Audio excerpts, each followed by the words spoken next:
Chapter 564. That man. Wei Shiyu knew him. He used to drink fermented glutinous rice at his stall when he used the alias of Young Master Wei. But at this moment, Wei Shiyu and the others finally put down the hose and stones in their hands. He couldn't help but ask, "What are you doing here in the middle of the night?" Wei Shiyu, Qing Chimo and Zhang Sun knew this man. Most importantly, this guy's fermented glutinous rice was famous in Chang'an. Alas! Young masters, you don't know. Ever since the locust plague, not only have we not been able to do our business, we haven't even been able to get enough money for food.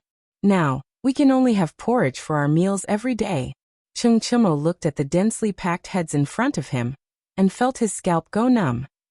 Are these the people of Chang'an? I'm from Shirley Slope. I'm from Lotus Pond. We're all from Lantian County, located at the bank of the Wei River. We've been in Chang'an for 3 days, but we haven't even been able to enter the city. Today we heard that the White Deer Institute on Shao Mountain was giving out porridge and selling food. The locust plague in Chang'an. They all knew about it. But they had been carrying stones here these days and didn't have time to go to Chang'an City. But looking at the torches, they couldn't help but feel scared. So many people? With 20,000 don of food here, what should they do? Damn Fengzi. Why did he run away with Li Chengqian and the others at this time? This. Chongzi, why don't we arrange for them to go in first? Ask them to cook. Otherwise, if they all stay here and attract the city defense army, we'll lose more than 10 don of food. Wei Shiyu pulled Zhang Sunchong, Qing Chimo and the other two to a corner to discuss. Regarding this thing, they had a headache. If it was a robbery, they would not be afraid. They would just take turns to beat it. But how could they beat it? They couldn't fight. They were in a dilemma. No, we have to ask someone to invite Fengzi. Otherwise, no one can get involved. We're not good enough. In the end, Qing Chimo could only speak the truth after holding it in for a long time. Zhang Sunchong looked at the gate of the mountain, and then looked at the others. He gritted his teeth and said, "Okay, you keep an eye on Chuamo here. Shiyu and I will ride fast to Chang'an. On the one hand, we will call Fengzi and the others. On the other hand, we will go to the palace." "Okay. You two don't run away. Otherwise, when I see you, I'll smash your heads." While they were talking, Wei Shiyu and Zhang Sun borrowed 2 horses from Gan Ziyuan and rode down the mountain. Gan Ziyuan was also dumbfounded. He looked at the person at the door, and then at Qing Chimo. But in response to him was a roarchung. "What are you looking at? Why don't you King arrange for these people to come in and cook? You're still waiting for me to do all this work." "Hey, okay." Gan Ziyuan knew his place. Now that Master Chung had spoken, he didn't dare to act rashly. If he said he would beat someone up, he would beat them to death. Moreover, how could he not know Qing Chimo's true identity? He hurriedly ran over and ordered the people at the foot of the mountain to enter the construction site in an orderly manner. White Deer College was currently filled with wood and stone. Not far away, there was even a lime kiln that was still burning. The torches were still burning. Who would dare to do that? Although Gan Ziyuan didn't know what was in Qing Chimo's house, he understood from the fact that Qing Chimo and the other two were guarding it personally, and from what those people had said. Those were all life-saving food. Although these people's lives were none of his business, this was the time to show his face. He would have to rely on these people to make a living in Chang'an City in the future. You, hurry up and get your wife and the others to cook. Hey, old son, don't King go near that house in the dark. Do you know what's in that house? Let me say this first. You can go anywhere except this house. No one is allowed to come within 10 feet of it. If anyone dares to come close, you won't even know how you died. Do you understand? And the rest of you, don't just stand there. Lao Tzu knows that you used to work as chefs in Chang'an City. Get over here and cook." Qing Chimo looked at the messy construction site and couldn't help but let out a long sigh. F*ck Feng, what the F*ck are you doing? F*ck. On the other side, Wei Shiyu and Shangsuan Chong threw the crown prince's token they won from Li Chengqian at the wall of Chang'an City. The guards who were on guard were so scared that they didn't dare to act rashly. They hurriedly opened the gate. However, when the two rushed into Chang'an City on mules, the guards were dumbfounded. What's going on? What's wrong with these two devil kings? Riding mules? Entering the city in the middle of the night with the crown prince's token? Chapter 565. When the sun had just risen, Zhang Feng and the other two's palanquins had just arrived at White Deer College on Shao Mountain. Last night, after Zhang Sun and Wei Shuyu informed Zhang Feng and the other two, as well as Li Shimin immediately mobilized 300 imperial guards from the palace to disguise themselves as guards. They brought the 3,000 stones of bone-strengthening powder that Zhang Feng had asked him to leave behind, and went up Shao Mountain in the middle of the night. When Zhang Feng and the other two arrived at White Deer College, the starving people had finally been appeased. However, when they saw that there were still people arriving one after another, even though Zhang Feng had already predicted this, he couldn't help but be shocked. Fengzi, sir, you're finally here. When Cheng Chumo saw Zhang Feng, he finally couldn't help but hug Zhang Feng. Fengzi, you don't know. Do you know how I spent the night? Damn it, I didn't sleep the entire night. Zhang Feng rubbed his chin and didn't say anything. Instead, he slowly sized up these people. He was pondering how to arrange these people. Iron Bull, how many people are here right now? How would I know? Hey Gon, where the F***ck did you go? How would Cheng Chumo know this? He hurriedly shouted at the top of his lungs. Gon Ziyuan, who was in the middle of busying himself, heard Cheng Chumo's roar and his whole body trembled. He hurriedly ran to the mountain gate. Greetings, Prince Zhang, young masterly. Tell me how many people are here? Zhang Feng pointed at the people who were laying straw mats on the construction site. Some of them were even wrapped in clothes and sleeping in the mud. At this moment, when the commoners saw that the person in charge had arrived, they all stood up and looked at Zhang Feng with pleading eyes. Replying to young Master Zhang, a total of about 3,000 people came to Lord Zhang's place last night after midnight, and another 1,000 people came one after another until now this morning. Zhang Feng nodded. He snapped his fingers. Hey, De Bing, I'll leave these people to you. Old Gon, do a good job. When the time comes, you'll be rewarded. Enough. Hearing this, Gon Ziyuan hurriedly kowtowed. Li Chengqian couldn't help but pull Zhang Feng and ask, These people, do you plan to? Who are these people? These people were the foundation of the Tang dynasty, but what about now? How could Li Chengqian not be worried when these people were starving? Zhang Feng patted Li Chengqian's shoulder and said, I know what you're worried about, but you have to know that I only have 20,000 dawn of grain here. All I can do is do my best. I'm just a commoner. Do you really think I'm a god? But Li Chengqian was anxious. So many people. Perhaps he didn't understand the disaster victims before, but along the way, when he saw the leaves and bark being boiled in the pot, Li Chengqian couldn't stand it anymore. In his life, he spent most of his time in the palace, or secretly went to the brothel with Zhang Sunchong and the others, or went to Yan Lai Lu to taste poetry. How could he know that the suffering of the world would be like this? At this moment, Du Go and the others couldn't help but have their eyes turn red. Zhang Feng patted their shoulders and sighed. Then he walked alone to the only wooden building. As soon as he left, the commoners couldn't help but follow closely. When they touched the earthen pots in their hands, they made a clanking sound. Zhang Feng couldn't help but stop. Looking at those people who were looking at him with eager eyes, Zhang Feng fell silent. He was not a good person. He was not a bad person. He just wanted to live a good life. Previously, he had told Old Li everything he could say and everything he could. He wanted to pass it on to the current dynasty through him. However, because of the pedantry of this era, the distrust of the nobles, and the exploitation of the rich and powerful families, in the end, although to a large extent, Zhang Feng had suppressed the plague of locusts and even produced beer, he had not been able to do much. To the greatest extent, they could make use of the moldy and rotten wheat in the field. But, after all, the strength of one person couldn't fight against this era. Zhang Feng had no choice but to stay. He looked at the crowd and said, Everyone, I know what you're thinking. You just want to fill your stomachs and live. I'll be frank. I only have 20,000 dan of grain here. I'm sure you all know this.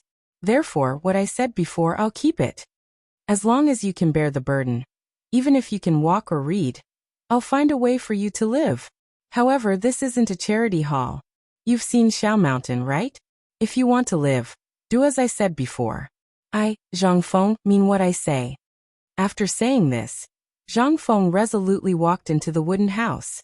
However, the moment he turned around, all the commoners uniformly knelt on the ground. This scene made Li Chengqian, Wei Shuyu, Zhang Sun, Du Go, Qing Chimo, and even Gan Ziyuan cry. Thank you, sir, for saving our lives.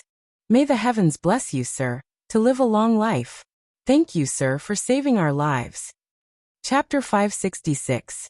If it was Zhang Feng's arrangement, Li Chengqian and the others might have resisted. They would have been reluctant.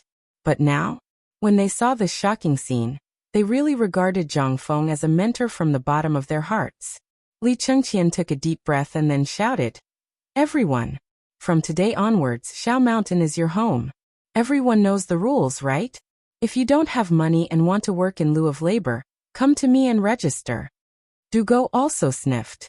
This was the first time he felt a surge of pride other than books. If you want to buy food, come to me.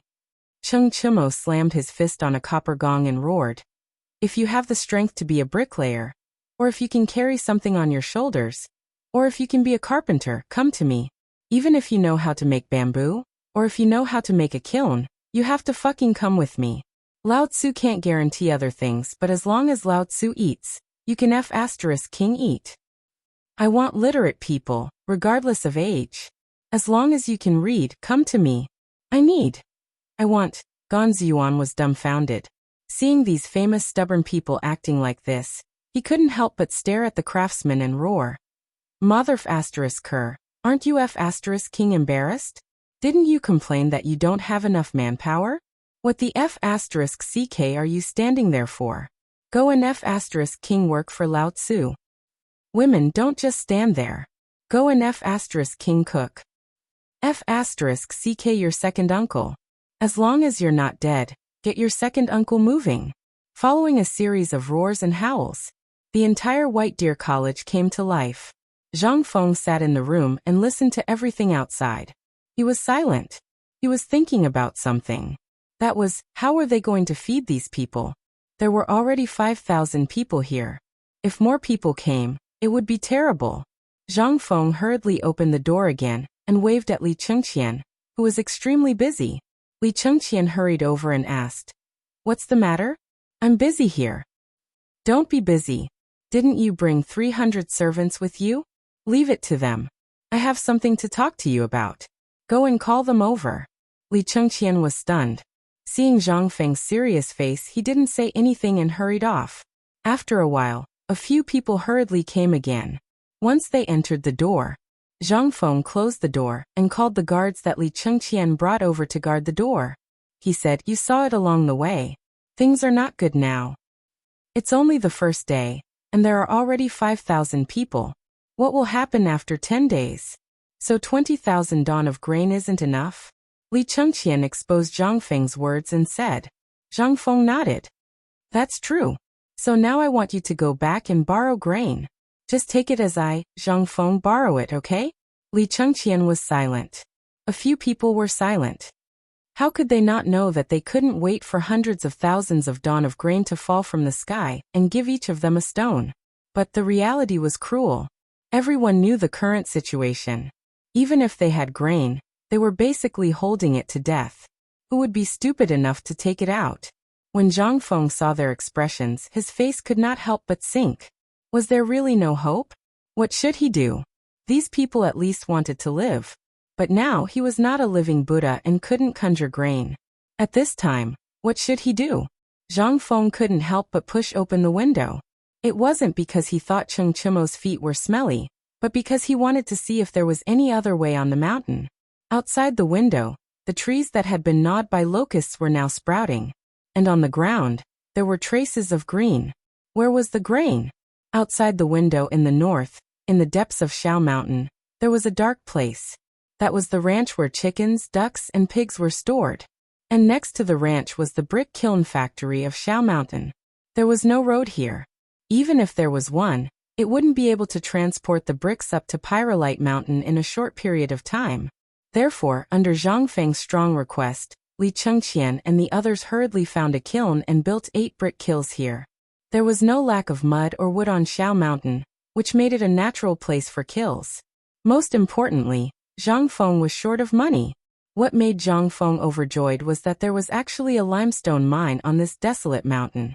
This discovery made Zhang Feng go wild with joy for a very, very long time. This thing finally made Zhang Feng decide to do a big job here. He even put the place where the porridge was distributed here. But now it was all good. He played it big. Thinking of this, Zhang Feng's head started to hurt again. Sigh. Motherf asterisk cur, I was too careless. This grain, Motherf asterisk cur, what if there are more people? No, you guys think of a way for Lao Tzu. Li Chengqian and the others heard this, looked at each other, and finally sighed. We thought that you had everything planned out, so? Chapter 567. Zhang Feng wanted to curse. But he still couldn't find anyone. He couldn't help but sit down on the bench and stare blankly out of the window. What could he do to maximize the benefits of this little bit of food? Fengzi, I heard a rumor. We only need to hold on for half a month. Half a month later, a batch of food will arrive in Chang, and from Hunan province. Aren't you talking nonsense? Lao Tzu is asking how to hold on for now. Half a month? Who can eat 20,000 don of food in this half a month? Even 5,000 people won't be enough to eat. Zhang Feng slapped his forehead. However, Li Chengqian's words really made Zhang Feng heave a deep sigh of relief. Half a month? Zhang Feng couldn't help but think of a way. Li Chengqian, quickly go to Chang City and find someone for me. No matter what method you use, you have to find him for me. Who? Sun Simiao. Fengzi. Why do you want me to find Dr. Sun Simiao for this matter? He won't be able to solve the problem even if he comes. Yes, if he's here, then everything will be easy, Zhang Feng said with certainty. There are only 20,000 don of food now. Even if each person eats 1 or 2 don of food a day, these 5,000 people will have to eat 500 don of food a day. This is only now. What if more people come? What if more people come to buy food? What about this? This is not the most important thing. The most important thing is, if 5,000 people come every day, what should we do? If the imperial edict is issued, and there are students coming, what should we do? Li Chengqian and the others were silent. However, they couldn't connect this matter with Sun Simiao, even if they were beaten to death. Sun Simiao can be called the king of medicine, so naturally he has studied all kinds of plants in this mountain. If we can ask him to help us dig out all the edible things in this mountain. Buzz! Li Chengqian and the others couldn't help but feel a roar in their minds. That's not right, Fengzi. This mountain has long been emptied. As long as it's edible. Li Chengqian was about to say something, but before he could finish, his entire body froze. If it was any other place, not to mention grass, even tree bark would have been ground into powder and eaten. But where was this place? This was Mount E, the usually stingy Mount E. If Zhang Feng hadn't wanted to come here, who would have known about this barren mountain? They could not help but think of a bold idea. Zhang Feng, this guy, thought of something incredible again. Okay, then I'll go down the mountain now and see if I can get some food. As Li Chengqian spoke, he hurriedly left.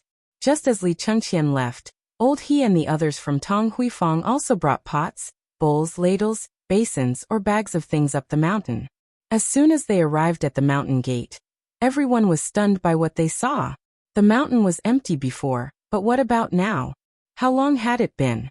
All they could see were heads. Old He and the others couldn't help but ask the guards at the gate. Sir, we're looking for the person in charge here. We're his neighbors, and he asked us to come. The person in charge? The imperial guards were stunned.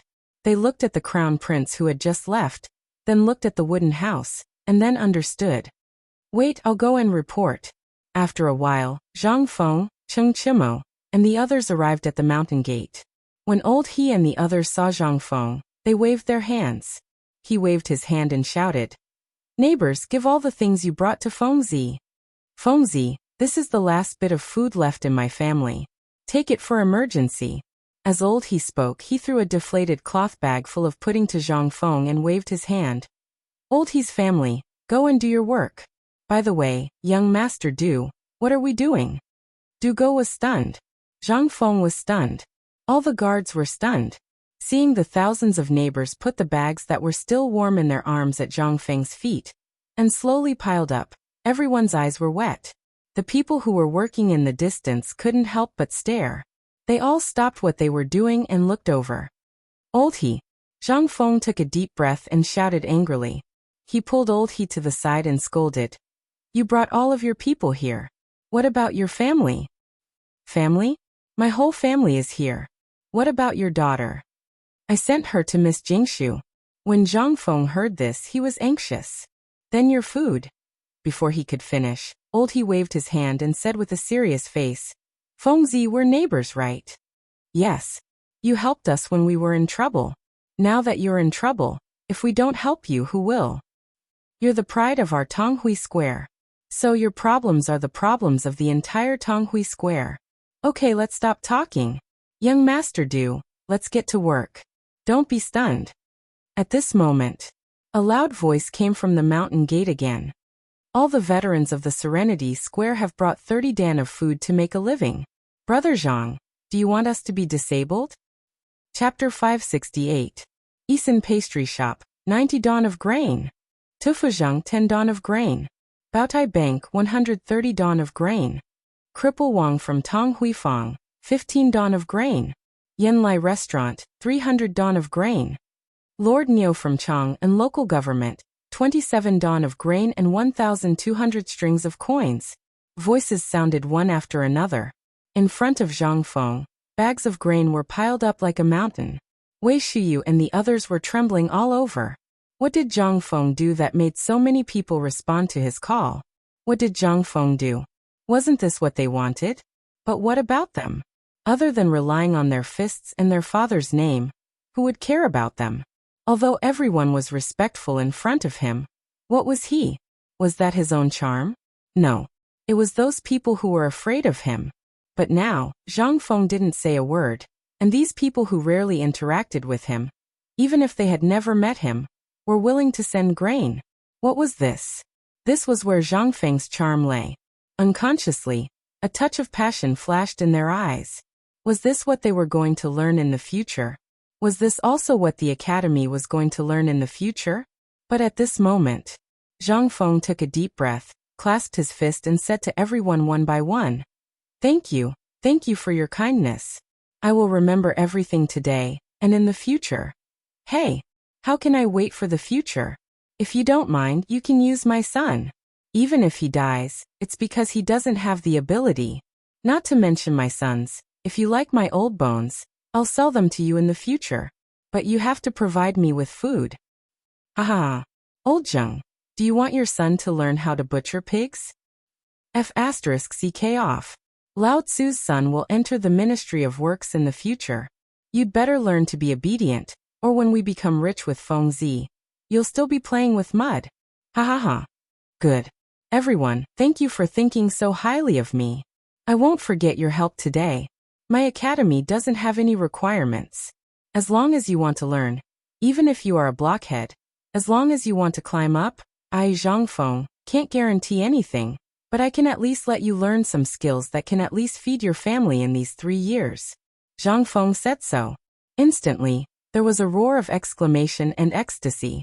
There were even some commoners who pressed down on their children and kowtowed to Zhang Feng. But at this time, those refugees were also anxious. My lord, can our family's child come? Even if it's just to pour some night incense for you. That's right, my lord. Just tell me, even if you want my child to do odd jobs, it's fine. Sir. Zhang Feng was a little embarrassed. He looked at Du Go and the others and said, I know that you were born with a golden spoon in your mouth. Are you confused? I didn't do anything, so why would they come here at this time? Why didn't they come here when they knew about the existence of the imperial edict? Why? Du Go and the others shook their heads. At this time, not only them, but everyone present was silent. Zhang Feng continued. This is not because I, Zhang Feng, have any ability. It is because I am on their side. What do they need? What they need is to learn how to read, to get rid of their slave status, to make a name for themselves. But you, from the moment you were born, you never thought about these things. Of course, you also have your own goals. That is to get rid of the identity of a merchant and enter the official career. And they are the same type of people as you and me. Everyone wants to take a step forward. That's why they were willing to take out the last bit of food they had when they saw these people who had no food to eat. This is not because they are noble, but because they want to help these people. They have always had a thought in their hearts. That is no work, no reward. That is why they didn't come before. They were waiting for an opportunity. Otherwise, they would feel sorry in their hearts. They would feel that this matter will always be a sore point in their hearts. Confucius once said that to teach a person a profession, there must be a reward. I did not ask for money. This is not because I am noble, but because they are poor. So they used this method to give to me. Otherwise, even if they are successful in their studies, they will still be pointed at behind their backs. Zhang Feng sighed and said, "Of course my academy is not for everyone. If you want to come here, then you must participate in the construction of the academy. This is also a test. Money, I will set the rules here today. As long as it is the academy opened by me, Zhang Feng, anyone who wants to come here will not ask for money. But you must build your own residence here with your own hands, and without anyone's help. This is the basics. If you can't even build your own residence, then may I ask, what is the use of learning this thing?" Chapter 569. Zhang Feng didn't have any other intentions. To put it bluntly, he just wanted to tell everyone that they could get free education. You could go to school for free here, even if you were a blockhead. But at the very least, you had to have the ability to support yourself. If you didn't even have this ability, you should scram back to where you came from. However, the meaning of these words was even more different in everyone's ears. But now, Zhang Feng's words dispelled the worries of the people in Chang. On the other hand, he was telling the refugees that if they wanted to stay here, they had to rely on their own abilities. It was impossible for them to steal chickens and dogs. At this moment, after the citizens cheered for a while, they once again joined in the construction of the White Deer Institute in a frenzy. There was no other reason other than that they wanted to show Zhang Feng their capabilities. On the other side, Zhu Zi's father and the others were basically dragging their families along. Without Du Go saying anything, these people even brought a dozen big pots. Moreover, they were using the same kind of pots used to cook pigs' food. At this moment, more than a dozen pots were set up. Smoke rose in spirals from the kitchen chimneys. At this moment, on the other side, in front of Du Go, this kid still had some backbone. He didn't want a single person. He set up a small table and placed the 4 treasures of the study on it. He only called an old man who knew how to read and write. He checked the identities of the people who bought the food to see if there was one person per household. Then he distributed the food and registered it.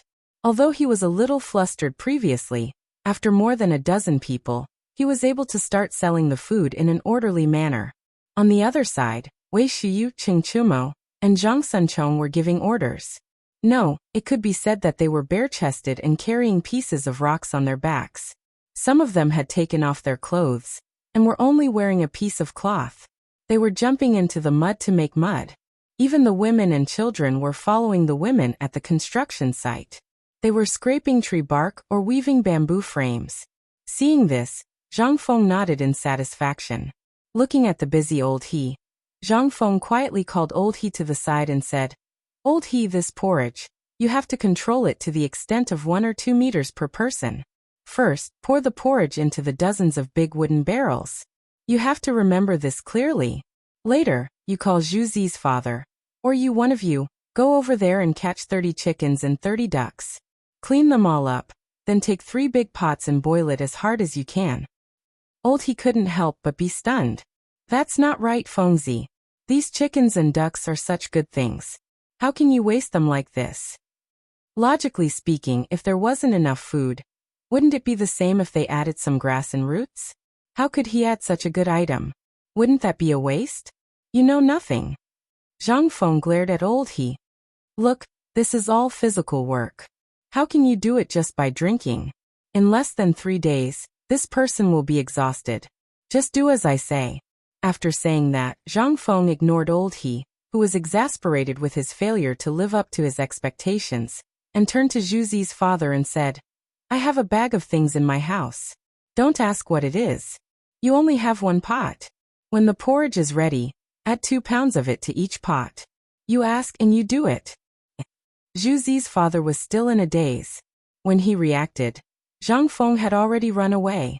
Zhang Feng didn't do anything else. He was just tinkering with his new thing. He was tinkering with a porridge that could resist hunger. Bone-strengthening powder plus chicken, duck and pig porridge. To put it bluntly, it was 8 treasures porridge. In this era, it was definitely not enough to just drink porridge. If a person's appetite was lacking in oil and water, even if you gave him a bowl of rice, he would still be able to finish it.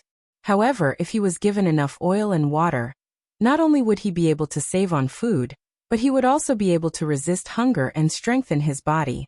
This was the real good stuff. Previously, he had collected those locusts next door, which he didn't have time to sell, or prepared to use as feed for pigs, cows, and horses. Now he got them all in baskets. Basically, this was a great help to him. However, only God knew how many more refugees would come by then. He only hoped that there would be fewer refugees. Otherwise, he would have a lot of fun. Thinking about it, Zhang Feng came to the pig farm in the valley. At this time, Zheng Tufu had already brought his son, Zheng Wenkai, and a large group of workers here to scold those craftsmen. They had hurt the pigs all over. Seeing Zhang Feng coming over, Zheng Tufu was shocked. He hurried over and said, "Brother Zhang, this is not a place you can come to. It's too dirty. Go quickly." No, I'm here for you." Zhang Feng pointed at the pigs, which numbered at least 3,000, and said, "How about it? I'll leave all these to you. Is it okay?" Zheng Tufu stared at him when he heard that. "You're looking down on me, aren't you? Our Zheng family has been butchers for generations. We don't have any other skills, but we do have some skills when it comes to butchering and selling meat. But this group of bastards, how could they ruin these oily and slippery pigs like this? If these pigs are kept like this, they'll be finished sooner or later." Zhang Feng was interested. "Then what do you think we should do with these pigs?" Chapter 570. Hearing that, Zheng Tufu could not help but feel excited. Pointing at a rock, the two of them squatted on the rock and looked at the pigs in the open-air pig pen. "Look at these pigs. They eat the grasshoppers so well that they look glossy and smooth. If you eat them at this time, the stench in the meat will lessen a lot. The most important thing is that these pigs are too fat. If they are kept like this, they will lose fat every day. My heart aches just looking at them." Zhang Feng could not help but shake his head when he heard that. "I asked you to come here because of this. Do you know of a type of pig that can stretch up to 200 caddies?" "What? 200 caddies of fat pig?" Zheng Tufu exploded. His exclamation attracted everyone's attention. Seeing that, Zheng Tufu hurriedly grabbed Zhang Feng's arm and asked in a low voice, "Well, little brother, tell me, how can a pig grow up to 200 caddies? My family has been dealing with pigs for several generations. I really didn't know that a pig could grow up to 200 caddies. Are you sure this is true?" In this era, pigs that could grow up to 150 caddies had to have been reared for at least 3 to 5 years. However, the stench of the pig could be smelled even from a few streets away. This type of pig was basically kept for breeding, or an old sow. Otherwise, a normal pig wouldn't be able to reach 150 caddies. The pig that Butcher Zheng gave to Zhang Feng last time was a pig that Butcher Zheng had been raising for 4.5 years.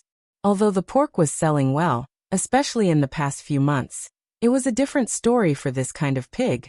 Although it was embarrassing, it was very nutritious. Therefore, it was really rare to give something like this to someone. However, to be able to rear a 200 caddies pig? And a big fat pig at that? How was that possible? Zhang Feng smiled faintly. "You don't need to know how it grew up to 200 caddies. You'll know when the time comes. Let me ask you, if I give this pig to you, will you take it? When the time comes, I'll make this pig farm suffer a huge loss. Not to mention Chang and City, even Tubo and Turkic people will come to buy our pigs. Are you willing to be the king of pigs?" Yes. How could Zheng Tufu not do it? He had been dealing with pigs all his life. Now that he was here, not only could he find a successful husband for his son, but he could also put down his butcher knife and do other things. How could he not do it? However, Zheng Tufu still asked with uncertainty, "Little brother Zhang, this pig is easy to deal with, but this is just a low-grade thing after all. Are you sure this thing will sell well when the time comes?" "Of course. But who told you that this pig is an animal? Just wait and see.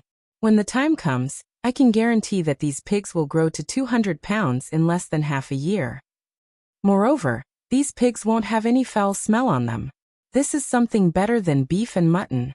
Hearing this, Zheng Tufu's eyes turned red. A mouthful of phlegm was stuck in his throat, making gurgling sounds. Both of his hands gripped Zhang Feng tightly, causing Zhang Feng to grimace in pain. I say, isn't this just a pig?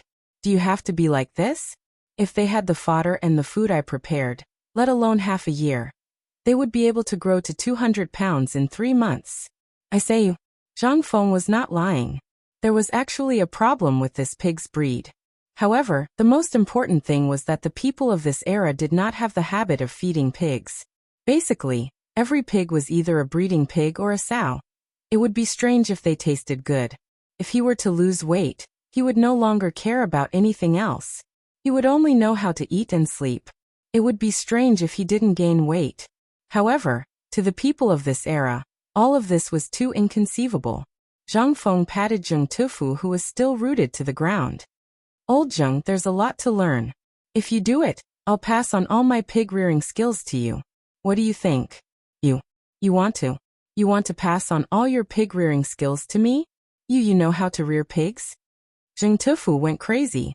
However, this was not important. What was important was that Zhang Feng was going to pass on his skills. Zheng Tufu could not help but kneel in front of Zhang Feng agitatedly and kowtow 3 times. No matter how hard Zhang Feng tried to pull him up, he could not. Zhang Feng did not care. Was this not a perfect pig-rearing system? Was this necessary? After settling Zheng Tufu down with much difficulty, Zhang Feng said, since you've agreed, then in a few days, I'll give you a secret. You must not tell anyone. I promise, even if the heavenly King Lao Tzu asks, I, old Zheng, will not tell anyone. Zheng Tufu swore for a while. Zhang Feng was speechless again. All right, it's all up to you. However, you have to go back to your old profession. Kill a pig, kill one every day.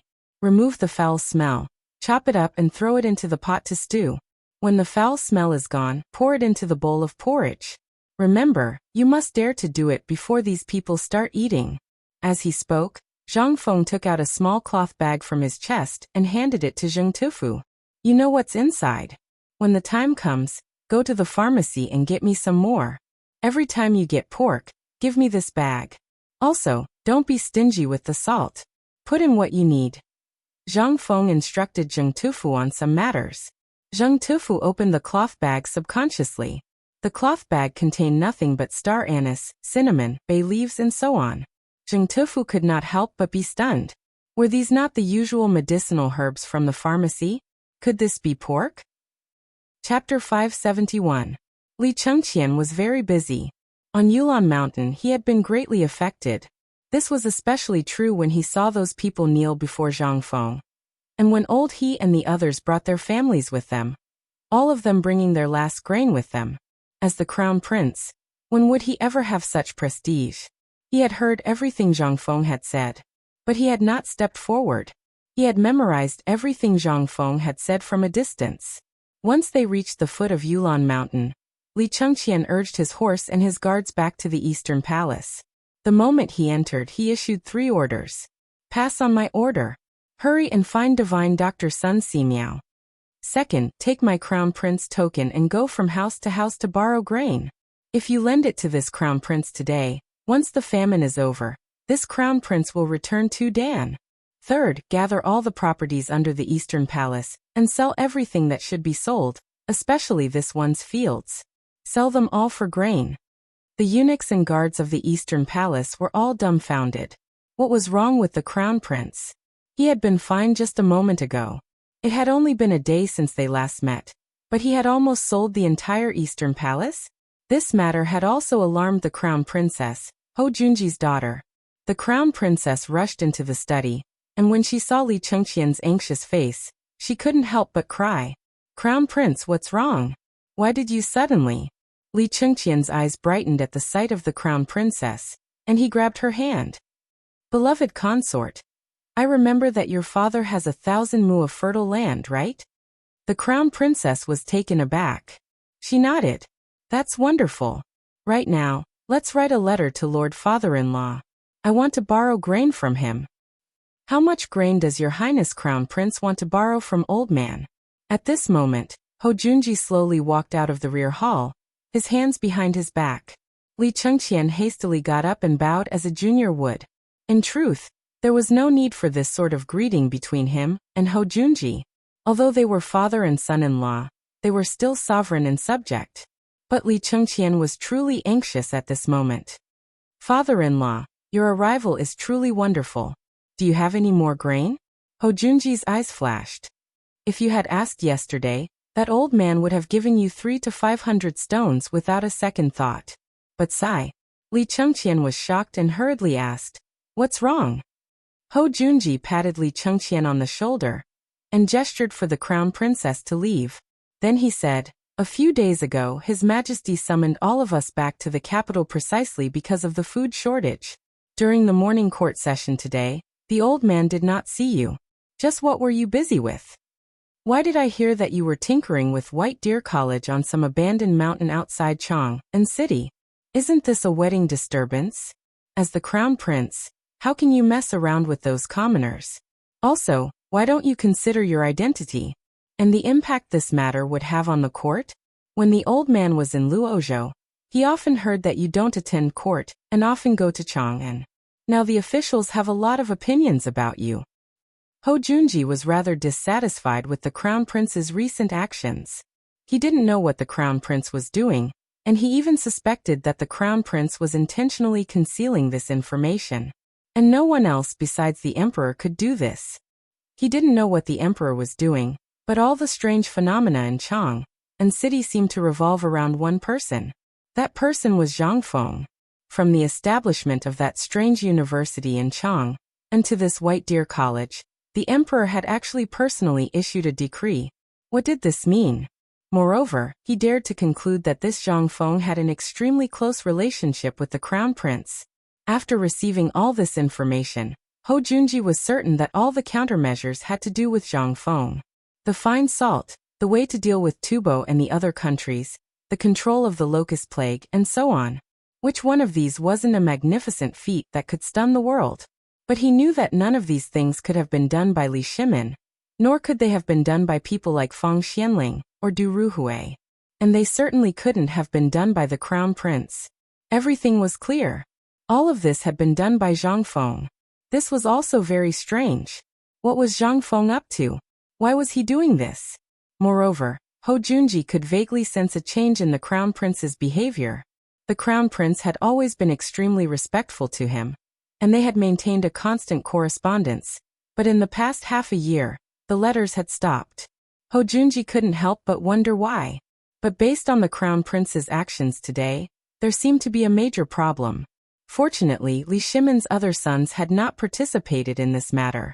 Otherwise, he would have had to go to Shao Mountain and see for himself just what sort of divine figure this Zhang Feng was. He, Ho Junji, had decided on the future emperor, and no one could lightly shake his position. Ho Junji's eyes flashed as he stroked his beard. "Crown Prince, there's no need to be impatient. As the heir apparent, you should show the demeanor you should have. What do you need grain for? Is it for Shao Mountain?" Li Chengqian nodded. "It truly is for Shao Mountain. At least 6,000 disaster victims have gathered at Shao Mountain, and one of my brothers has stored up 20,000 dan of grain to help the disaster victims. But 20,000 dan still isn't enough. Thus, this prince wants to see if he can go down the mountain and gather some more grain." Ho Junji asked a few more questions, and then he narrowed his eyes and walked around the crown prince's study for around an hour.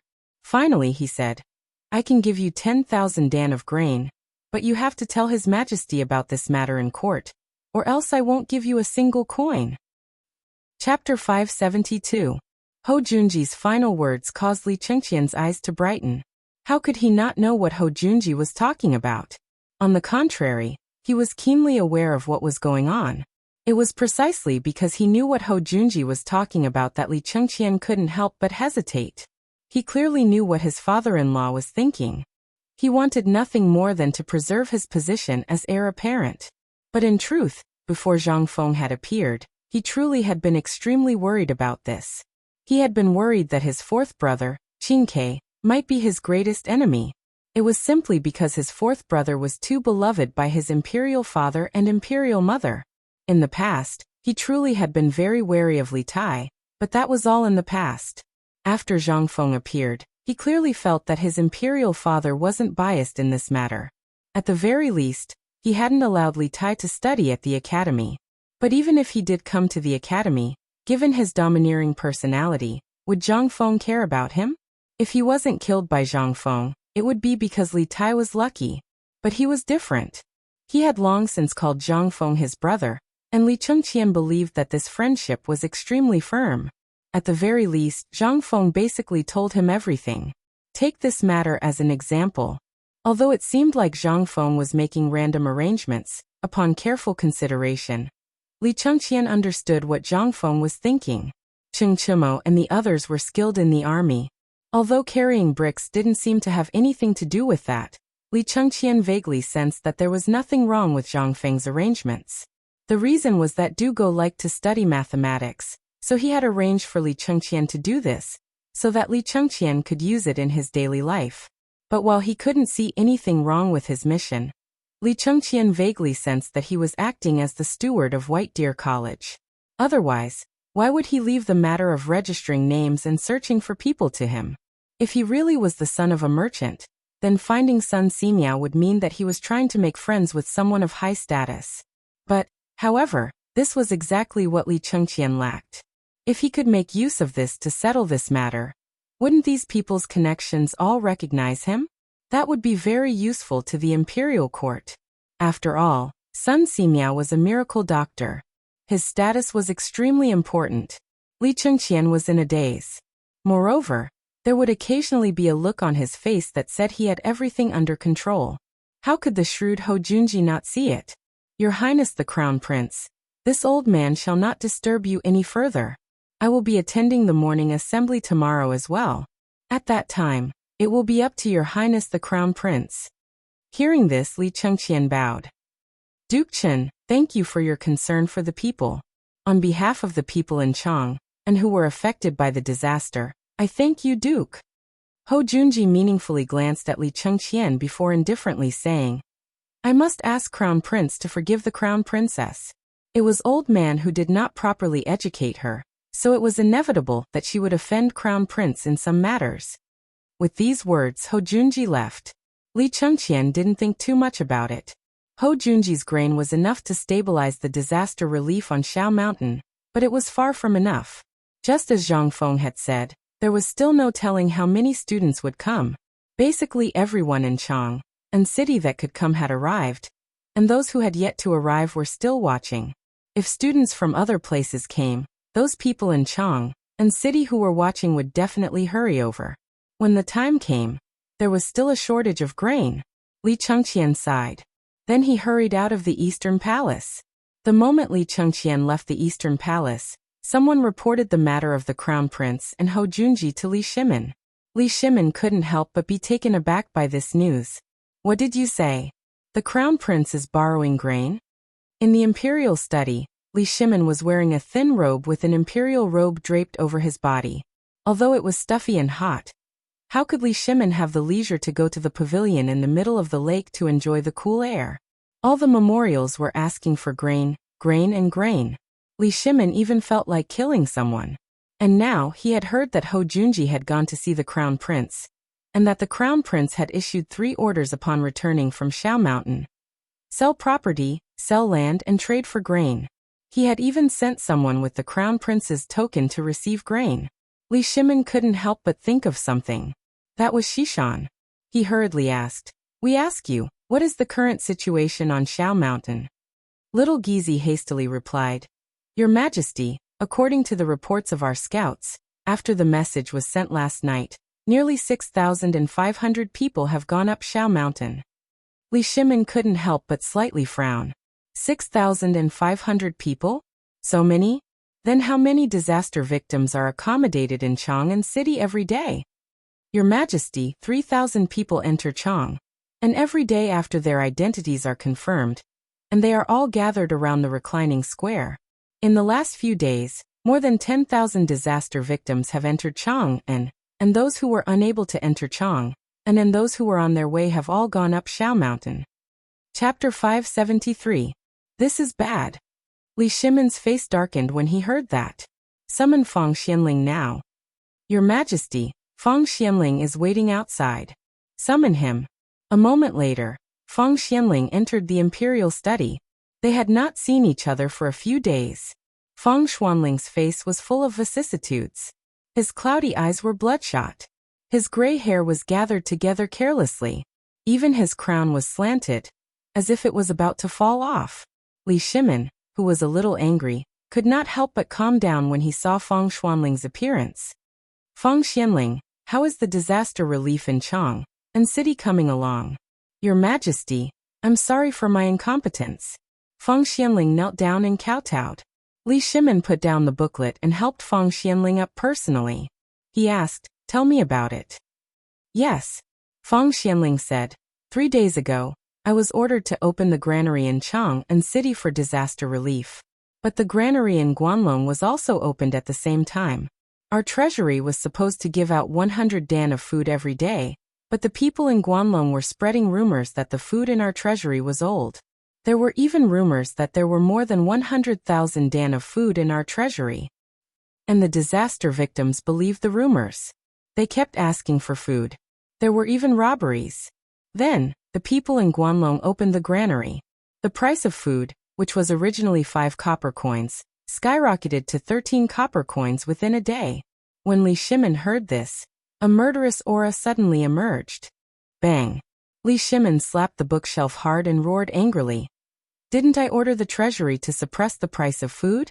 Why is the price of food so fierce? Your Majesty, the granary was indeed open to the public, but many of the people who came to buy food died mysteriously. Many more were robbed by mysterious people. Then there was a rumor that the food in the granary was inauspicious. The locust god had returned to punish the people who came to buy food. Feng Xianling didn't dare to say another word. How could Li Shimon not know what he was going to say next? Li Shimon was so angry that his teeth were bleeding. Good, very good. Seeing that we're facing a disaster, I won't lower myself to their level, but they actually think that I don't dare to kill? Men, pass on my decree.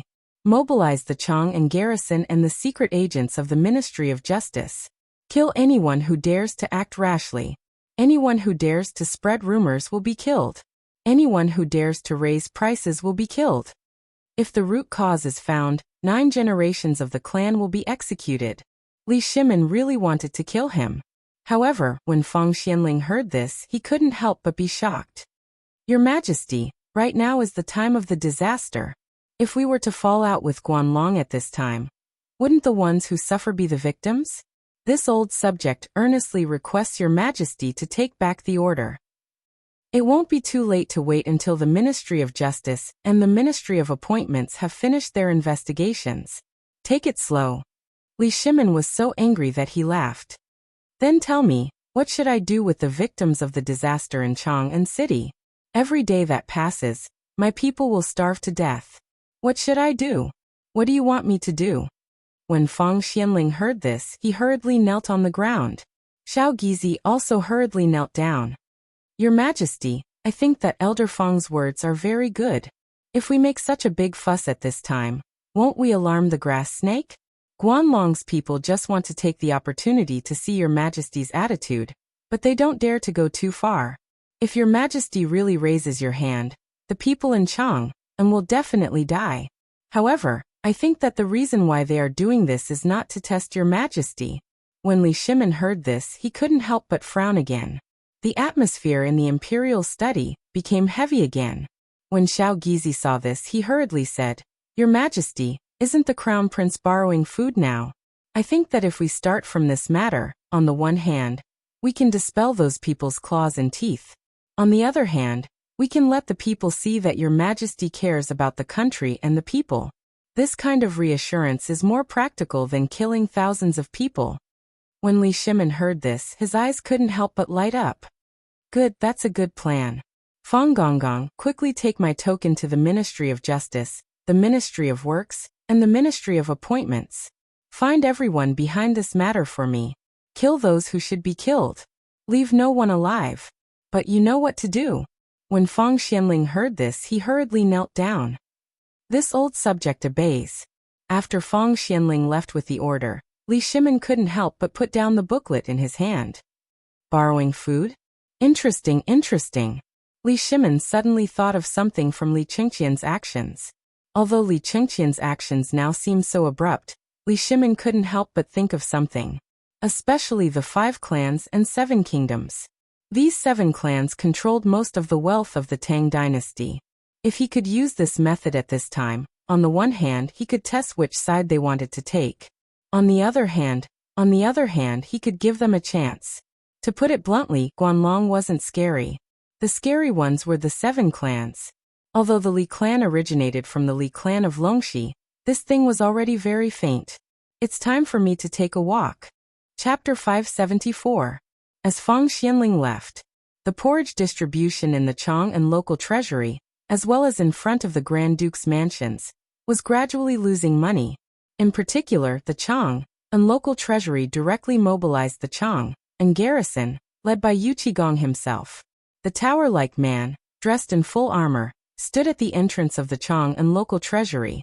In an instant, those demons and monsters quieted down. Yu Qigong glanced at the crowd and roared like a bull. Everyone! Today, I'm here to distribute the food in person.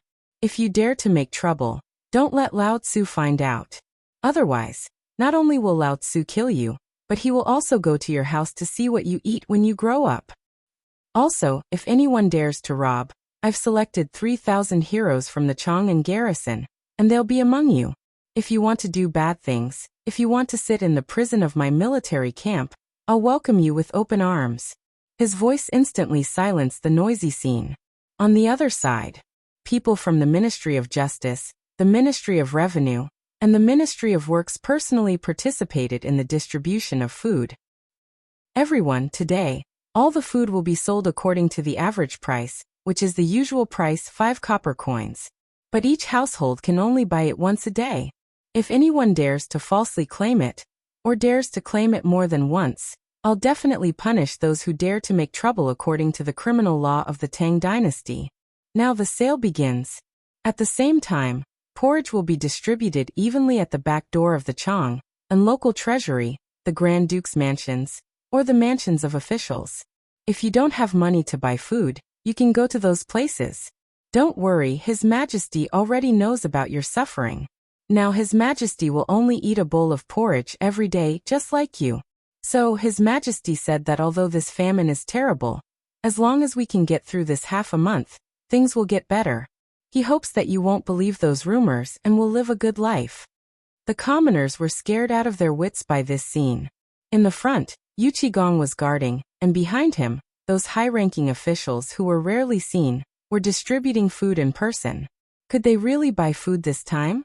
Sir, the food is good, but we don't dare to buy it. For the past few days, there have been people dying every day. Which bastard is barking? Yu Qigong glared angrily at the crowd. Then he kicked his armor and walked over to a bag of rice. He grabbed a handful of rice and stuffed it into his mouth. The crowd watched as the grains of rice dripped from the corner of his mouth to the ground. Everyone felt so sorry for Yu Qigong that they wanted to point at his nose and scold him. But they didn't dare. Yu Qigong's ferocious reputation was built bit by bit. The people of Chang and might not know the emperor Fang Xianling, but no one dared to not know him. Compared to Demon King Qing Yaojin, Yu Qigong was more realistic. After all, no one had seen Demon King Qing lose his temper more than a few times. However, Yu Qigong was different. Those who entered the Chengmen brothel had to fight their way in with their fists and feet. As long as they bumped into petty thieves or thieves, they would not be able to escape. I'm sorry. On this day next year, you can go to the mass grave to find him. But now, Yu Qigong was eating the cursed millet? Damn it, could it be true? Or could it be that this killer wasn't even afraid of the curse? Yu Qigong's mouth was full of white rice. He took a bowl of porridge from the guard's hand and gulped it down. Only then did he burp and rub his belly, saying, "Ah, you all saw it. What's wrong with this millet? Lao Tzu has eaten and drank, but nothing happened. Do you all think that your lives are more precious than Lao Tzu's? Lao Tzu only has one sentence. If you want to buy, come. Lao Tzu will protect you today. If anyone dares to rob you, Lao Tzu will let you chop him up. Not only that, but Lao Tzu will also reward you with 100 copper coins or 10 caddies of grain. If you don't want to buy, get out of Lao Tzu's house as soon as possible. Hearing that, finally, everyone was able to relax. It was not an exaggeration to say that these people were despicable. It was because they were afraid of being poor, and were often exploited by others. So when they heard those rumors, many people were shocked. But now, seeing that Yu Qigong had eaten and drank and was completely fine, and was even protecting them, this could not help but ignite the courage of the men in Guangzhou. But Lao Tzu risked his life today.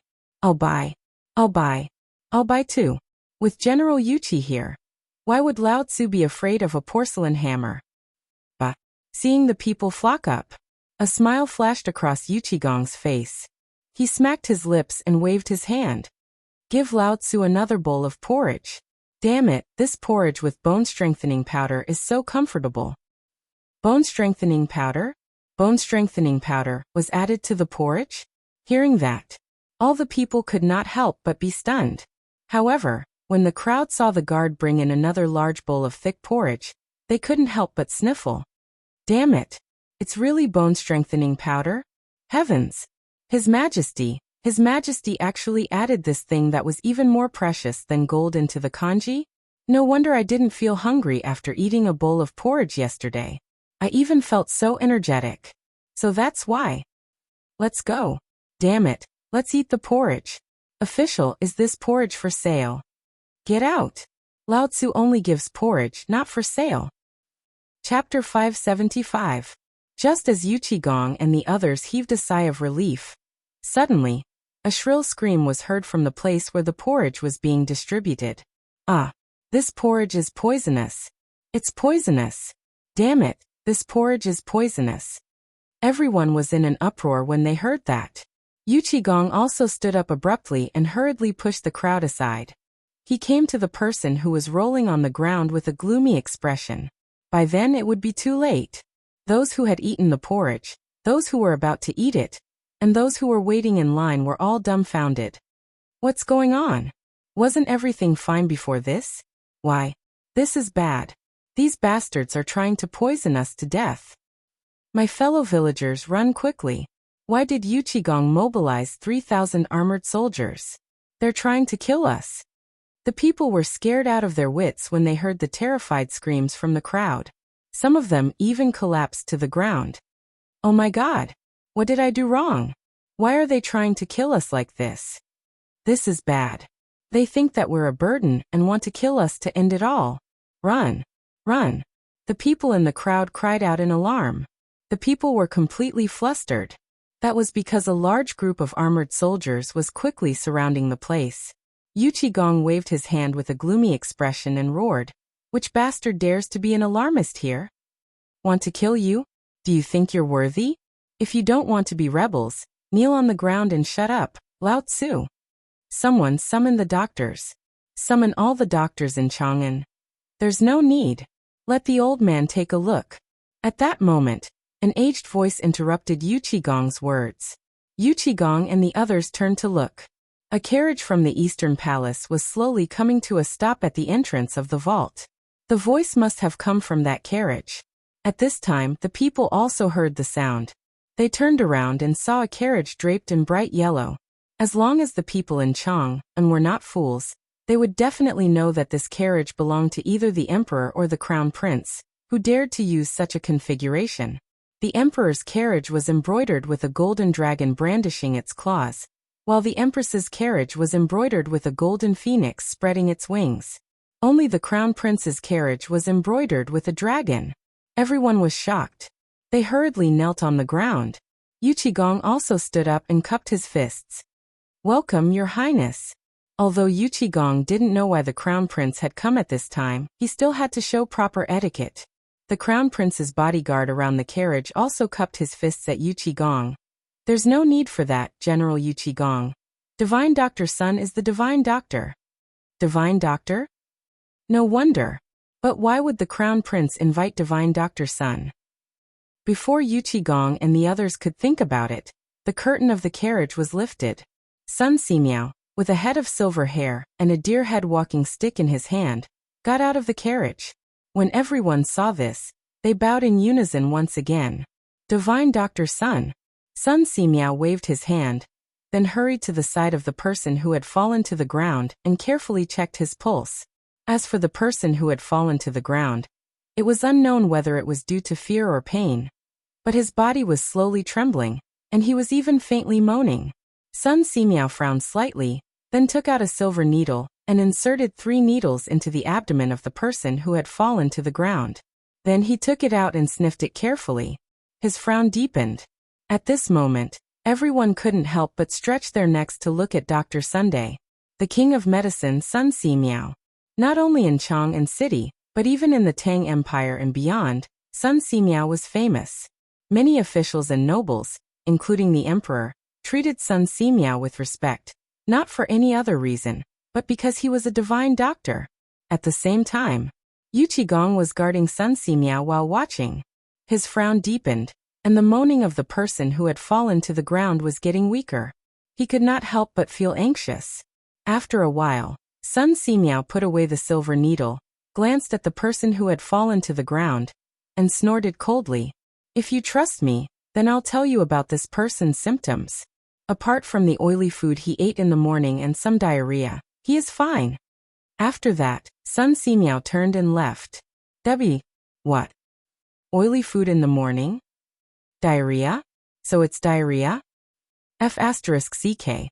Who the F***CK is this guy? Which street is he from? Who knows him? F***CK, he's a troublemaker. F***CK, Lao Tzu's porridge. F***CK, your grandpa.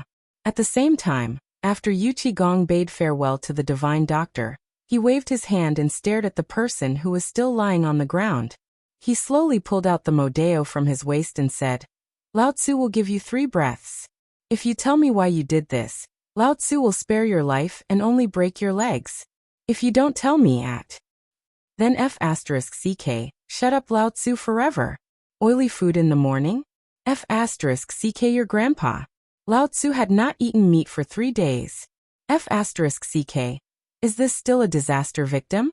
Which disaster victim is not so hungry that his chest is sticking to his back? He has money to eat meat. How does he look like a disaster victim? The people could not help but be angry.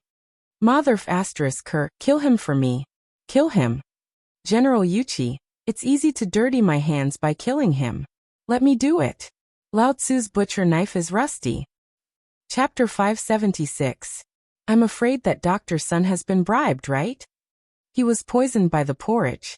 Don't be fooled. Who would dare to go against the imperial court for no reason? Everyone heard that. They were stunned. That was right. Dr. Sun was sitting in the crown prince's carriage, which meant that he was an honored guest of the crown prince. Why would he appear here at this time? It didn't make sense. The discussion in the crowd became louder and louder. Yu Qigong was furious. He slashed the body of the man who had fallen to the ground. Puff. Blood spurted out of the man's body along with an arm and a shrill scream. Yu Qigong killed someone. Yu Qigong killed someone. Everyone was dumbfounded. A murderous look flashed across Yu Qigong's eyes. Are you going to tell me or not? Panic flashed across the man's eyes, but he still held his wound tightly. He glanced at the crowd, gritted his teeth and screamed. Kill me if you can. Folks, you've all seen how Li Er treats the people. The porridge was poisoned. They colluded with Sun Simiao to kill us. Think about it. How many disaster victims are in Chang and city now? Li Er even dared to kill his own brother for the sake of his reputation. How dare you insult the emperor and call him by his name? 9 generations of your family will be executed. Puff. Yu Qigong finally had the intention to kill. He slashed. That person's right leg was separated from the base of his body. Li Er is going to kill someone. Folks, run. If we run too late, we'll all die. The man's shrill scream rang out. Screams of horror sounded one after another in the crowd. Then the people on the streets of Chang and city became restless.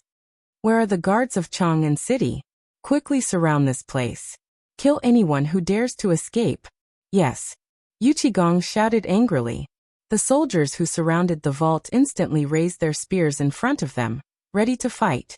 At this moment, how could the normally well-behaved commoners endure this? Mournful screams rang out from the crowd. Yu Qigong coldly swept his gaze over the crowd and waved his hand. The soldiers took a step forward in unison. Ta-ta-ta. With the sound of armor clashing, everyone finally knew that Yu Qigong wasn't joking. He really knew how to kill. Everyone could not help but feel their hair stand on end. They could neither stand nor squat.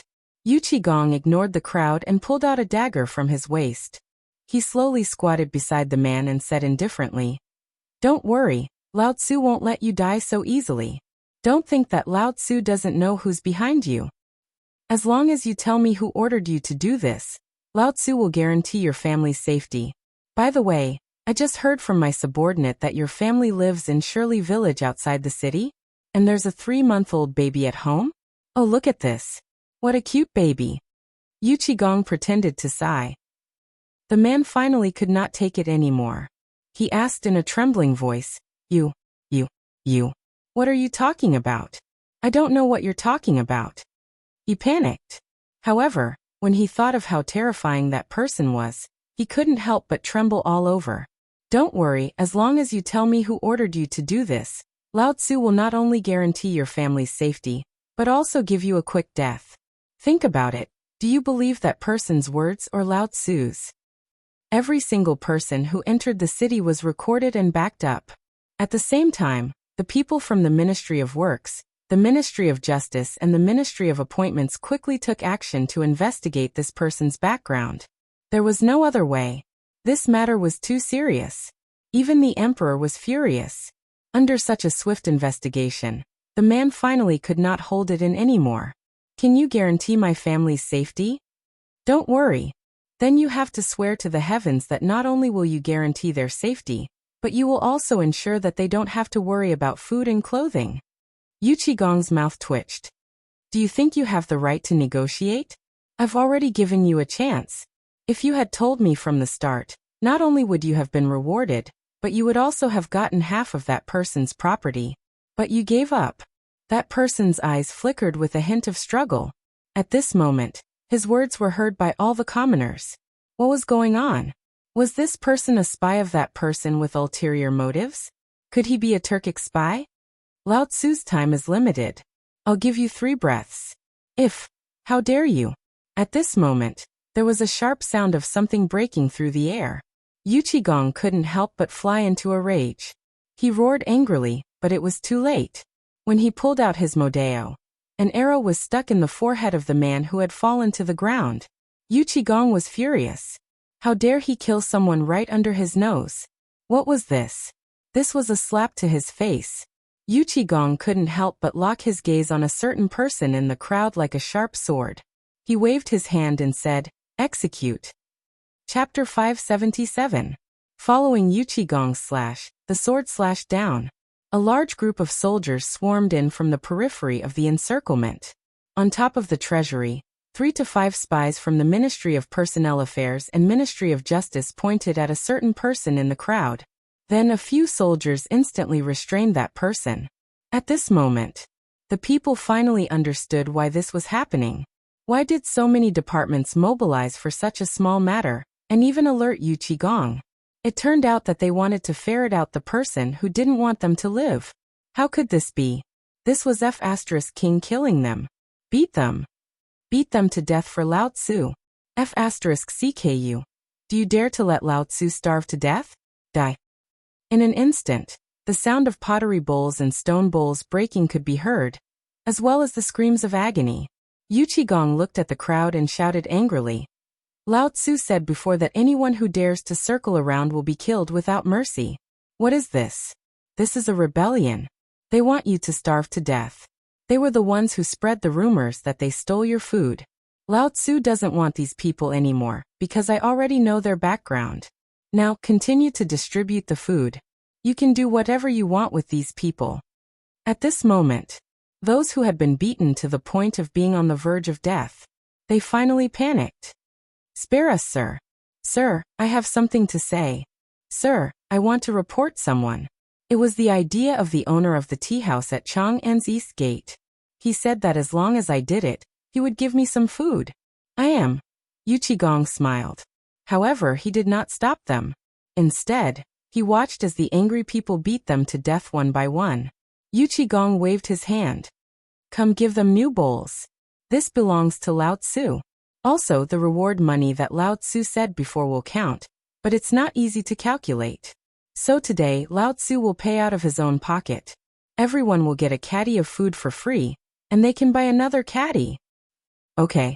Thank you, General Yuqi. Thank you, General Yuqi. Yuqigong waved his hand. If you want to thank someone, then thank His Majesty. Lao Tzu did things according to the rules, but Lao Tzu is someone who never plays with sand. Today Lao Tzu is happy.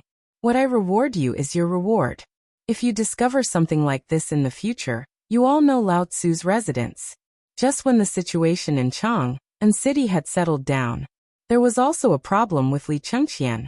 He had sent out more than 30 people to borrow grain, but they had only managed to borrow 300 don. These were all given by people who were on good terms with him. But what about the rest? Still, he did not lend a helping hand. Selling land was even more out of the question. Li Chengqian felt like killing someone when he heard the price being called out. 1 stone of corn, 1 mu of fertile land.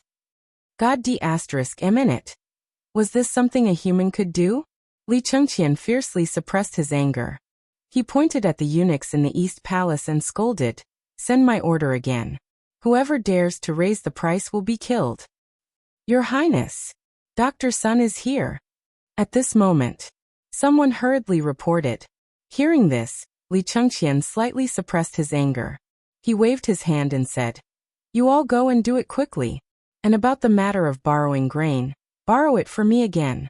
What everyone says, write it down in a small notebook for me." While speaking, Li Chengqian waved his hand and sent everyone away. When everyone left, the king of medicine, Sun Simiao, had already arrived at the study. Li Chengqian hurriedly bowed like a Confucian scholar. Student Li Chengqian greets the divine doctor. Your Highness, you're too kind.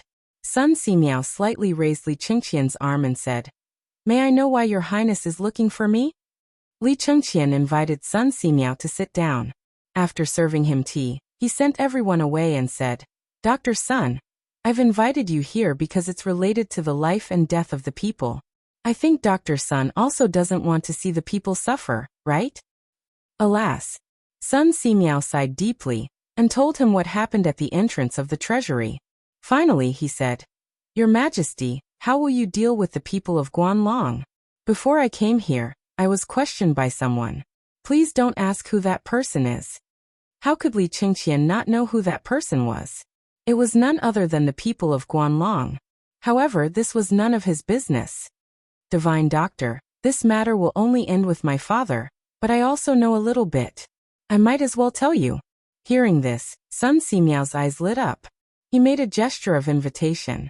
Li Chengqian then said, "If those people don't go too far, I think my father will definitely not pick up the butcher's knife. But if they touch the foundation of the Tang dynasty, then Li Chengqian didn't say anything." Sun Simiao thought for a while, then stood up and bowed. "This old man thanks your Highness and His Majesty on behalf of the people of the world." "Dr. Sun, you don't have to do this. I'm not the kind of person to kill." At this moment, Li Shimon's voice faintly sounded at the door of the Eastern Palace study. Hearing this, Li Chengqian and Sun Simiao both stood up. Li Shimon also entered the Eastern Palace as he spoke. "Dr. Sun, you're tired from the journey. There's no need for such a big ceremony. Please sit down." After Li Shimon sat down, he looked at Li Chengqian and said, "I'm also very curious. You were helping the victims of the disaster, so why did you suddenly sell your property and land? If this were to spread, where would my face go?" Chapter 578. Sun Simiao heard this. He couldn't help but be surprised. He carefully looked at Li Shimon's eyes and Li Chengqian's eyes. The eyes were the windows to the soul. This was the same no matter which era it was in.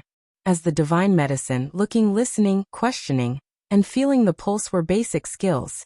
He could see a person's expression at a glance. Sun Simiao was really surprised by this look. There was no hint of acting in their eyes. Did that mean that everything he heard at the door was true? The crown prince wanted to sell his land in order to help the victims?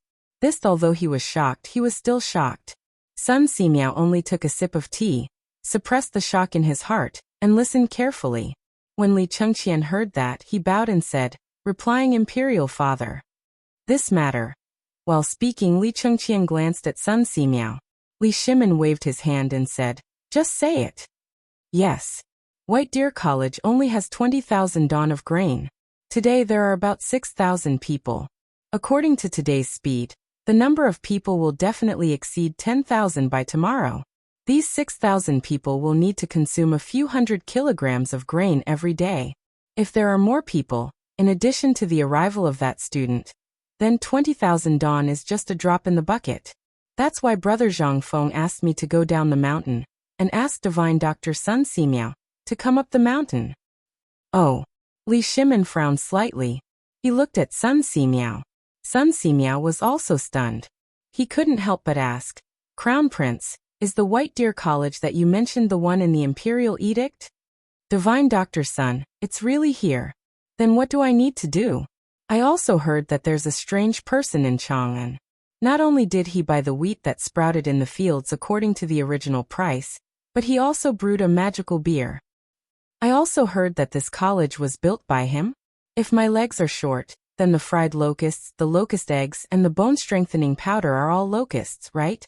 And the medicinal formula to kill the locusts, they were all made by that person, right? As the divine medicine. Although he had been keeping a low profile, he was not stupid. He had tried the bone-strengthening powder and fried locusts that appeared in the market. It was really magical.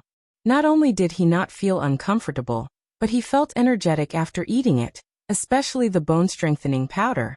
But after thinking about it, no one in Chang'an city could do this. And this thing came from Chang'an. Now that this magical college appeared, it made Sun Simiao couldn't help but think a lot. Li Chengqian nodded.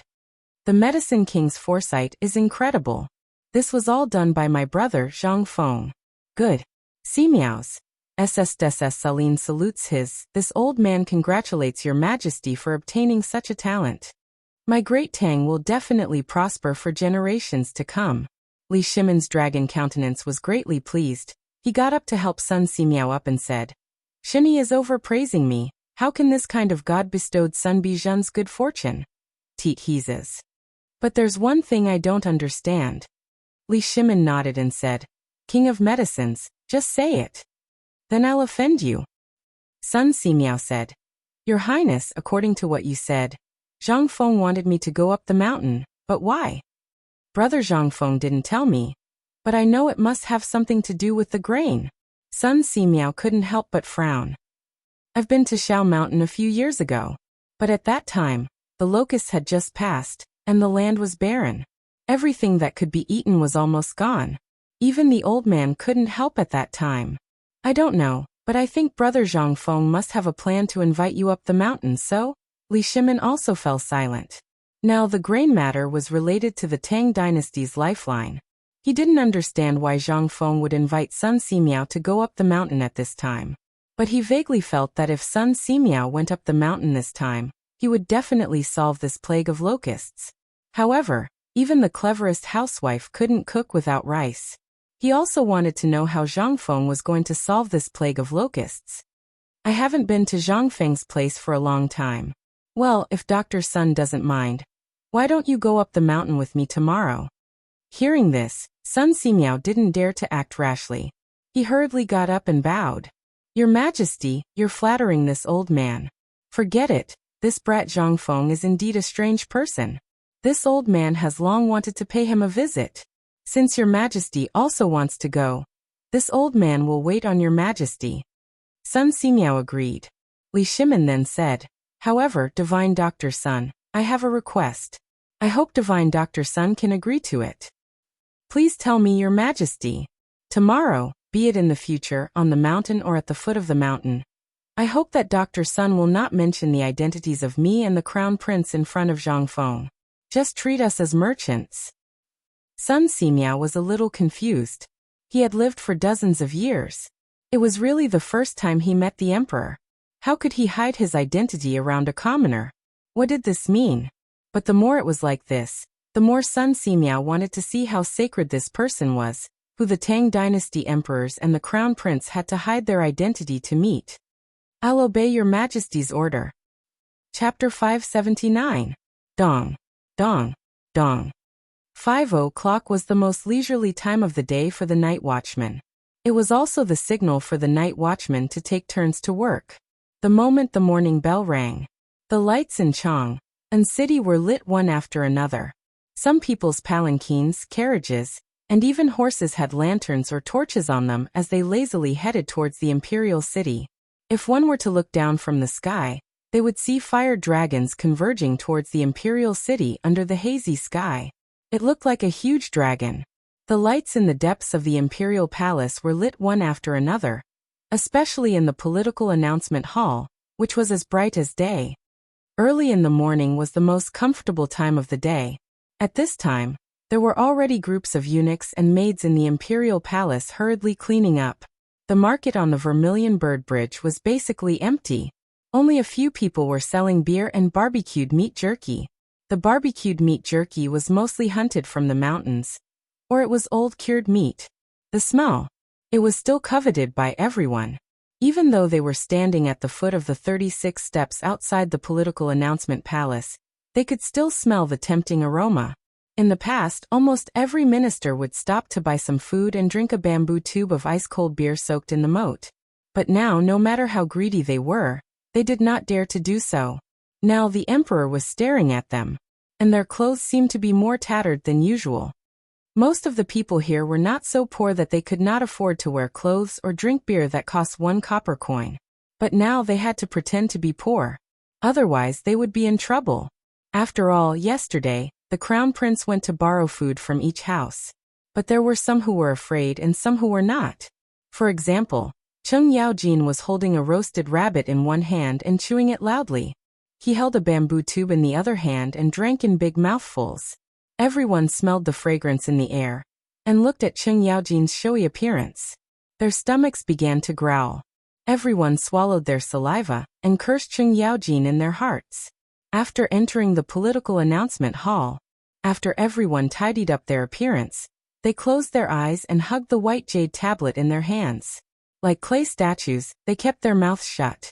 At this moment, Little Gizi's voice came from the entrance of the rear hall.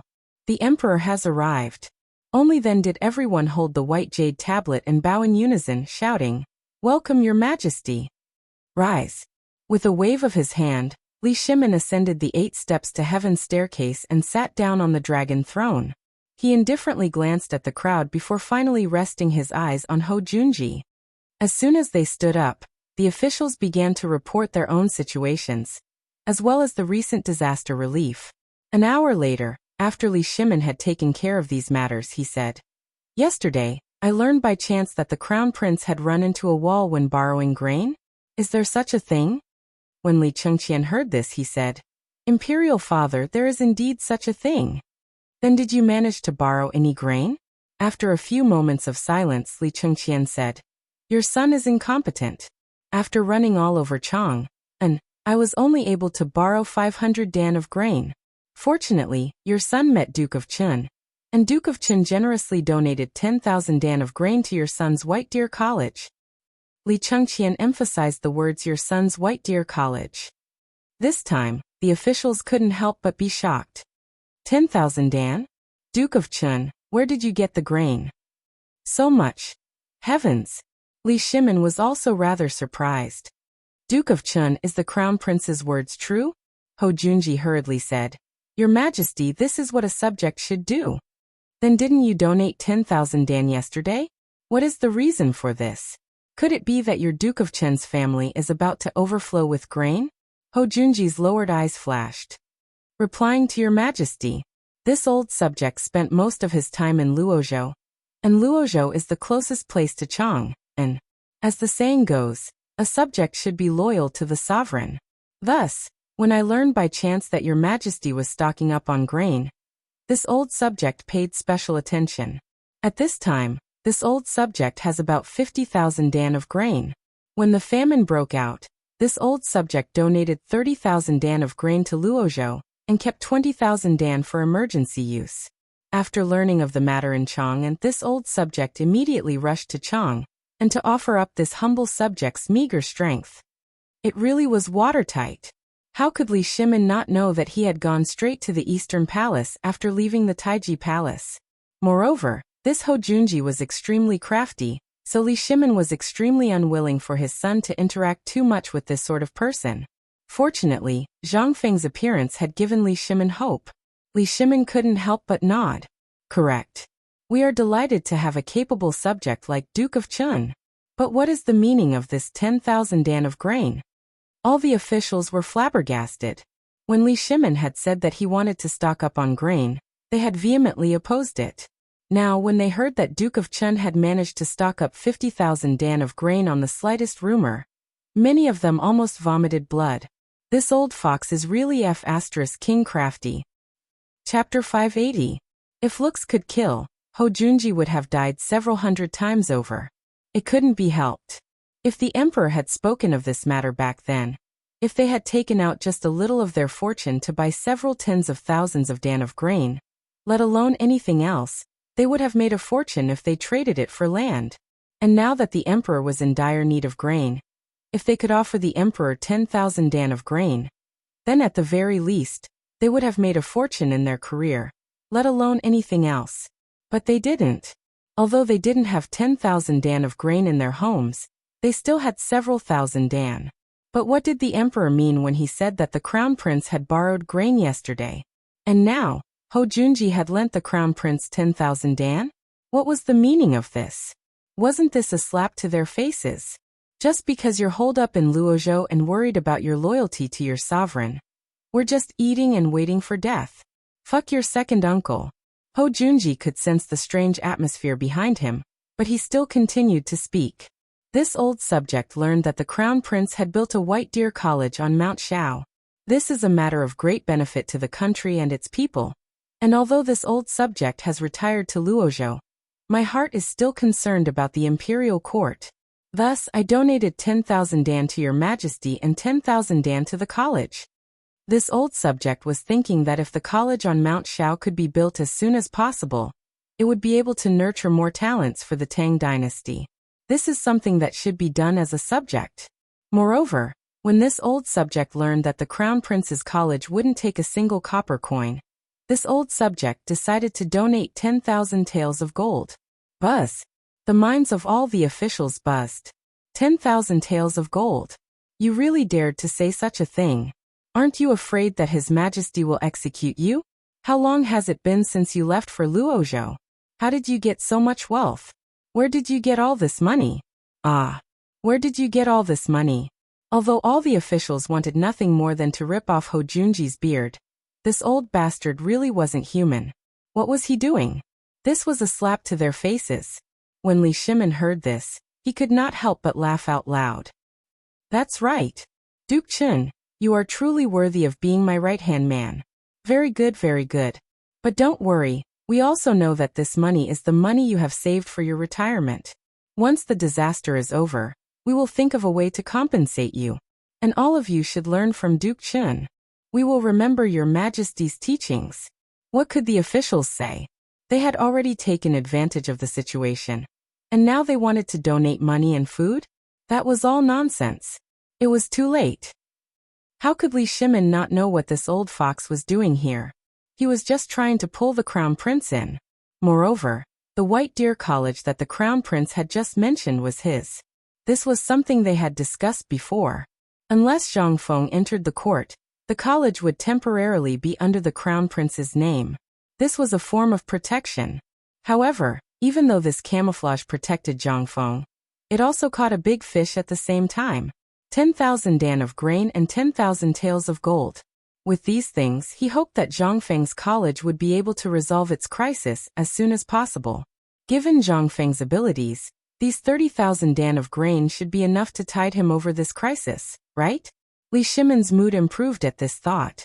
He waved his hand and said, Today we have something to announce. All of you should have seen the food shortage in Chang and city, but we have learned that some people are using this disaster to publicize something. We do not wish to see this, so all of you should pay attention. How could they not know of this matter? And who didn't know of Yu Qigong's murder yesterday? But the emperor had actually so casually flattened it. What did this mean? This meant that the emperor was warning them not to cause trouble if they had nothing better to do. Otherwise, they wouldn't even know how they died. This also meant that the emperor was truly angry. However, all of them were old foxes in the imperial court. They hurriedly bowed and said, "All of you will bear this in mind." That's enough. We also have something to announce today. The disaster is not only in Chang and city, but also in the entire world. However, there are still people in the Tang dynasty who can solve this problem. Therefore, we also want to borrow some grain from them. You are not the only ones who think that the Taiyuan Wang clan and the other 7 major clans can do this. Was the emperor going to look for the 5 clans and 7 kings? Was he going to test them? Or was he simply going to borrow grain? The crowd could not help but feel a little confused. However, at the moment, only the 5 great clans and 7 great clans could solve the problem of food shortage. Excluding Guanlong, in this world, only the 7 great clans had the financial resources to do so. Everyone could not help but be overjoyed. Your Majesty, I think this is a good idea.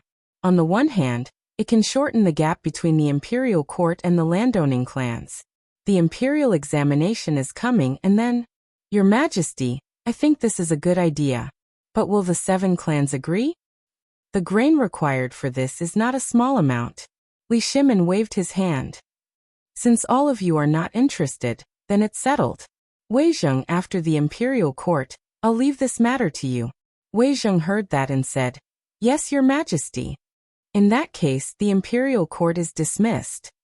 The crown prince shall stay. Chapter 581. 2 days later. Shao Mountain was crowded with people. However, the outline of a futuristic building could be seen in the distance on this wasteland. Basically, Gan Ziyuan and more than 300 craftsmen had become overseers. There were almost 20,000 people on the construction site. Under the instructions of these craftsmen, they were building crazily. These were all small problems. After all, they were all bumpkins. These were the simplest. However, they needed red bricks and a new type of adhesive. This made them a little confused. At this moment, Dugo stared at Zhang Feng. The two of them had been staring at each other for almost 2 hours. Cheng Chimo and Zhang Sun simply moved a stool and sat at the side to bet on who would win in the end. If Wei Shiyu did not have to guard Shao Mountain, it would be even more lively. After an unknown period of time, Zhang Feng was finally defeated. His waist was sore, and it felt like it was going to break. Zhang Feng held his waist and groaned in his chair. No matter what, Lao Tzu's academy has to be done as I say. Whatever you say, it's useless. Lao Tzu doesn't care. Dugo also secretly sighed in relief. However, before he could say anything, Cheng Chimo, who was dozing off at the door, suddenly burst into laughter. Ha ha ha ha, worm, you lost, I won. I said that Feng Zi would definitely not be able to hold on. This guy is weak. Damn you. Zhang Sun and Zhang Feng scolded at the same time. They could say anything else, but to say that Lao Tzu was weak? Damn you. Stop quarreling. I think we should wait for Li Gan to come and discuss this matter. Ever since that old man Kong came, there have been rules in the academy. If you have nothing to do, look at Chang'an University and Imperial College. What kind of buildings are those? Look at yourself. Not only are you using this half-baked red soil, but you also want to build a cement factory to produce cement. How can this mud be better than this yellow mud? Can this thing be sturdy? You want to make it 3 stories high? Why don't you think about it? It's already a problem whether or not he can even stand 10 feet tall with this thing, and you still want to cultivate 3 levels. In any case, since you handed this matter to me to calculate the materials and costs, then you have to do as I say. Otherwise, we can forget about it. When Zhang Feng heard this, he was instantly displeased. This is Lao Tzu's territory. Since when is it your turn to talk about it?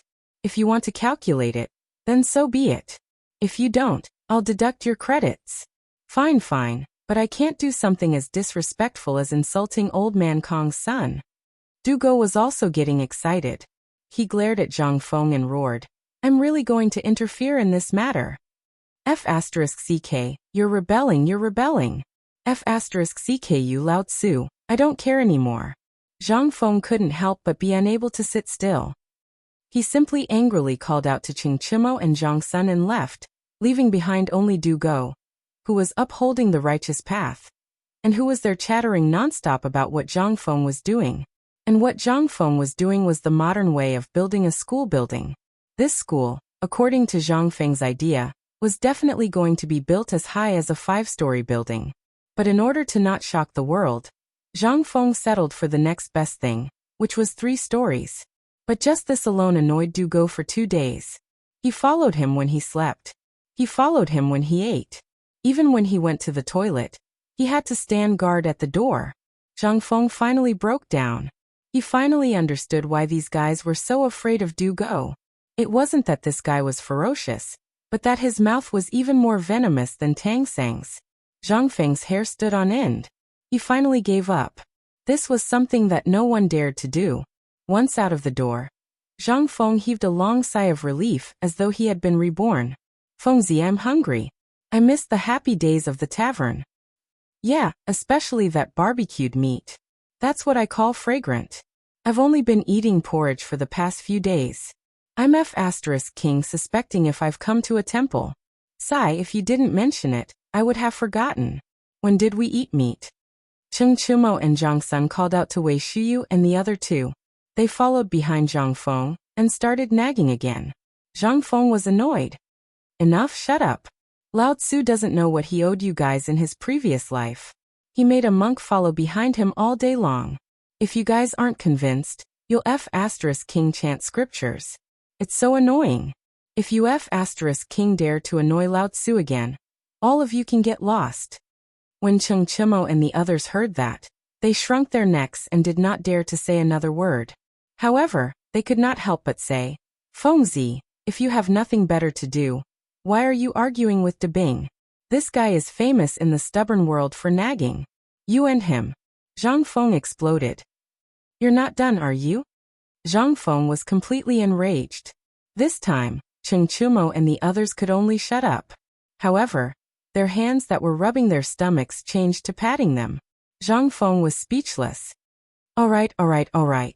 If you guys didn't mention it, I wouldn't have realized. I've been bullied for the past 2 days. I'm really hungry now. Zhang Feng looked around. When he saw the chicken farm not far away, his eyes lit up. Let's go. I'll bring you guys to eat chicken. Chicken? What chicken? However, after the 3 of them were stunned for a moment, they immediately reacted. Chicken. This was a good feeling. However, there was no pot or stove. How were they going to eat? Chapter 582. Zhang Feng did not explain. At this moment, he could not help but think of the process of making beggar's chicken. Big idiot, you're fast. Go find old he and secretly ask for some pepper, cinnamon, bay leaves, the sauce I made, and fine salt. And Tainyo, go get me a bucket of water. The 2 of them heard him and hurried off. Zhang Sunchong hesitated for a while before asking, Fengzi, are you missing something? What? A pot? How can we eat without a pot? Who said that chicken must be eaten with a pot? Zhang Feng smiled mysteriously. Zhang Sunchong saw Zhang Feng's smile and instantly lost his composure. Every time this guy smiled like that, he was going to stir up trouble. Thinking of Zhang Feng's magical skills, Zhang Sunchong could not help but rub his hands together. Zhang Feng saw his expression and pointed to the chicken coop. Butcher Zhang is looking after this place now. You're fast, go get a few chickens and get some eggs while you're at it. Okay. Zhang Sunchong saw that there was something to do and hurried off. Zhang Feng used the golden scimitar embedded with gems that he always carried with him, and found a few banana trees that had just sprouted in the bushes. He was instantly overjoyed. With this, things would be easier. When Zhang Feng carried the banana trees back to a small stream in the crevice between 2 mountains, Qing Chimo and the rest arrived early, and killed all the chickens. The ground was littered with white eggs. Zhang Feng could not help but be stunned. Worm, did you rob Butcher Zhang? No, Butcher Zheng heard that you wanted it, so he specially picked 10 fat chickens and a basket of eggs for me. He said that the eggs would spoil if we couldn't finish them. Zhang Feng was speechless. All right, then you guys find a pile of clean mud. It has to be clean. It's best if it's dug out from the ground. It's best if it can cover all these chickens. They were dumbfounded. What was he trying to do? But he didn't ask. He ran away in a hurry. Ching Chimo was too slow and was caught by Zhang Feng. You stay here and help me pluck the feathers. Ching Chimo was speechless. He had a slight suspicion that this guy was referring to something else, but he had no evidence, so he could only keep his head down and squat on the ground, plucking the hair. And Zhang Feng's request was very sneaky. But when had Ching Chimo ever plucked a chicken's feathers? In the end, Zhang Feng had no choice but to secretly call Go Zi and Zhu Zi over. Only then did he solve the problem. When the few of them had finished washing and peeling the chicken, Wei Shiyu and her companion came back with a large pile of mud that weighed at least 100 pounds. The few of them put down the mud and watched Zhang Feng's operation anxiously. Zhang Feng's work made everyone confused again. They saw that he boiled the stuff in a small pot, and then smeared all the fragrant stuff on the chickens. But that was not the end of it. In the end, Zhang Feng wrapped the chickens with banana leaves, and then carefully covered the mud. Only then did he stop. Then, under the baffled gazes of the few of them, Zhang Feng threw the chickens that had been smeared into the fire, and then made a big fire in another place. That was not the end of it. After the dozen or so mud lumps were burned dry and cracked, Zhang Feng took out the mud lumps again, and smeared a layer of mud on them. Then he asked Ching Chimo to dig a big hole at the place where the fire had just been. He threw the mud lumps into it, filled it with mud again, and made a big fire. That was the end of it. They couldn't help but be confused. Fengzi, is this thing of yours edible? When had they ever seen such a trick? Even when they were marching and training outside, this had never happened, right? Could this thing still be eaten after being tossed around like that? Zhang Feng glanced at them and didn't say anything. He gently dug up the charcoal at the place where the fire had been and put the eggs in it one by one. He then carefully wrapped the eggs with ashes and finally stopped. This made them even more confused. They looked at Zhang Feng in a daze as he fiddled with the fire. Ching Chimo couldn't help but poke Zhang Sun, who was squatting on the ground, and asked, "Is this guy provoked? Otherwise, why would he waste things like this? He has a stove.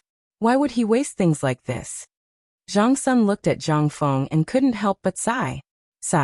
If Lao Li or Dating's father knew that he dared to talk to Fengzi like that, believe it or not, he wouldn't be able to keep his leg. Why? They couldn't help but ask in puzzlement. Zhang Sun sighed and pointed to his head. Fengzi's brain must have been damaged by anger. Ching Chimo rolled his eyes. Could this guy's brain be damaged by anger? He really didn't believe it. With Zhang Feng's character, it would be a blessing from the heavens if he didn't drive someone crazy with his words. However, de Bing, that motherf asterisk cur, it was time to teach him a lesson. This motherf asterisk king pervert. If he forced Fengzi into a corner, then the unlucky ones would be them. At the thought of this, Ching Chimo, Zhang Sun, and the other two started to discuss how to deal with Du Go. This guy really needed to be taught a lesson. Why did he mess with Fengzi for no reason? Son of a bitch. In the end, they really came up with a solution. Fine. Wait, leave the chicken butt for him. Chapter 583. Just as they were in the midst of their discussion, good news came from Zhang Feng's side. Something was wrong. It was the aroma of meat. Their stomachs went on strike again. How could they still be in the mood to discuss? What else was there to discuss? Wouldn't it be better to just beat it up? The meeting about Dugo started in a hurry and ended in a hurry. The few of them stared at the fragrant lumps of dirt, drooling all over the ground. Strange, it's really strange. I've heard of cooking without rice before. I didn't expect that today Lao Tzu would really see cooking without rice. This time, there's some bragging. No, there's some bragging. Ching Chimo was so excited that he stuttered. Most importantly, Zhang Feng used a stone to gently break open the soil. In an instant, the aroma of meat wafted out again. This caused Ching Chimo and the others' eyes to pop out of their sockets. Fengzi, what's this? Beggar's chicken. Zhang Feng peeled the banana leaf with satisfaction, and pulled out the golden chicken inside. Although there were a lot of spices missing, Zhang Feng had just found licorice in the bushes and some other dogwood that could be used as spices. The most important thing was that there were a lot of peppercorns. The Tang dynasty was lacking in everything, especially Chang, but there was no shortage of peppercorns. No matter whether it was in the mountains around Chang and city, there were so many peppercorns that it was beyond recognition. Therefore, there was no shortage of spices on the mountain. The fragrant and tender peppercorns filled their nostrils. Zhang Feng couldn't help but swallow his saliva, not to mention Guzi and Juzi, who were squatting in the distance and looking at them. Although they had already drooled all over the ground, Juzi's father had strictly warned them that if they dared to be rude in front of Zhang Feng, their legs would be broken and they would be locked up. Therefore, they didn't dare to mess around like before. They also didn't dare to play with Zhang Feng anymore. At this time, Zhang Feng was still a chicken in the mud. Qing Chimo couldn't stand it anymore. Well, Fengzi, this thing is hot. Your hands are precious. Let me do it. No, I'll do it too. Me too. As they spoke, the three of them bravely stepped forward. Each of them hugged a piece of scalding hot soil as they groaned in pain and ate it. Zhang Feng was speechless. Wasn't it just a beggar's chicken? There were plenty of them.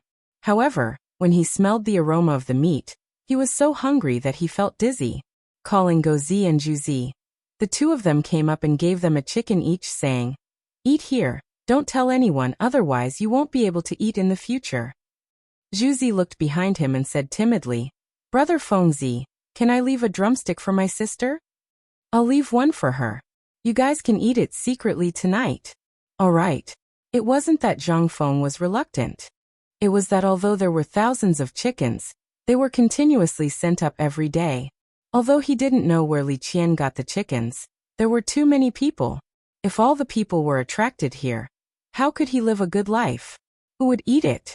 Who wouldn't eat it? Therefore, it was inevitable that he would give them special treatment. It wasn't that he didn't want to. The key was that no one knew how to do this. There were already a lot of things to do now. If this thing was added, wouldn't he go crazy? And at this moment, Li Chengqian's voice came from not far away. Fengzi, Fengzi, good news, very good news." The few people who were eating chicken were stunned when they heard that. They looked at Li Chengqian, who was running all the way, and asked vaguely, "What's the matter?" Li Chengqian saw their strange actions and sniffed the tempting smell of chicken in the air.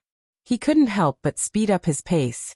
By the time they rushed to their side, Qing Chimo and the other two had already hidden a chicken for each of them, and the chicken in their hands was almost finished.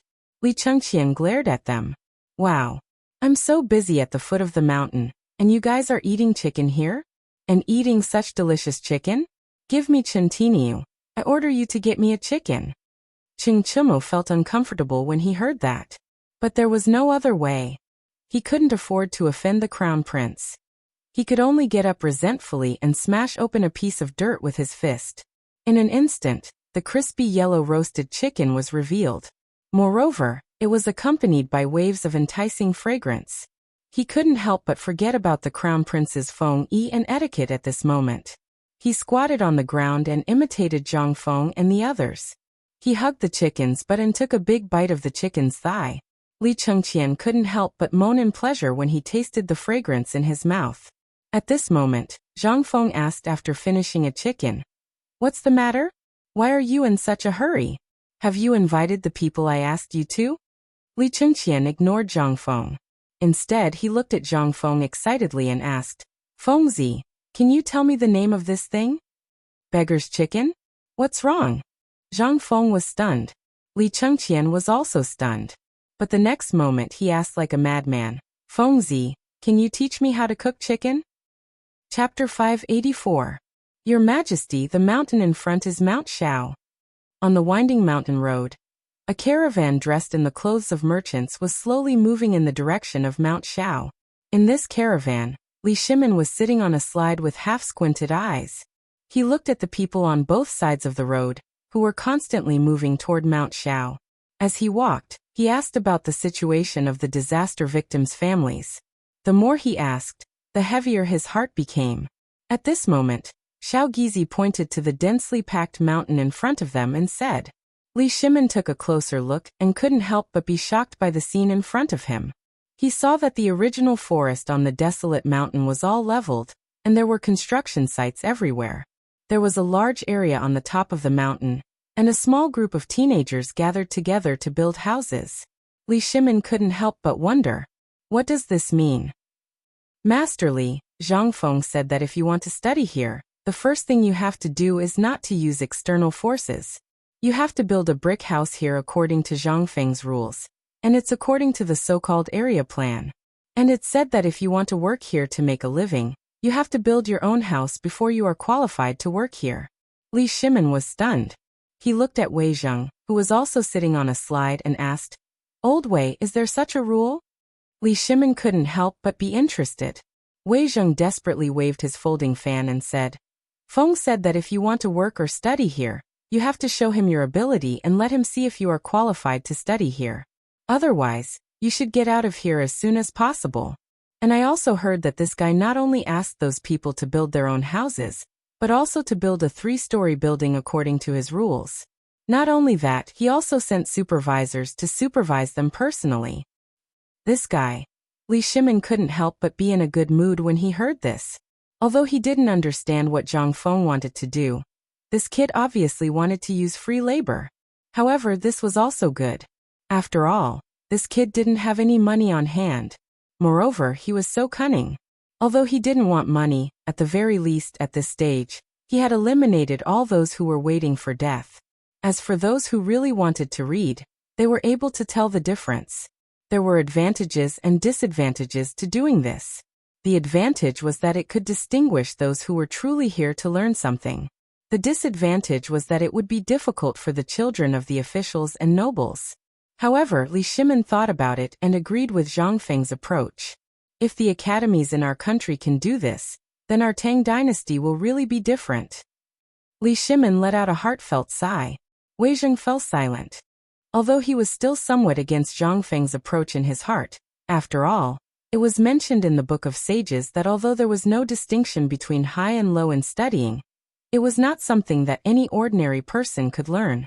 This was the only way to distinguish the students from the ordinary people. Zhang Feng did this because he wanted everyone in the world to be able to go to school. This, although he didn't know whether it was good or bad. What could he do when Zhang Feng did this? After all, Zhang Feng's strength and ability were there for all to see. Just as Li Shimin and Wei Zheng were leisurely following the fleeing army to Xiao Mountain, a gong was sounded on Xiao Mountain at this time. Even Qing Chimo's roar could be heard. "Let's eat." As the voice fell, the people who were still playing games instantly dropped their tools like ants and swarmed to the place where the smoke was rising in spirals. That was the place where the mountain gate was built by a few big trees. After hearing the roar, the crowd, who were already moving slowly, became like donkeys that had turned into horses. They rushed up the mountain as if they had gone mad. Li Shimin and the others could only drive all the chickens and ducks that were carrying bone-strengthening powder and food to the side of the road, and make way for the people to trample on a spacious road. Looking at the densely packed crowd of people holding up broken bowls, Li Shimin could not help but feel flustered in his heart. What was it that caused my people to become like this? After the people left, Li Shimin waved his hand and said, "Speed up, I want to see what they are eating." Ah! Following Li Shimin's order, the originally slow group suddenly sped up. Groups of golden guards also opened up a path in front. Some people even hurriedly rode up to the top of the mountain to report. And just as the two places were proceeding in an orderly manner, at the chicken farm behind Xiao Mountain, Li Chengqian was holding a large oil paper umbrella. He had moved a makeshift reclining chair made by Zhang Feng and was lying there, directing the dog and dozens of other children to roast the chicken. You are too slow and too stupid. Don't you know how to dig the chicken's stomach? Can this be eaten? And Go Zi, can you at least wash the mud off your hands before you go and get the chicken? If you dare to do this, I won't even let you eat the chickens, but I'll leave it for Mantu. Chapter 585. What Li Chengqian didn't notice was, when he started to cook the beggar's chicken, a large number of refugees who had just come up the mountain were attracted by the aroma and slowly gathered around. When Li Chengqian noticed, these people were not far away from him. Zheng Tufu was also holding a butcher knife and staring at those people angrily. What? You all want to rebel? Get the hell out of here and get back to work. Li Chengqian turned around with Zheng Tufu's roar. He didn't know what was going on, but he was shocked by what he saw. Behind him were basically the children who had followed their parents up the mountain. At this time, they were staring at his hand with their big black eyes. You little brat, don't you know how to be secretive after eating a chicken? Look, I'll see how you explain this to Fengzi. Zheng Tufu said hatefully. He stomped his foot and left. At this time, those children looked at the big chicken legs in the hands of Guzi and Zhuzi, and couldn't help but step forward. Guzi and Zhuzi quickly hid the chicken legs. But it was too late. When one was hungry, one's IQ would basically be in the negative. Especially when one saw such delicious food. One would have forgotten what IQ was. One of the teenagers couldn't hold back and rushed forward to snatch the chicken in Guzi's hand. But at this time, Li Chengqian's guard hurried over and kicked the person away. How dare you? Why aren't you backing down? Which one of the crown prince's guards wasn't a master? Although the guard had already restrained a lot of his strength, he still kicked the teenager far away. It was only at this moment that those people woke up from their stupor after hearing this cold shout. A teenager who seemed to be that teenager's elder brother hurriedly kowtowed to Li Chengqian in horror. Sir, please do not kill him. He hasn't eaten for 3 days. He was muddle-headed and offended, sir. Li Chengqian's expression was very bad. He looked at those people and then at the chicken that had just been roasted, as well as the chicken that was already cold. He waved his hand and said, Guzi, give it to them. Guzi didn't move. Instead, he hugged the chicken in his hand tightly. Li Chengqian was angry, but he didn't know who to vent his anger on. He could only take a deep breath and said, Wait, I'll roast it for you. You give it to them. Be obedient. No, I haven't eaten the steamed buns. My brothers haven't eaten. Be obedient. Wait, I promise you all will have chicken. Hearing this, Guzi and the others reluctantly threw the chicken to them. When those chickens were handed out, Li Chengqian's thought of fighting didn't happen. The teenager took all the chickens and placed them all on the ground. Then he tore them apart, piece by piece, and gave them to each person. In the end, these chickens were still not enough. But there was only the last chickens. Gritting his teeth. TSS. Estes? S's.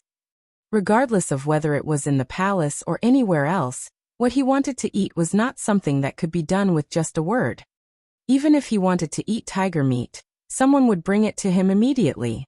But now what did he see? Fengzi had already collected all the rotten food. Why were they still acting like this? Guzi, you guys quickly go and get the chickens and ducks.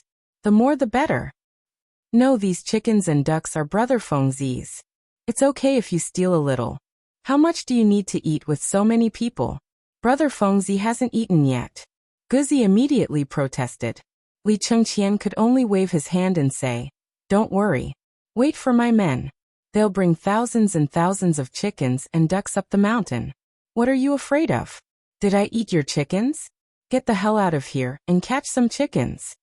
Seeing Li Chengqian's anger and hearing that thousands and thousands of chickens and ducks were coming, Guzi and the others ran away. As they ran, they shouted, Zhengwazi, young Master Li wants chickens. Lots and lots of chickens.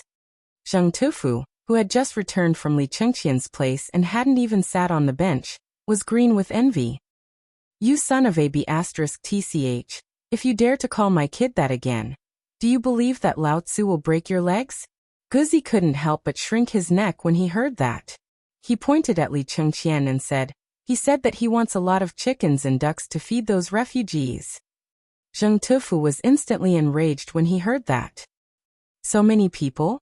How many chickens is that? No. Without Fengzi, let alone a single chicken, from now on, I won't give it to anyone. He said that his men will bring thousands and thousands of chickens to make up for it. And we haven't eaten yet. Brother Crazy is also waiting. If you don't give it to us, I'll go look for Brother Fengzi now. Wait a minute. How many chickens did that brat say his servants would bring? I heard that there are thousands and thousands. What's wrong? Thousands and thousands. Zheng Tufu's vision darkened. He suddenly roared. Damn it, you prodigal. There's not much food on this mountain to begin with. Damn it, now you have so many mouths. Are you trying to eat Fengzi? Chapter 586. Zhang Feng was very busy. When he woke up early in the morning, he encountered more than 1,000 refugees going up the mountain. He wanted Li Gan to deal with them, but he didn't know what possessed him. A beggar's chicken had charmed him. He ran away before the sun rose, and he didn't know where he was. Even Gozi Zhuzi and the group of children who were in charge of distributing the porridge and food were nowhere to be seen. How could this not give Zhang Feng a headache? But this was good. Once this person came, Du Dabing would be busy and wouldn't have time to bicker with him. It was just that when he ran away, he took his blueprint with him. Early in the morning, Zhang Feng was lying on the table, working on the blueprint again. Just as Zhang Feng was about to succeed, he suddenly felt a gust of cold wind. He thought that Gozi and the rest had returned and were fanning him. Gozi, the wind is stronger. Oh right, where did that damn person go? I say Fengzi, who are you talking about? At this moment, Li Shimen's voice sounded behind Zhang Feng. Zhang Feng thought he heard wrong. He turned around and saw that it wasn't Gozi, but Li Shimen, who was fanning him while staring at his blueprint. Lao Li? Old Wei. When did you guys come? Oh right, this is turning around. Zhang Feng saw Li Shimen and Wei Zhang, as well as an old man with his hands behind his back, looking at the busy people outside. Li Shimen pointed at Sun Simiao and said, "Isn't this the miracle Dr. Sun Simiao you're looking for?" When Li Gan found out that I was coming yesterday, he ran away. However, when I was at the door, I saw De Bing and the others. But where did Li Gan go? Li Shimen thought that something big had happened and wanted to show off in front of Sun Simiao. But when he went up the mountain, he didn't see him. Li Shimen couldn't help but feel a little disappointed. He asked the moment he entered. But how could Zhang Feng care about this? He hurriedly pushed Li Shimen away and came to Sun Simiao. He bowed and said, "Student Zhang Feng greets Mr. Drug God." Only then did Sun Simiao retract his gaze. He cupped his fists and said, "Little friend is too polite. I've long since heard of your matter. To be able to take out 20,000 dan of grain to save the people from disaster at this time. Little friend's courage is truly admirable. Elder son, you flatter me. I'm just trying to do my part." Seeing Zhang Feng and Sun Simiao talking back and forth, saying something neither salty nor light, Li Shimen and Sun Simiao were completely left to the side. They simply left the room and wandered around the construction site. "Old Wei, look at this thing. It's built so strangely." As soon as he left the house and wandered around the construction site, Li Shimen noticed something different. Logically speaking, the renovation of a house was nothing more than an earthen house, a brick house, or a wooden house. Although this was just laying the foundation, it seemed to be different from the house that the two of them understood. Li Shimen couldn't help but beckon Wei Shiyu over. "Let me ask you what's going on?" Of course, Wei Shiyu knew what was going on. She told Li Shimen the whole story. When Li Shimen heard this, he couldn't sit still. He ignored Wei Zhang and hurried into the wooden house. At this time, Zhang Feng and Sun Simiao seemed to be discussing something. Zhang Feng even wrote something and handed it to Sun Simiao. Sun Simiao looked at the piece of paper and didn't say anything. He just left without saying a word.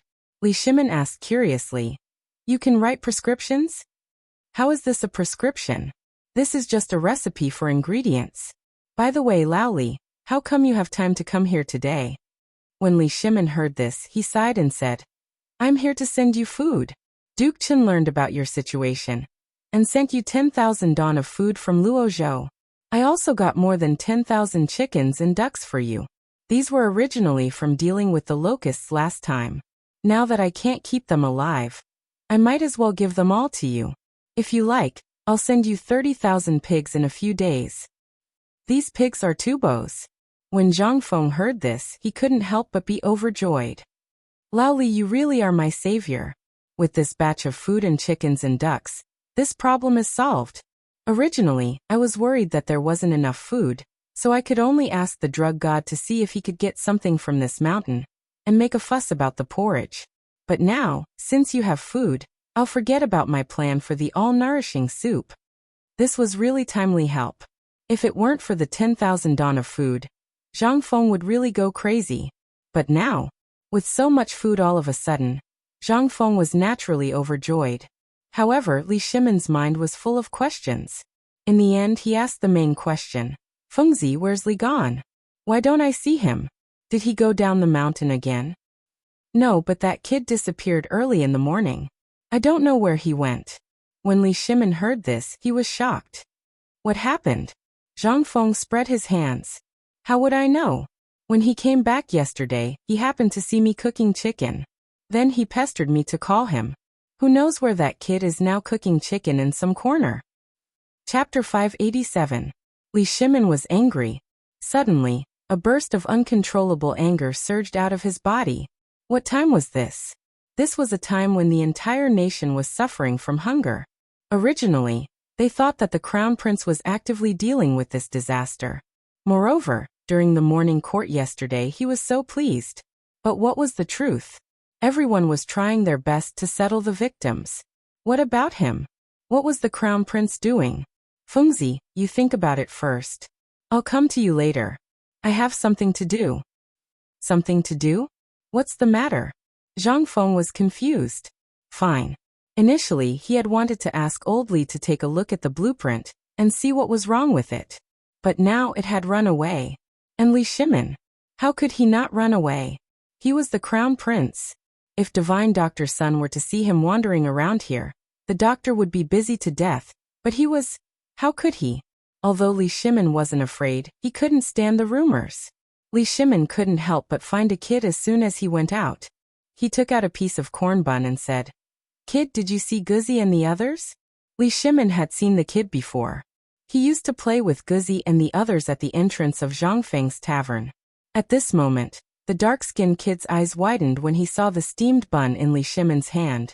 He pointed at himself and said, Grandpa, is this for me? Li Shimen wanted to vomit blood, but he suppressed the anger in his heart and nodded.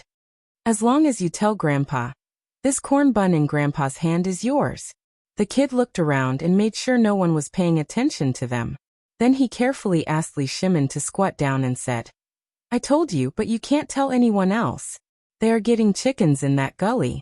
And there are so many people there now. There are not enough chickens. Chickens? How dare he? Li Shimen had long known that the Crown Prince had messed around in Chang and City, but that was before, so he could turn a blind eye to it. But where was this place? Although there were no spies here, the craftsmen all knew them. Moreover, how could he guarantee that Wei Shuyu and the others wouldn't spread the news? Or if the commoners saw it and spread it around, then where would Li Shimen's face go? Today in the morning court, he had praised the Crown Prince for being sensible and knowing how to worry for the people. But now? What was he doing?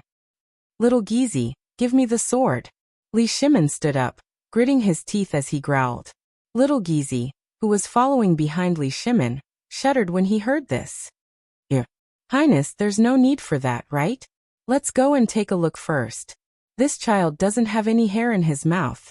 If we say, I said bring me the sword, Li Shimen roared. Although most people didn't hear it. But Wei Shuyu and the others, who had been paying attention to this, could tell from Li Shimen's expression that something bad had happened. The few of them hurriedly gathered together. I say, brothers, what's going on? Why do I feel that Master Li's expression doesn't look right? Let's go and ask that child. He should have heard something. I suddenly have a bad feeling. Li Gan is going to be in trouble. The few of them waited for Li Shimen to leave, then grabbed the child and asked, Let me ask you, what did that master say just now? Little baby was scared silly. He only gave me a steamed bun. If you want to eat it, Wei Shuyu glared at him. Let me ask you, what did he say? He asked me where Guzzi and the others went. Then what did he say in the end? The child thought for a moment and said, I think he said something about his sister-in-law being so cheap. Sword. F*CK. Something F*King Big had happened. The few of them knew what cheap meant. His Majesty was going to kill someone. Who was he going to kill? Could it be with a chicken? Hiss. Several people could not help but suck in a breath of cold air. They hurriedly followed Li Shimen's direction and ran. This scene was also seen by Wei Zheng, who was observing and recording how Dugo recorded the disaster victims, and how he distributed the food. He had originally wanted to make a complete copy of this and bring it back to Chang, and to use on Chang'an. But now, seeing Wei Shuyu and the others running wildly, and in front of them, Li Shimin was holding a shiny thing in his hand, and was taking large strides forward, they were instantly shocked. Da bing, come here quickly. Wei Zheng did not care about anything else. He hurriedly called out to Du Go and asked, "What's going on?" Du Go had been busy since he woke up in the morning. He did not even have time to pee, so how could he care about this? He glanced in the direction the few of them were running and said in a muffled voice, "They seem to be looking for that kid Li Gan. He disappeared before dawn. I don't know what he's doing." Wei Zheng's heart could not help but skip a beat. Something bad had happened. To make the emperor so angry all of a sudden, it meant that he could not care about anything else. Wei Zheng kicked the paper and pen in his hand into his clothes. He hurriedly lifted his robe and chased in the direction Ching Chimo and the others had run. The strange movement here finally attracted the attention of Sun Simiao, who was observing the cooking in the pot and a bowl of porridge with bone-strengthening powder. Seeing Wei Zheng in such a panic, he couldn't help but jump in fright when he took a closer look. He hurriedly beckoned to Du Go. "Kid, carry the old man and catch up with them quickly." Chapter 588. Although the word chicken was still very common in the Tang dynasty, it was still a very lowly thing. If it was an ordinary person, it would be nothing. But what was the crown prince of a country? He represented the imperial family. So many people were busy helping the victims of the disaster, but what was the crown prince doing? How could this not make Li Shimin angry? At this moment, Li Shimin was holding his sword with a frosty expression. Behind him, all the Jinwu guards were fan-shaped to protect Li Shimin from both sides. They also saw the anger on the emperor's face. Everyone couldn't help but sweat as they held the Modeo hidden in their robes. After Li Shimin circled around a mountain ridge, he saw a chicken pen made of bamboo that stretched as far as the eye could see. Not far from the chicken pen, there was a small stream that flowed from a cave on a mountain. A large group of people were gathered together, doing something unknown. In the middle of the crowd, Li Qingqian's eye-catching robe was recognized by Li Shimin and the others at a glance. Next to Li Qingqian was a banner with the words "Help the Victims, Chicken Dinner" written on it. Seeing these words, Li Shimin couldn't help but feel dizzy. When everyone saw this scene, they couldn't help but feel their heads explode. What was the crown prince doing? He was King courting death. It was no wonder that the emperor was so furious. So that was it. While Xiao Gizi was shocked, he quietly whispered to a Jinwu guard, "Immediately go and ask Zhang Feng to come and save the emperor. If he plays, I won't let you off easily." When the Jinwu guard heard this, his legs trembled, and he ran away in fear. How could Li Shimin care so much? He looked at Li Qingqian, who was lying on the recliner, waving a fan and drinking beer. He was so angry. "Lao Tzu hasn't eaten properly for 3 days, you unfilial son. What are you doing? I asked you to come here to let you learn Zhang Feng's skills. I thought you learned something, but this is what you learned? Unfilial son. Kneel down." Li Shimin finally couldn't hold it in anymore. He shouted angrily, raised his sword and rushed down. Just as he was instructing Guzi and the others to skillfully pluck the feathers, wash the ducks, and wrap them with banana leaves, he faintly heard a loud roar. At first he was slightly surprised. However, he didn't think much of it when he heard the noise of Guzi and the others. He thought that it was an auditory hallucination. Anyone would have an auditory hallucination in the midst of the buzzing of these hundreds of people. "Zhuzi, you're mistaken. You have to put the seasoning into the chicken's stomach first. Otherwise, who can eat it if you make it like this? It's tasteless. And you, the few of you, are the eggs cooked like that? It's Zhuzi and you Huangzhou Bang." Just as he was giving instructions to Sun Gozi and the rest of the group, a huge force suddenly smashed onto his head. Li Qingqian's head instantly became dizzy, and he fell heavily onto the ground. "Unfilial son.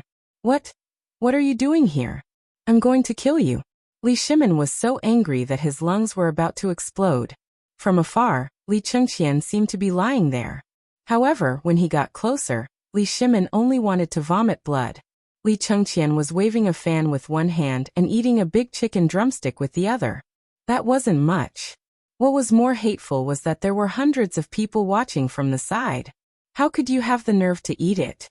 Li Shimin pointed the sword in his hand at Li Chengqian's neck and shouted angrily, "Unfilial son, what are you doing?" "Ave, father, I'm cooking chicken." "Pa."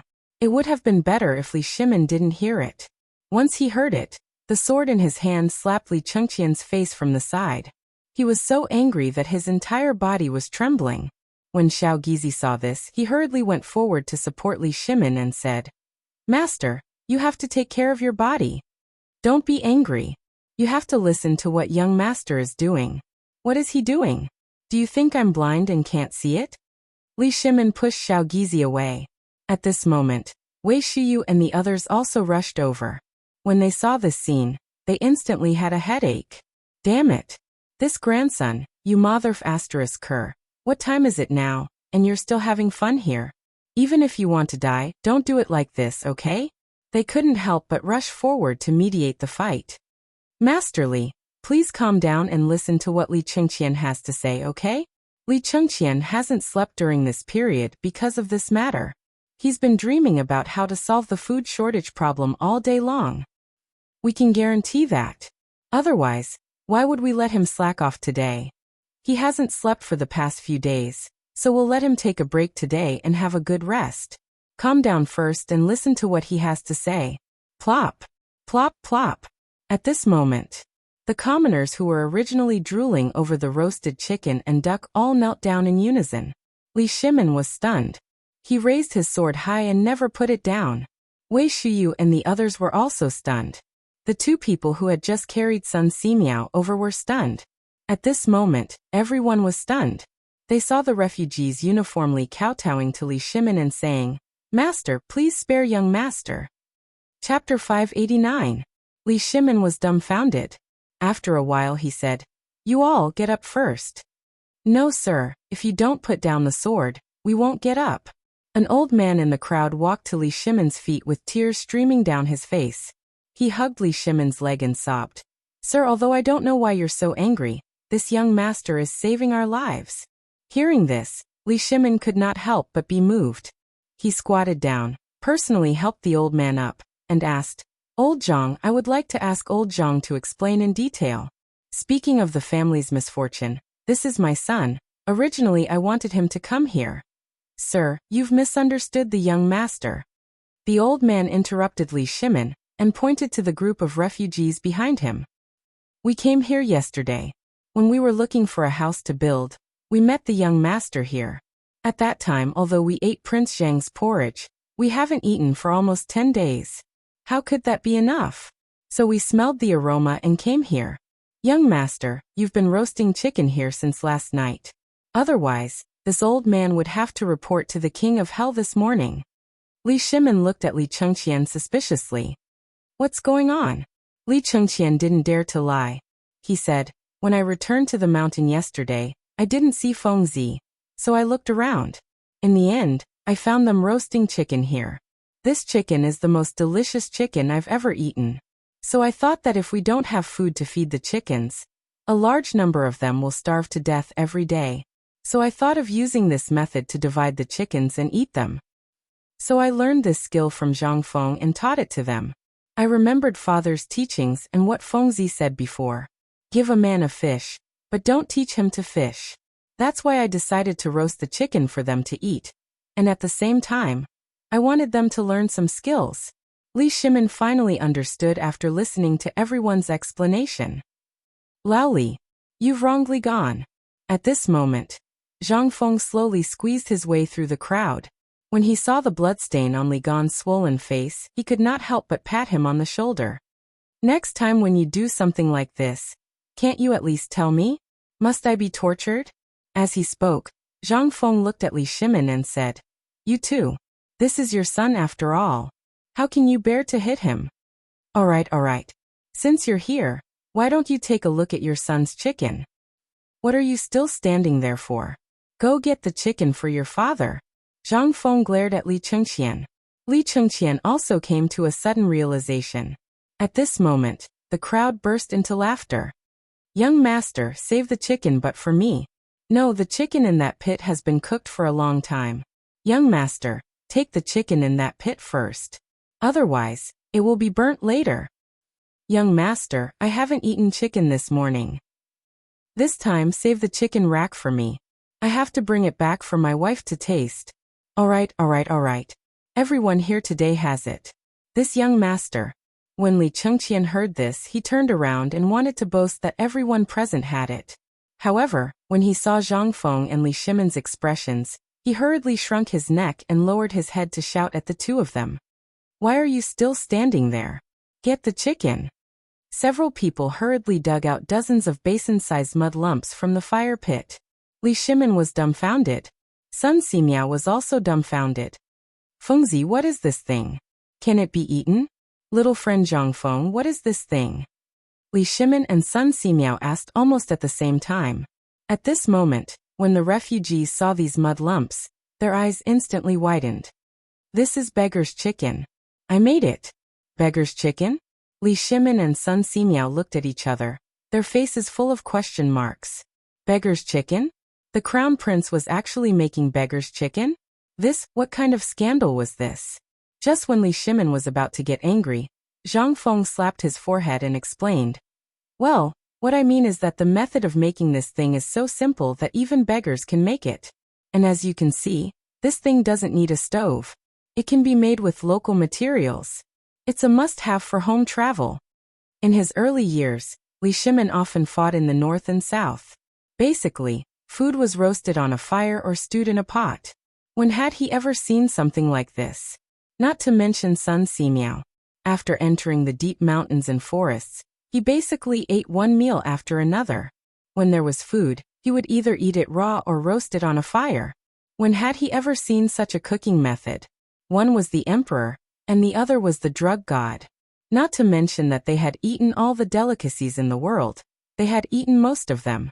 It was just that they had never seen cooking without rice. The two of them couldn't help but lick their lips when they saw Li Chengqian personally knock open the mud lumps and reveal the yellow chicken buttocks. After all, their stomachs had been filled with gruel for the past few days. Now that they saw such a magical thing, how could they bear it? Li Chengqian found 2 banana leaves for the 2 chickens and handed them to Li Shimen and Sun Simiao. Godly doctor, father, please taste this chicken. Chapter 590. Only then did Li Shimen notice that Li Chengqian's face was full of traces of being drowned. Even the hair on his forehead had been burned by the fire. Li Shimen didn't take the chicken. Instead, he helped Li Chengqian brush his hair before taking the chicken. He laughed and said, Good. I'll also try the chicken you made. I'd like to see how much of Feng Zi's teachings you've inherited. Zhang Feng couldn't help but roll his eyes. Laoli, that's not right. What do you mean by that? You seem to be saying that your son is here to steal my teachings? Feng Zi, what are you talking about? Come eat chicken. Come, this tastes great. I left it especially for you.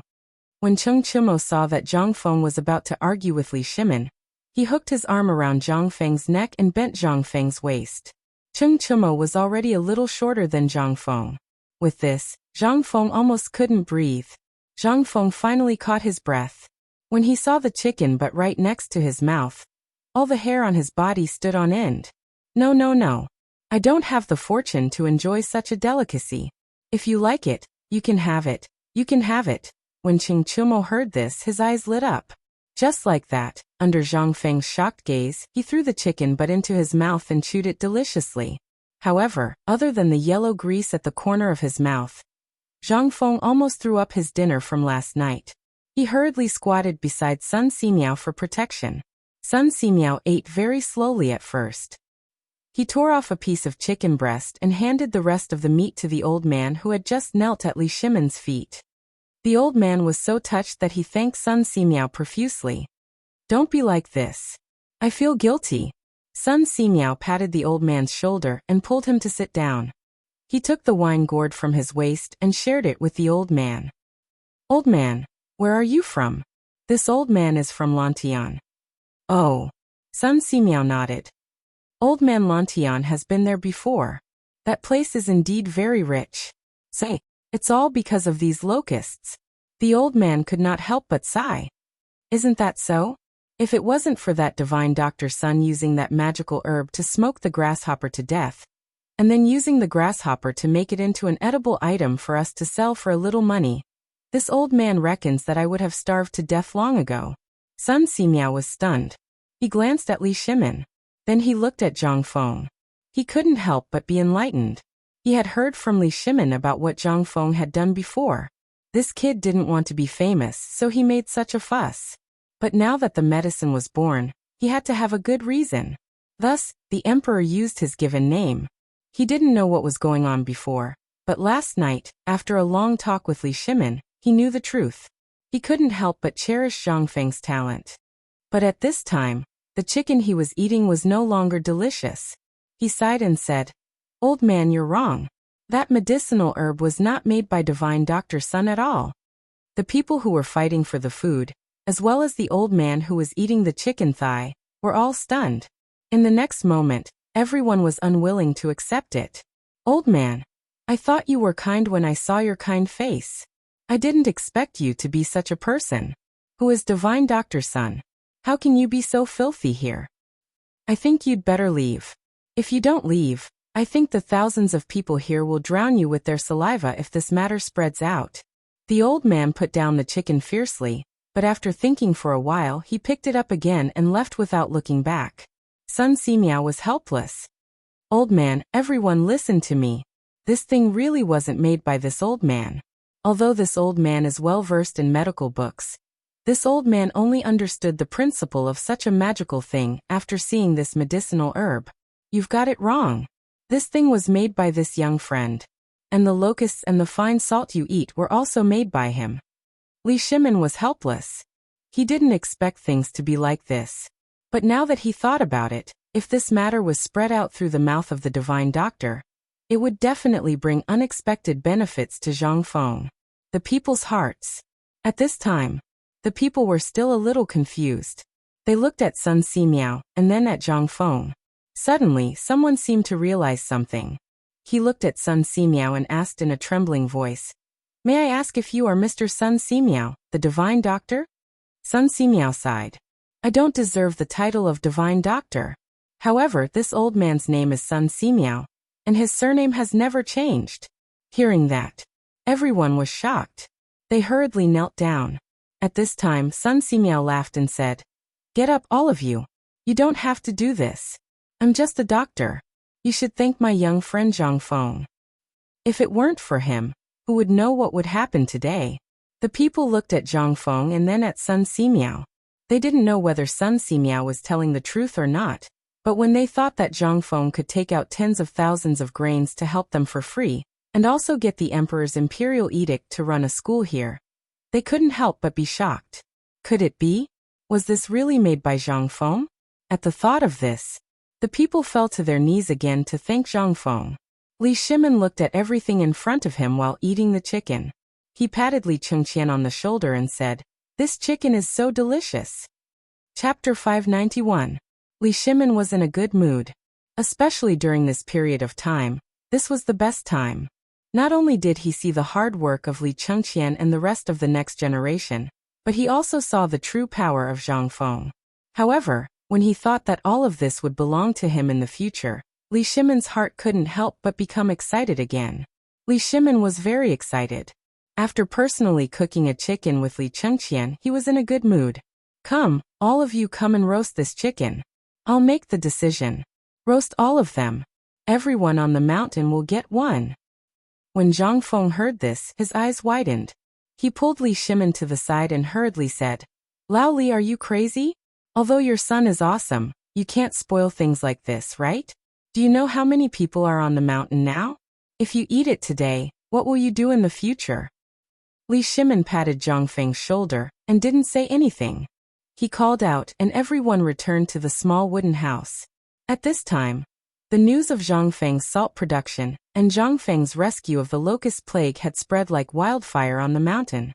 Everyone was so excited that it was as if they had been injected with chicken blood.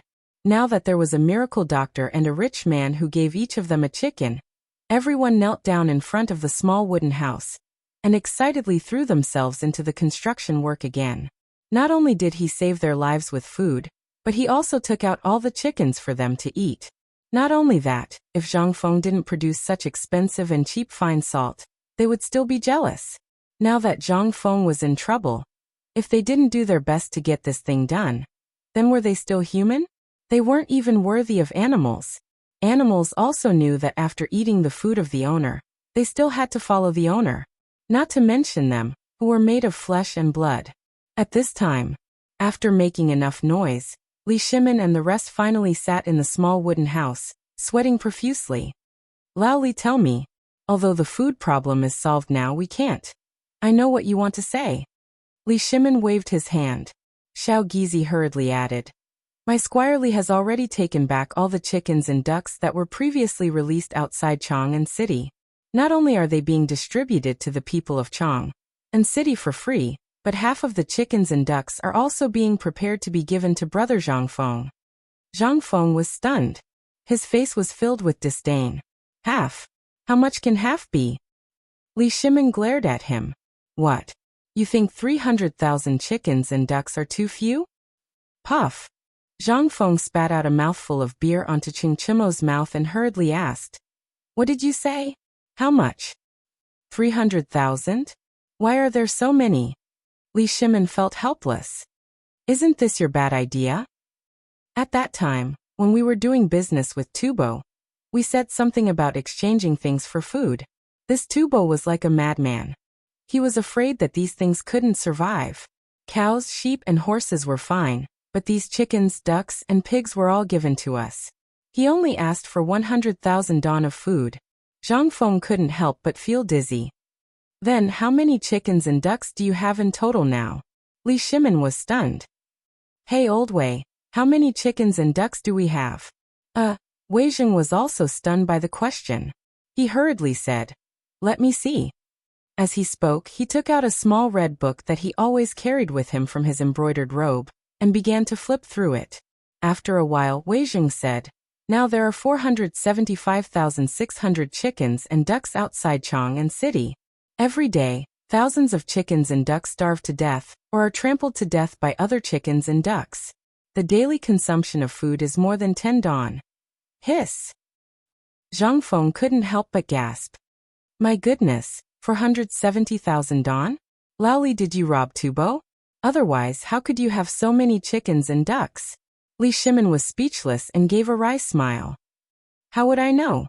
At that time, people in Tubo didn't have enough to eat, and countless people starved to death. How could there be such things as fodder that you made? So, under the wise decision of the current emperor, I happened to have some business with people in Tubo. So they first said that they would leave the chickens and ducks with me. But in the end, didn't the plague of locusts break out? They simply exchanged these chickens and ducks for 100,000 don of food. If not, how could I be short of food now? Li Shimin couldn't help but sigh. He miscalculated.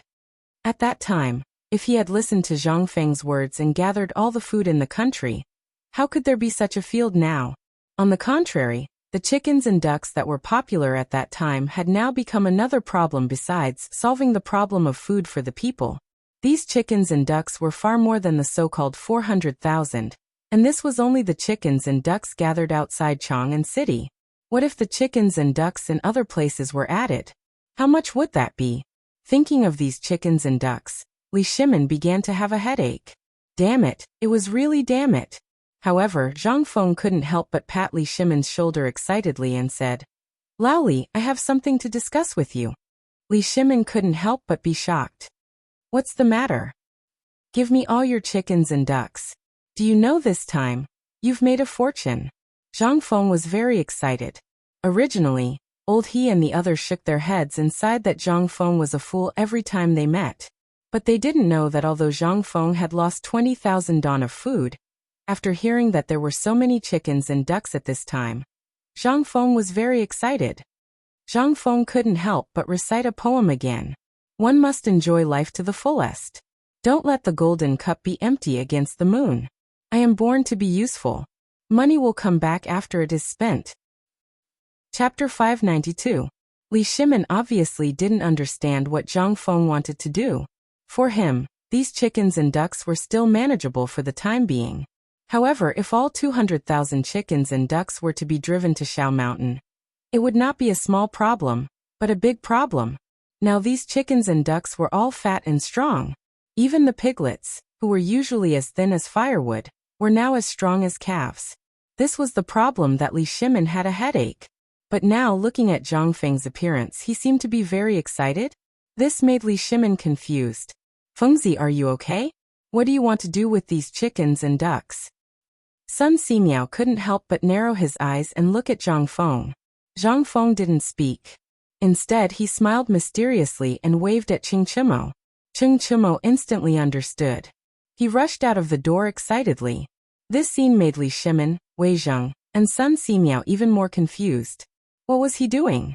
Did this kid want to? Just when he was confused, Ching Chimo came in with 2 bowls of steaming porridge. Master Li, you have the porridge. Dr. Sun, have the porridge. Looking at the oily layer of grease on the bowl, and the smell of bone-strengthening powder, Li Shimin's eyes couldn't help but light up. This is made with bone-strengthening powder? Zhang Feng didn't speak. He just signaled Li Shimin to take a sip. Li Shimin and Sun Simiao subconsciously took a sip. Then, both of them couldn't help but frown. Master Li, there seems to be something else in this porridge besides bone-strengthening powder. When Li Shimin heard Sun Simiao's words, he couldn't help but frown.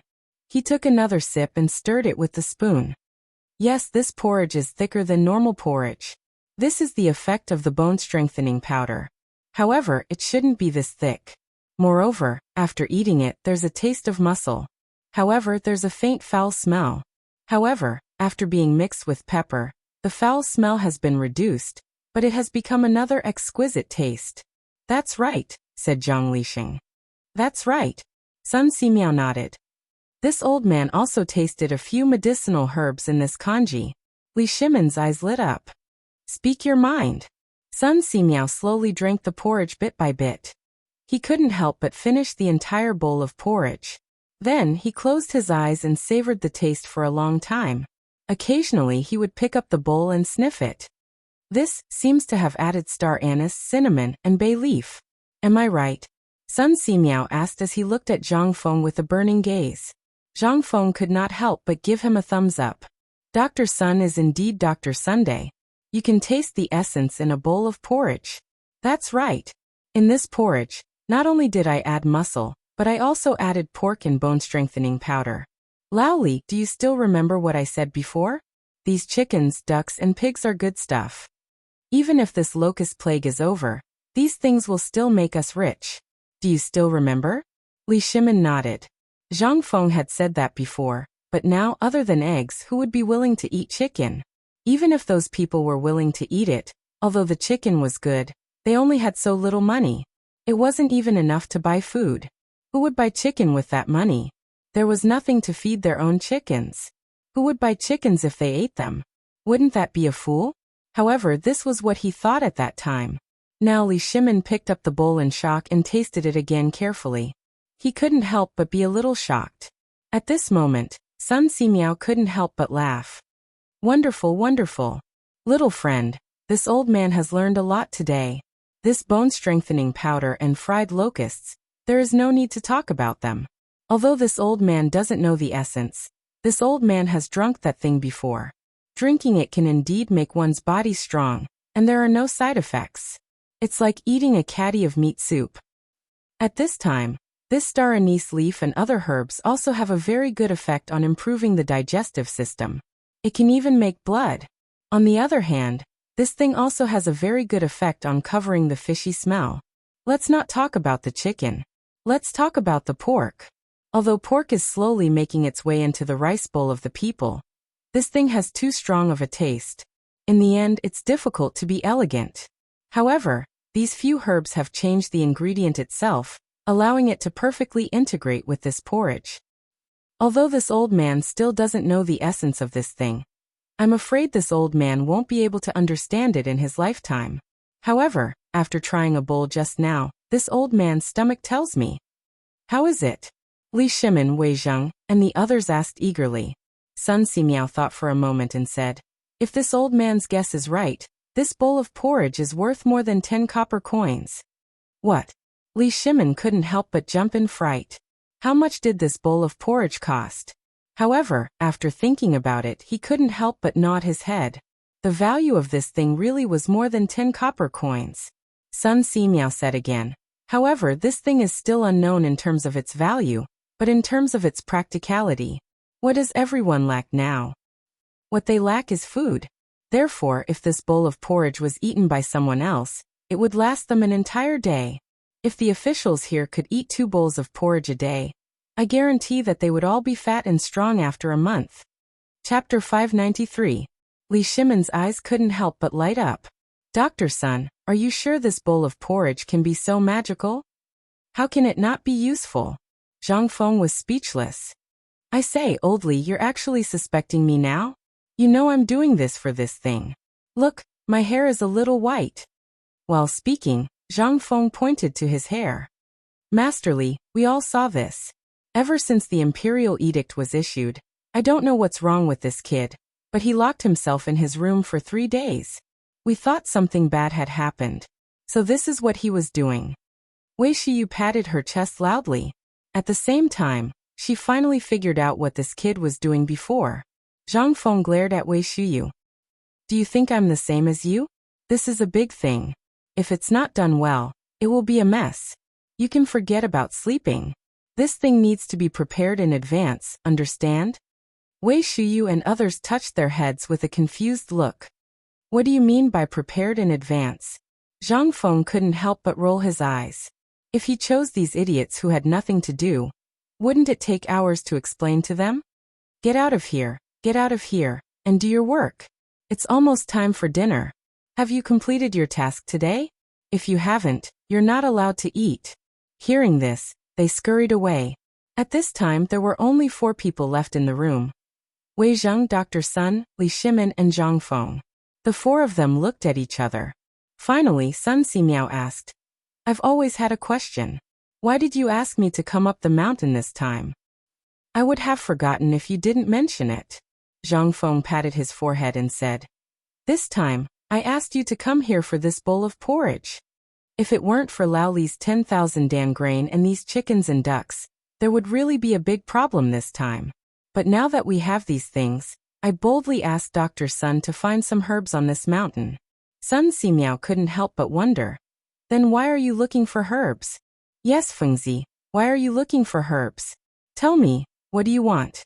Where do I have the 1,000-year-old ginseng that I've been collecting for a long time? You. Before he finished, Zhang Feng waved his hand and said, You forgot that your son has already lost the 1,000-year-old ginseng to me. Li Shimon's eyes went black, and he almost fell to the ground. When did this happen? Why don't I know about it? Last time when we were playing mahjong. Zhang Feng ignored the dumbfounded Li Shimon and continued to look at Sun Simiao, who was stroking his beard. Dr. Sun, this bowl of porridge actually has a name. I call it medicinal cuisine. This thing can not only be used on ordinary people, but it can also be used on rich people to treat their illness. Sun Simiao was a little surprised. He didn't know the specific effects of this thing, but this medicine could be mixed with ingredients. This was a method that existed since ancient times, but there weren't many that could really achieve the balance of yin and yang. However, in this bowl of porridge, if some other medicinal herbs were added, such as the Hautuinia herb, and some other things, then this bowl of porridge would really become a bowl of medicinal cuisine with extraordinary value. Sun Simiao couldn't help but look at Zhang Feng, a little dumbfounded. Little friend, I wonder where you learned your skills from? Hearing this, Wei Zheng hurriedly touched Li Shimon to wake him up. Zhang Feng waved his hand and said, Old mister, you don't have to do this. These are all things that my master occasionally mentioned when he was teaching me. Hearing this, Sun Simiao was a little surprised. This was just an occasional mention? Could it be like this? If he were to seriously study medicine, what would happen? May I ask? Well, don't ask. This is a sad thing. I don't want to talk about it. It would be strange if he could explain it clearly. He had heard of this man's name in the future. He was simply the second Tang Sung. No, the second was Du Dabing. That guy was really poisonous. Li Shimon couldn't help but say, Dr. Sun, Zhang Feng's master has gone to travel maybe. So if he doesn't want to talk about it, you don't have to ask. There are many wonderful people in this world, but we can't meet everyone. although we can't meet his master at this time. I think this porridge of Fengzi will definitely become a good thing. Li Shimin couldn't wait for a long time. Now that Sun Simiao had said so, it must be true that this thing was definitely something good. Then the most important thing now was, Li Shimin wanted this thing. He didn't want to make a fortune with this thing, but if this thing could be used on the disaster victims in the world, although there wasn't much bone strengthening powder left and it couldn't be used everywhere, there couldn't be more chickens, ducks and pigs. Once it was added, then Li Shimin couldn't sit still. He said, well, Fengzi, you also know that there are disasters everywhere in the Tang dynasty now. You don't want to see all the disaster victims come to you, do you? So Fengzi, can I make a deal with you? Chapter 594. How could Zhang Feng not know what Li Shimin was going to do? He had already given them so many things. Moreover, there were hundreds of thousands of chickens and ducks. Even if Lao Li and his family ate them all day long, they wouldn't be able to finish them all. Therefore Zhang Feng spread his hands. Brother, I know what you're going to do even if you don't tell me. Since you're here today, this is also what I wanted to tell you. Lao Li, although it's a bit unkind to make money from a national disaster, this is really a profitable business. Li Shimin was a little speechless. This kid really thought of himself as a businessman. However, the Tang dynasty was really short of money now. Whether it was the manufacturing of the iron ships or iron carriages, it would cost a lot of money. Also, the soldiers stationed at the border would need a huge amount of military funds. Although they had made some money before, after the locust plague, the treasury that had just been filled up was a little empty again. At this time, Li Shimin understood what Zhang Feng wanted to do after hearing what Zhang Feng said. You mean to sell this bowl of porridge to those rich people? Zhang Feng stretched out a hand and shook it. He said mysteriously, yes and no. After all, we don't have much bone strengthening powder now. We can't make this thing like this. This is one of the reasons why I asked Elder Sun to come up the mountain. On the one hand, I want Elder Sun to find some medicinal herbs that can replace the bone strengthening powder, and add them to this porridge. Moreover, I want to make this porridge into two different things. One is the kind that doesn't add the bone strengthening powder, and can fill the stomach, but the improvement of the physique is minimal. The other is the kind that doesn't add the bone strengthening powder, but the taste and the effect of strengthening the physique are the same, or even stronger. What Zhang Feng wanted to do this time was actually a distribution model, which meant that he wanted to divide the same thing into 3, 6, and 9 grades. Although there was no hierarchy to this thing, and it was something that those unscrupulous merchants had originally divided for the sake of profit, he was now a merchant. Moreover, this great Tang wasn't like the modern world where everyone was equal. If this thing was really made into something like fine salt, then it would truly be a mess. However, for the people of the Tang dynasty, this thing was really a life-saving thing. Don't worry if the poor can't afford it. This thing can be reduced to the price of a bowl of porridge. It's just that the porridge is slightly more expensive. This porridge can be sold for money in the future. Of course, it's impossible now. There are so many chickens and ducks now. There were so many of them that they were consuming food every day. Since that was the case, they might as well bring them in. But what about after the disaster? The price of this item was bound to increase. However, this was not something that Zhang Feng could concern himself with. Those who liked it would naturally buy it. However, it would be different if medicinal herbs were added. A food shortage was a disaster for the commoners, but for the rich, it was just a matter of not having enough to eat. The oil in their stomachs, it was time to hang up. This porridge was tailor-made for them. Why? Wasn't it just to take money out of their pockets? And then use it on the construction of the academy? Before the construction of the academy began, Zhang Feng thought that it was so simple. However, when he really started it, he realized that this thing needed money.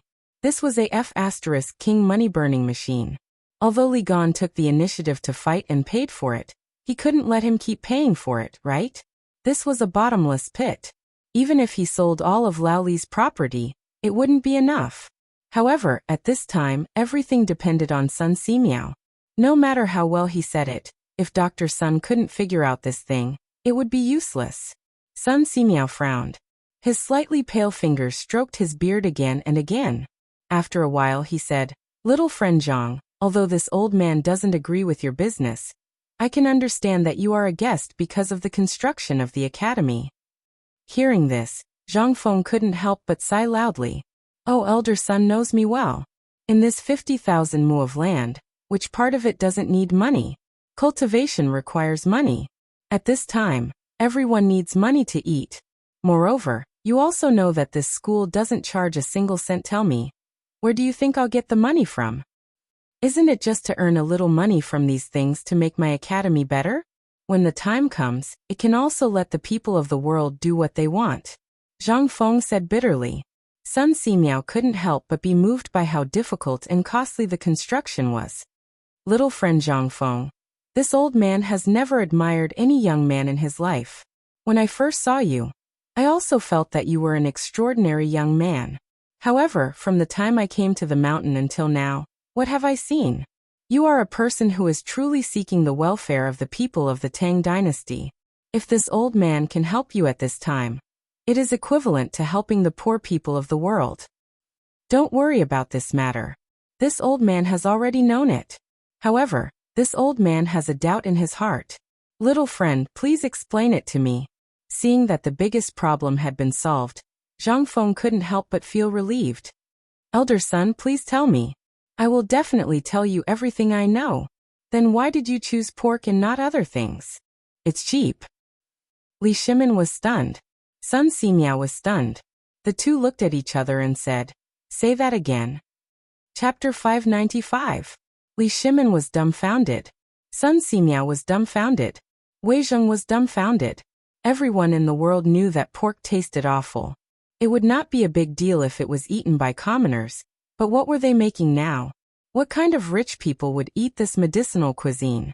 How fishy would it be? How disgusting was it? How could they eat it? That would be a strange thing.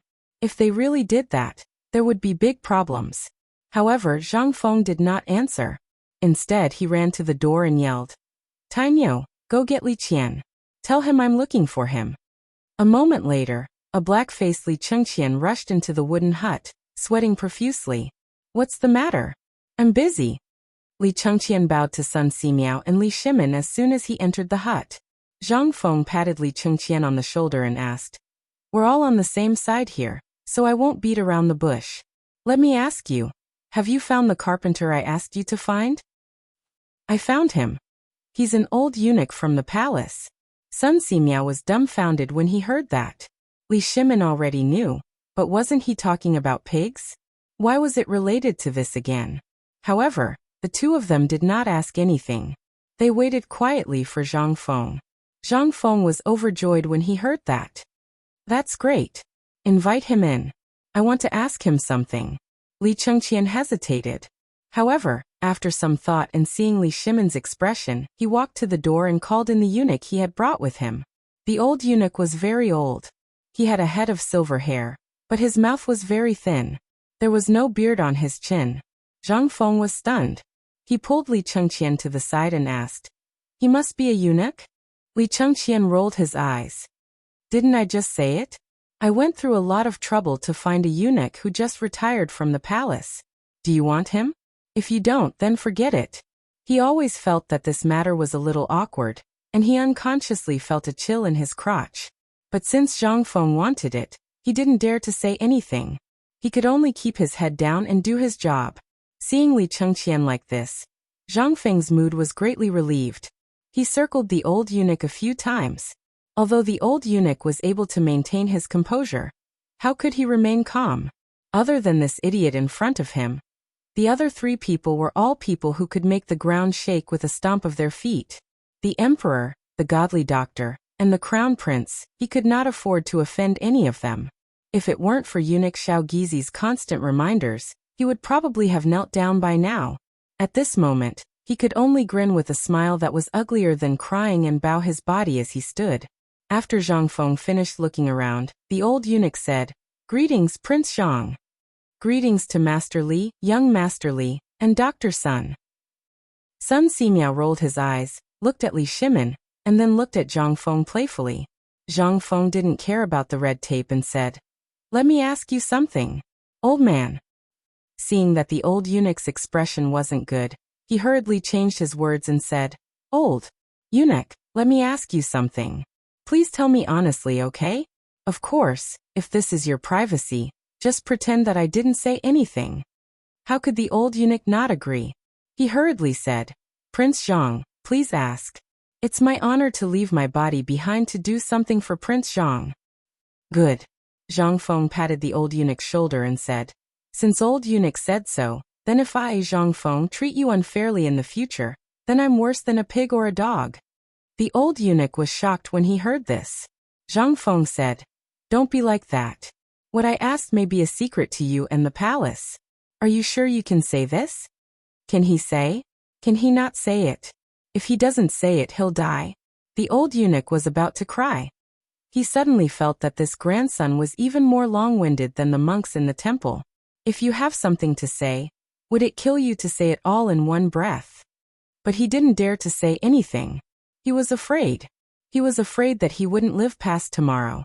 He could only take a deep breath and say, "Prince Zhang, please ask." After Zhang Feng was sure that the old eunuch wouldn't do anything, he carefully asked, "Let me ask you, how many years have you been a blacksmith in the palace? Or should I say, how many people have handled your work?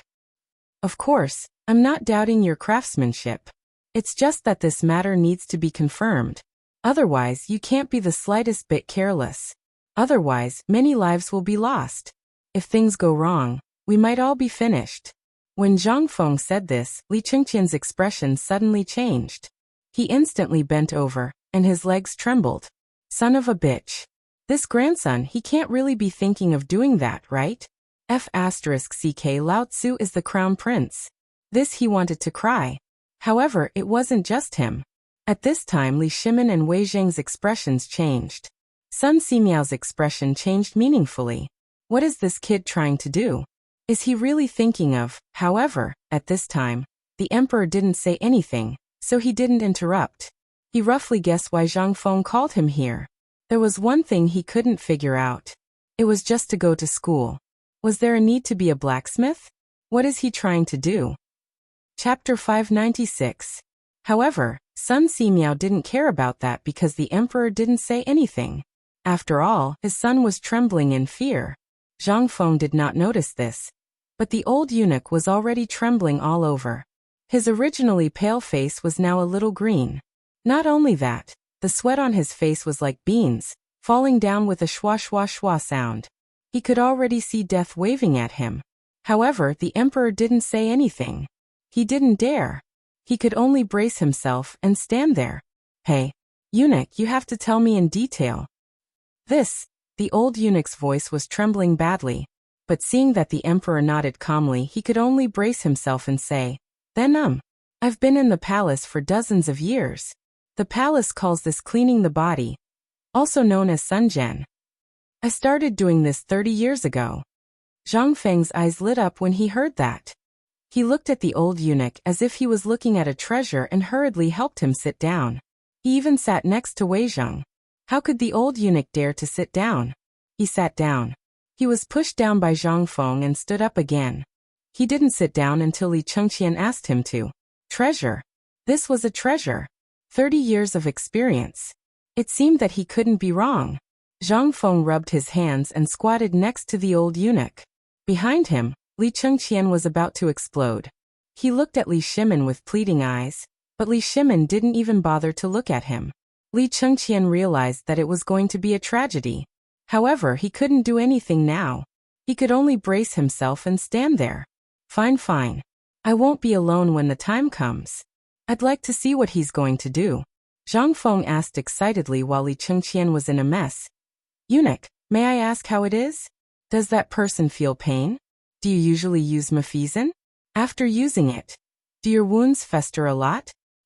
Not only the old eunuch, but even Li Shimin's expression changed. What was this kid trying to do? However, Li Shimin didn't interrupt Zhang Feng for the time being before he got the results. He always felt that this kid was going to do something big. As for what it was, Li Shimin didn't know yet. But that was the nature of this kid. In the end, Li Shimin could only wait. How could the old eunuch dare to say a word? His entire body was shaking, and his head felt like it was being pounded by a heavy hammer. What is this?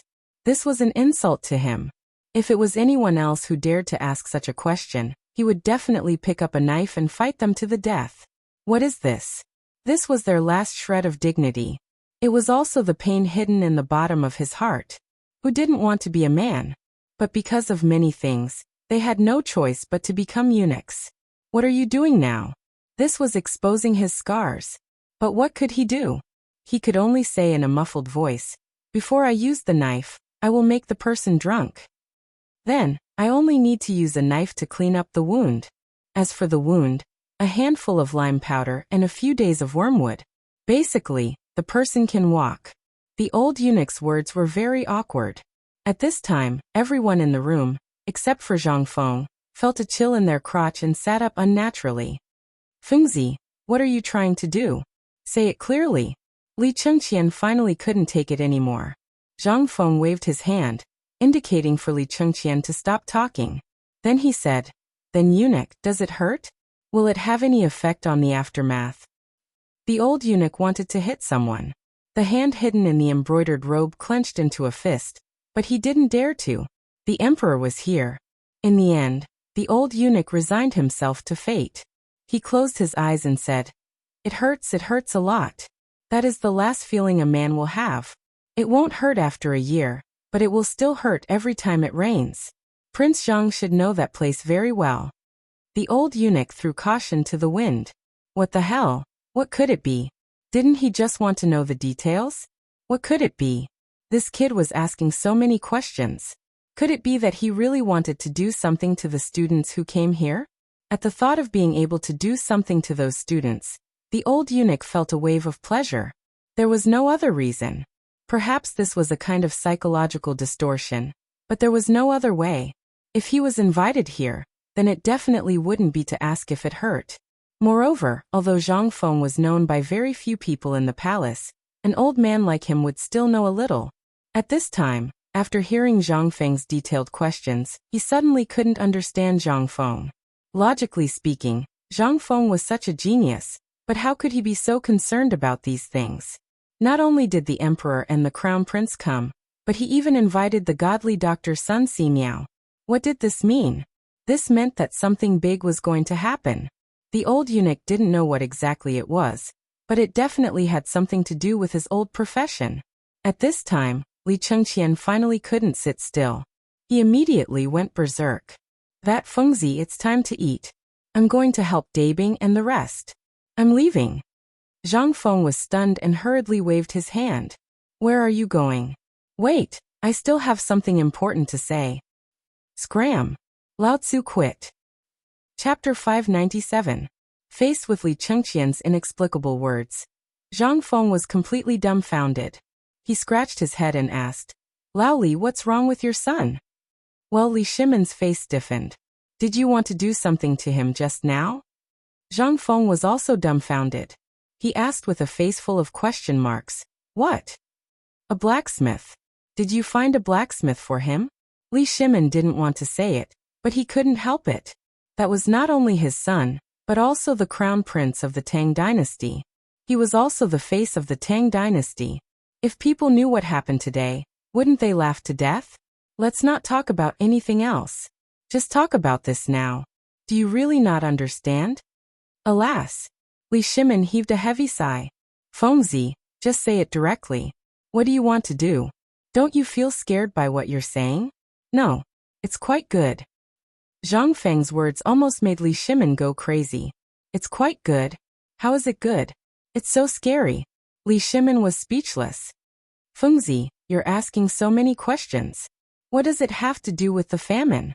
I think it has nothing to do with it at all. Let's talk about your porridge now. I think it's still possible. Zhang Feng spread his hands.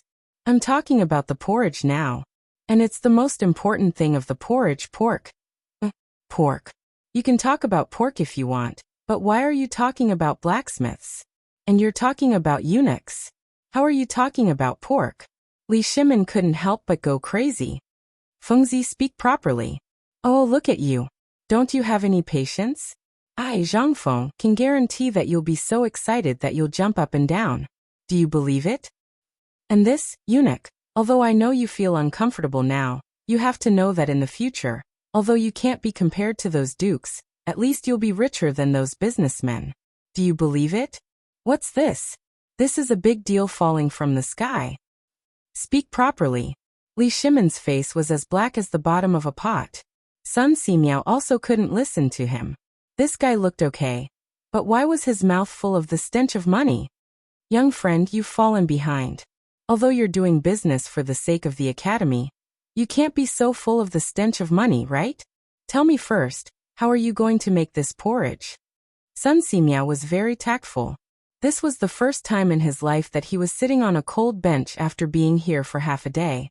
Wherever he went, wasn't he treated as an honored guest? But here, he felt that he was superfluous. Zhang Feng also noticed Sun Simiao's impatience, so he said, Elder son, please calm down. I'm being rude, but don't worry. Wait, I really have something important to discuss with you. Zhang Feng got up, took a sip of tea and said, Everyone, I know that I've made you feel uncomfortable, but this is really a big deal for me. You all know that pork is smelly and smelly now. There are very few people who raise it, let alone eat it. Only those who are really poor and can't afford mutton will eat some pork. But do you know that the cost of pork is the cheapest and its nutritional value? Forget it, you don't know about its nutritional value. Let's talk about its effect. This thing is better than mutton. If you eat too much mutton, you'll feel dry and hot, and it'll be easy to get heaty. But pork is different. Pork not only calms one's qi and blood, but also prevents one from getting heaty.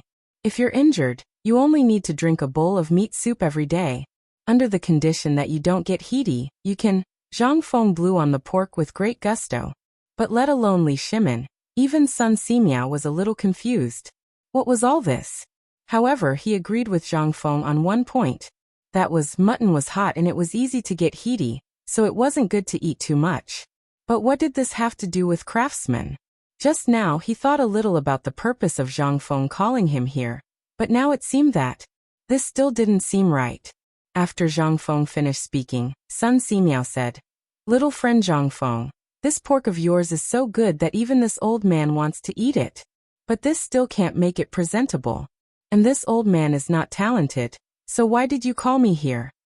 Well, Zhang Feng rubbed his chin and said, Old son Laoli, the reason why I'm talking about this today is to completely change this thing about pigs. Change how?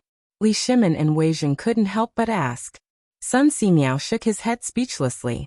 For the first time, he felt that Zhang Feng was good at everything, but he was too long-winded. He was even more long-winded than those old men. However, Zhang Feng ignored him. To be precise, Zhang Feng had fallen into his own world and couldn't extricate himself. This is actually the main purpose of calling this eunuch here today. That is, I'm going to castrate all these pigs on Shao Mountain. PFFF. Chapter 598. Li Shimon couldn't help but spit out a mouthful of tea. After waiting for so long, this was it? He thought that Zhang Feng had something unexpected, but he didn't expect him to say this. Pig. What did this mean? Fengzi, what do you mean? If you don't make it clear this, Li Shimon winked at Sun Simiao, whose face was gradually gloomy, and said. Seeing this, Zhang Feng hurriedly comforted Sun Simiao. Old Mr. Sun, I didn't mean to offend you, but I really thought of a wonderful idea. Think about it. Why is everyone unable to accept this pig now? It's because the smell of the pig is too smelly, and the meat is too dry, but I seriously observed the pig and found that this can actually be changed. Under normal circumstances, it would be considered good for a pig to grow to 50 catties in a year. However, this kid has a way to make these pigs grow to 200 catties in 3 months. What? 200 pounds in 3 months? Are you sure? Li Shimon was shocked. With a bang, he stood up from the chair and couldn't help but ask. Of course I, Zhang Feng, dare to guarantee with my life. Moreover, not to mention these, I have the ability to even give all the pigs that are running all over the place a month. Not only will they not lose weight, but they will also gain weight. I will also be able to change the taste of their meat and the quality of their meat. Of course, Zhang Feng had a way. Under normal circumstances, no one would eat the pigs now. The reason why there were people raising them was because there were many poor people. They couldn't afford to eat mutton. So even if the meat was smelly, it was very enviable to be able to eat it occasionally. In the final analysis, the blacksmiths of this era were thinking about how to enter the palace and only knew to point the knife at people's crotch, but forgot that this knife could actually make them rich. However, now that Zhang Feng was here, everything had to be changed. The most important thing was that they had to deal with the smell of the meat all the time. It would take a lot of liquor. Moreover, there were so many pigs on the mountain. They had to deal with them. They ate more than people in a day, who could afford to raise them. He had to think of a way to make them less active and less active. The natural situation was to prevent them from getting pregnant naturally. Then he would select the ones with good quality and use them as breeding pigs to breed the next generation. Anyway, this thing could give birth to several litters of babies in a year. What was he afraid of? As long as he could find a formula to improve the fibrous structure of the meat, so that the meat would not be as dry as before and get rid of the fishy and foul smell, the meat would become an extremely popular dish. Think about how delicious dongpa pork, red braised pork, how famous it was. However, it was a pity that in this era where people only knew how to stew in a pot, this kind of delicacy was actually on the verge of extinction. If it were not for the plague of locusts this time, coupled with the fact that the Tibetans despised this thing, would he have been able to pick up such a great treasure? At this time, the old eunuch's face finally looked better. Li Shimin, however, was unable to extricate himself from the shock of being able to increase his weight to 200 kilograms in 3 months. If it could really be done, wouldn't it really work? This kid was able to handle the pork without the slightest fishy smell before. Then, with this live pig and Sun Simiao here, how could he not handle it? Otherwise, he wouldn't say it here. This kid was not a boastful person. Fengzi, are you sure that with Dr. Sun's cooperation, these pigs can get rid of the foul and fishy smell without losing any weight after being embalmed? Yes. It depends on whether Dr. Sun can find a few kinds of herbs that can get rid of the smell. I only know a kind of thing called kudzu vine. As for the others, I don't know. Sun Simiao was silent. Before, the development of the diet was actually secondary. This kid was really a thief, digging a hole here. This pork was to be added to the diet. If the smell was too strong, how could it give people a good taste? If this thing was not added, the taste would lack the oil in it, and it would be impossible to achieve the ideal taste by relying only on the mussels and duck meat. Although Sun Simiao had been studying herbs all his life, he still had some research on which livestock and animals could be treated, and which diseases could not be eaten. Therefore, when Zhang Feng said that he wanted to improve the smell of the pigs, he thought of this point. This wasn't impossible, it was just that no one had thought of it before. The meat was too smelly, mainly because the pig's estrus period was short.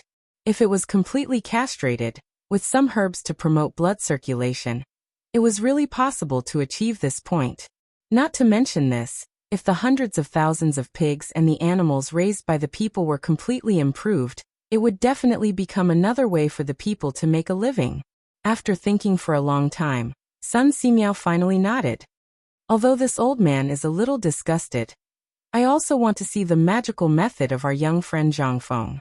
This old man will take this job. Chapter 599. After Sun Simiao agreed, only then did Zhang Feng's heart fall back into his chest. This time, the big problem was completely solved. Now only the old eunuch was left.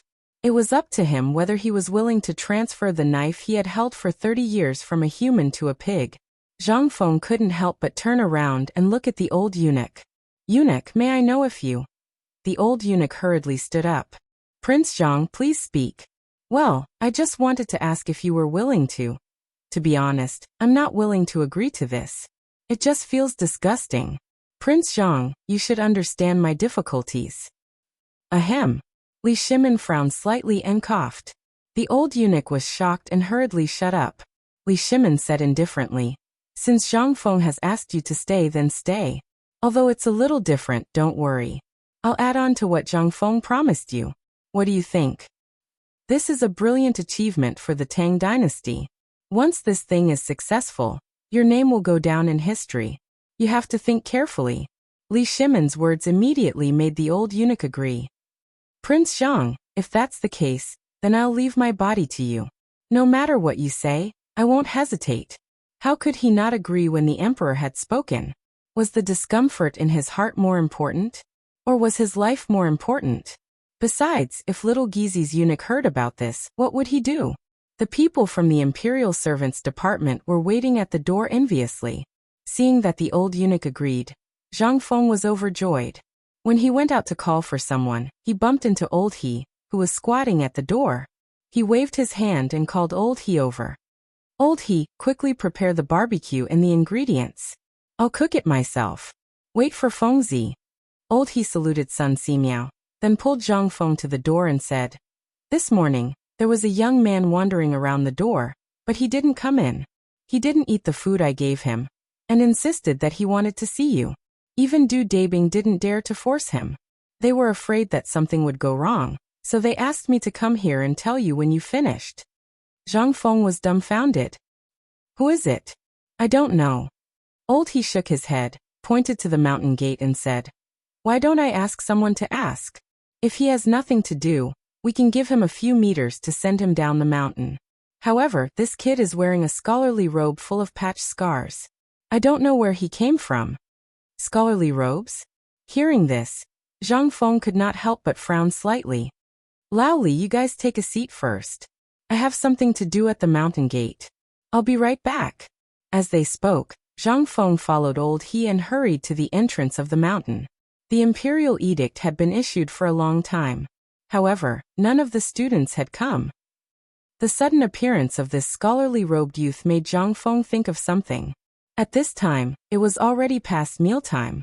At this time, people were lying on the ground, dozing off or even snoring. Cheng Chimo was lying on a pile of grain. A pair of boots were placed on both sides of him. His legs were propped up as he snored loudly. However, the smell of his feet was even more terrifying than his snoring. That was not important. The most important thing was that the bags of rice under this guy were full of people from Tong Huifang. Zhang Feng seriously suspected that these people had masochistic tendencies. It was so smelly. How could they stand it? However, that was not important. Li Chengqian had long since disappeared without a trace.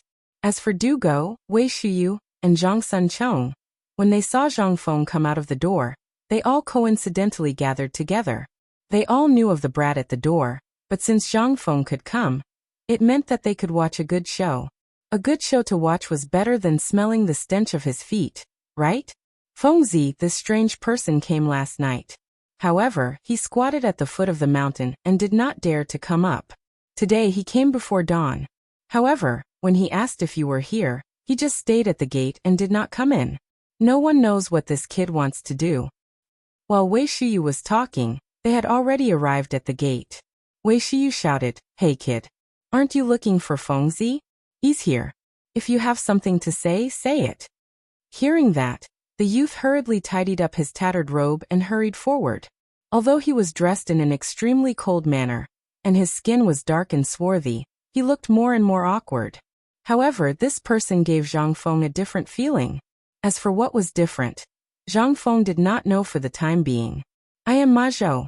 Greetings to Prince Zhang Feng. The smile on Zhang Feng's face froze. He stared at Ma Zhou and sized him up. Then he asked, What's your name? Student Ma Zhou. Greetings to teacher. Ma Zhou. Which Ma Zhou are you? Qinghe Ma Zhou. Ma Zhou. Qinghe Ma Zhou. Damn. He had picked up a treasure. After Zhang Feng confirmed Ma Zhou's identity, he excitedly grabbed Ma Zhou's hand and said, What are you doing here? Ma Zhou did not expect Zhang Feng to be so enthusiastic. He hurriedly said, I'm here to seek knowledge. Good. I agree. Come, Yu Dabing, quickly arrange a place for him to stay. Du Go was stunned. Wei Shuyu and Zhang Sun were stunned. Everyone who thought they were going to watch a good show was stunned. What was going on? Was this not fooling around? Lao Tzu and the others did not have a place to stay. How could they arrange a place for him? Chapter 600. Ma Zhou. This was an amazing person. Zhang Feng suddenly slapped his head as he remembered something important. However, there seemed to be a slight discrepancy in the timing. Originally, in the third year of Zhen Guan's imperial examinations, there were 9 people who became Jinshi, and this Ma Zhou was one of them. This Ma Zhou was also an amazing person. In history, he was an official who advised the prime minister and played a key role in the governance of Zhengguan. However, for some unknown reason, the imperial examinations that were supposed to be held next year were forcibly changed to the 5th year of Zhengguan. However, this was not a problem. After all, Ma Zhou was here. Damn it, even if Lao Tzu only taught him, he would also be able to achieve meteoric success. The talents of this era all had to send a visiting card. It was also known as a petition for merit. Before the imperial examinations, one would send one's greeting card to the noble families. And the imperial examinations of this era were basically recommended by the high officials and nobles. From there, one could participate in the imperial examinations and enter the official career. However, Zhang Feng was very excited at this moment. He pulled Ma Zhou and did not let go. Ma Zhou's dark cheeks were flushed red, but he did not dare to withdraw his hand. He could only let Zhang Feng pull him. When they reached the wooden house, Zhang Feng let go of Ma Zhou and asked, "Oh right, I forgot to tell you the rules here. You know the rules, right? This student is not talented, please teach me." Ma Zhou bowed respectfully. "All right, if that's the case, then who's that?" "De Bing, you tell him that this is our academy's first student. You have to bear with this. If you dare to do anything, just you wait." Du Go's face darkened. "Are you saying that the few of us aren't? Then those who came before are not counted?" Zhang Feng was stunned. "Oh, what's wrong with you? Are you jealous of Qishan? Why are you talking so much nonsense? Tell him the rules, and then I will register him." While speaking, Du Go reluctantly told him the rules. The gist of it was that if one wanted to study here, the first thing one had to do was to build a house in a designated area. Furthermore, this house had to be in a format set by the academy. Secondly, he had to participate in the construction of the Taoist college. This was also included in the credits.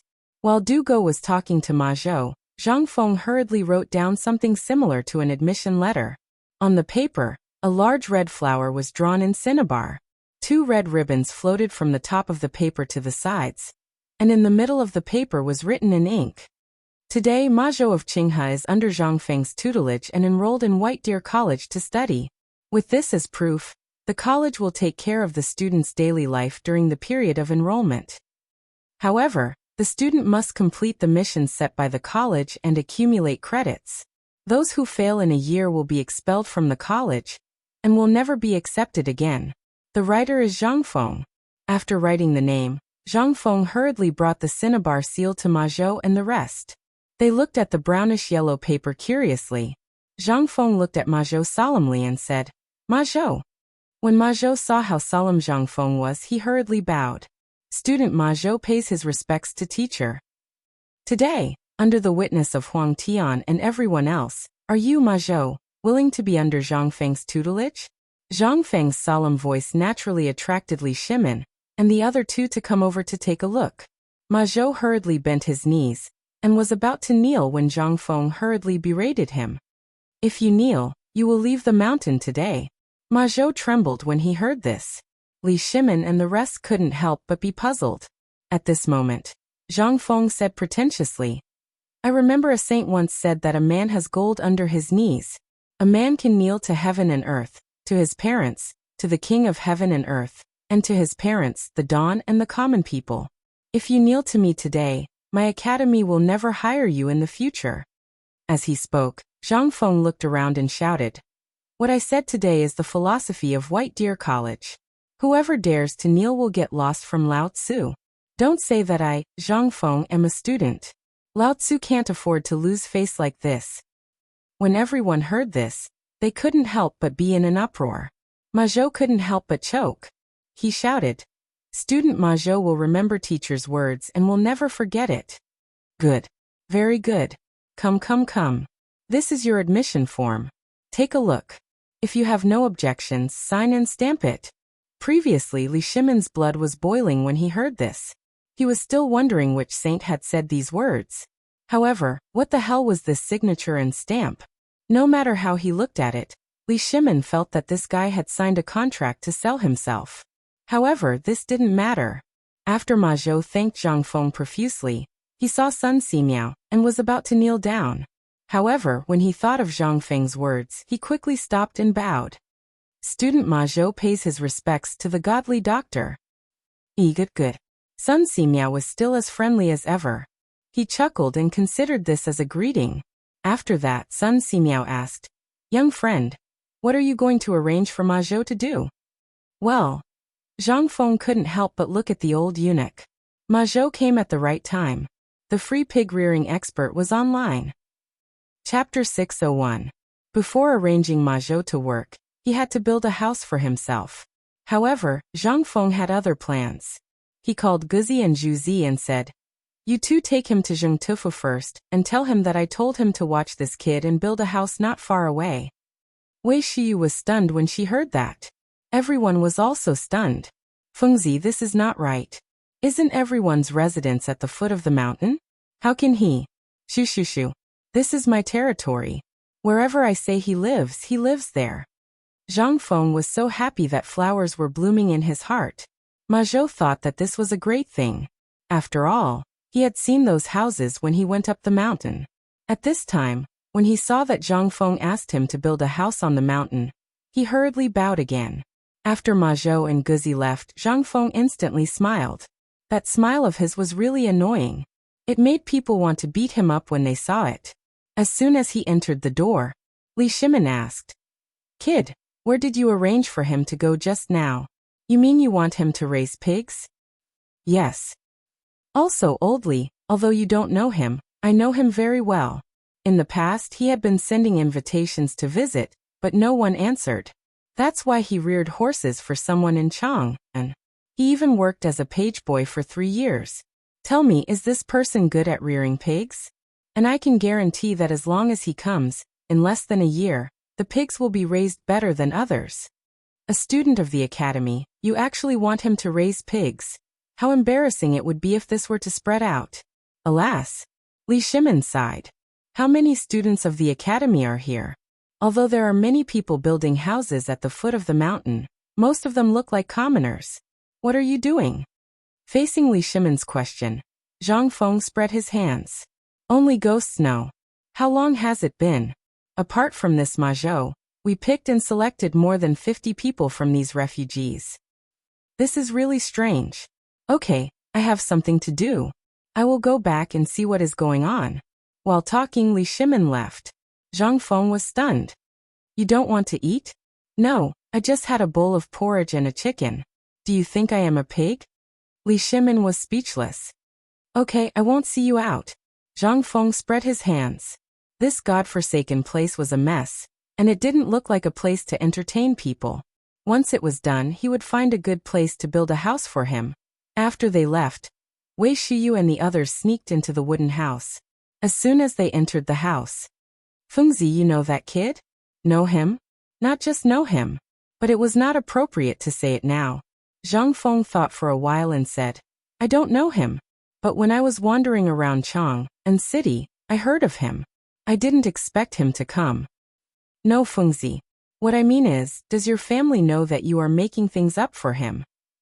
If he finds out, do you know how serious the consequences will be? And if this gets out, how can our academy continue to do business? Zhang Feng glanced at Du Go. Why do you want to go? Then go, I will get him back now. Du Go was speechless. He didn't want to be entangled in this matter. If this kid really wanted him to be a pig farmer, then there would be a lot of trouble. However, Du Go thought for a while and asked, well, it should be 10 days since the imperial edict was issued, right? No matter what, there should be some reaction. Why hasn't anyone come? Even if they walk, the people in Luo City who are nearby should have arrived long ago. Could it be that the effect of the imperial edict? When Du Go said that, Wei Shiyu and Zhang Sun couldn't help but feel a little worried. Fengzi, we are making a big fuss here. The news should have spread all over Chang'an City. Could it be that Guanlong's people are making trouble in the middle of the semester? Otherwise, why hasn't anyone come? We have to investigate this matter carefully. Otherwise, there will be a big problem. What big problem? Didn't someone come today? We have to be patient. So what if no one comes? With the few of you and the 50 people outside, We can still make the academy prosperous. Zhang Feng didn't care. But to be honest, he was really worried. Now Ma Zhou was here. Where were Lai Ji Sun Chue, Gao Zhizhou Wei Tongxian Guo Jingyi Li Yifu and Hao Chujun? Was there something wrong with the plot? Logically speaking, they were now in Luo City, which wasn't far from here. They should have heard and seen the imperial edict, right? Or was there really a problem with the way the imperial edict was opened? Zhang Feng couldn't help but feel a little uneasy. The more he thought about it, the more agitated he became. He simply stopped thinking about it. Damn it, maybe these people were all in the disaster, and would only come back after the disaster. Zhang Feng could only comfort himself in this way. However, what he didn't know was that at this time, Guo Jingyi and the others were looking in the direction of Chang, and in thinking about the same thing at the bank of a small river about 300 miles away from Chang. Chapter 602. 3 days. Another 3 days passed. In these 3 days, Li Shimin followed Zhang Feng's instructions and gave out a pot of porridge mixed with chicken, duck eggs and even pork. The food shortage in Chang and city finally stabilized. There was no other way. It was not that Li Shimin wanted to do this, but because of the food shortage in the city, the food supply in the city had also decreased sharply. Not only that, the number of deaths of chickens, ducks, and pigs was also increasing day by day. There was no other way. Li Shimin could only open the granary and release the chickens and ducks. However, if this continued, although the famine problem could be temporarily solved, there would be problems in settling the people down. There was no other way. Li Shimin followed Zhang Feng's instructions and sent all these people to the imperial plantation, or Long's-Ho Mountain, to reclaim the land and plant all the food that could be planted. He even encouraged the people to reclaim the land outside the city. At this point, the situation was slightly stabilized. This person, he was lazy. After solving the problem of food and clothing, the people's eyes were once again fixed on Shao Mountain. After all, what was the point of having enough to eat? The food shortage this time also let the people see hope and despair. Under such circumstances, the rich families basically suffered very little loss. Only the ordinary people like them had to overcome more and more difficulties, and even worry about a meal every day. What was this? This was the disease of poverty. But what about Shao Mountain? The notices from before once again appeared before the eyes of the commoners. What was this? This was something that could help them improve and make a name for themselves. The locust plague also made them realize that the only way to make a name for themselves was to go to the academy. And this academy, they could only afford to go to this free White Deer College. At the same time, at this moment, everyone in the hall received the imperial edict. After a moment of silence, everyone erupted in an uproar. I want to go to Chang'an. I want to go to White Deer College. Let's go to White Deer College. This was the most common phrase he heard in these places. On the road to Chang, and all of them were poor students carrying mattresses, riding stoves, or taking care of carriages. All of them were desperately rushing towards Chang'an. However, not all of them were able to come to White Deer Academy as they wished. For example, the pawn shop in Chang and West City. At this moment, in front of a house in the Qian residence, it was filled with delicacies. Some were steaming hot, while others were covered in dust. A noblewoman was kneeling at the door, her voice hoarse from crying. Wanli, say something. You haven't eaten for 5 days. My son, if you want to go to the academy, your father has already prepared the qualification for you to go to the Imperial College. As long as you say the word, you can go at any time. Son, what's so good about White Deer College? Go and take a look, go and listen. Those are the places where the children of the slaves' families go. Tell me, can we go there? Son, say something. Inside the room that was filled with wooden planks, there was still no sound. On the innermost beam of the room, a box of food was being hurriedly pulled up. On the roof tiles of the room, a youth said worriedly, Brother Wanli, you can't do this. Are you going to White Deer College or not? If you're not going, we'll leave first.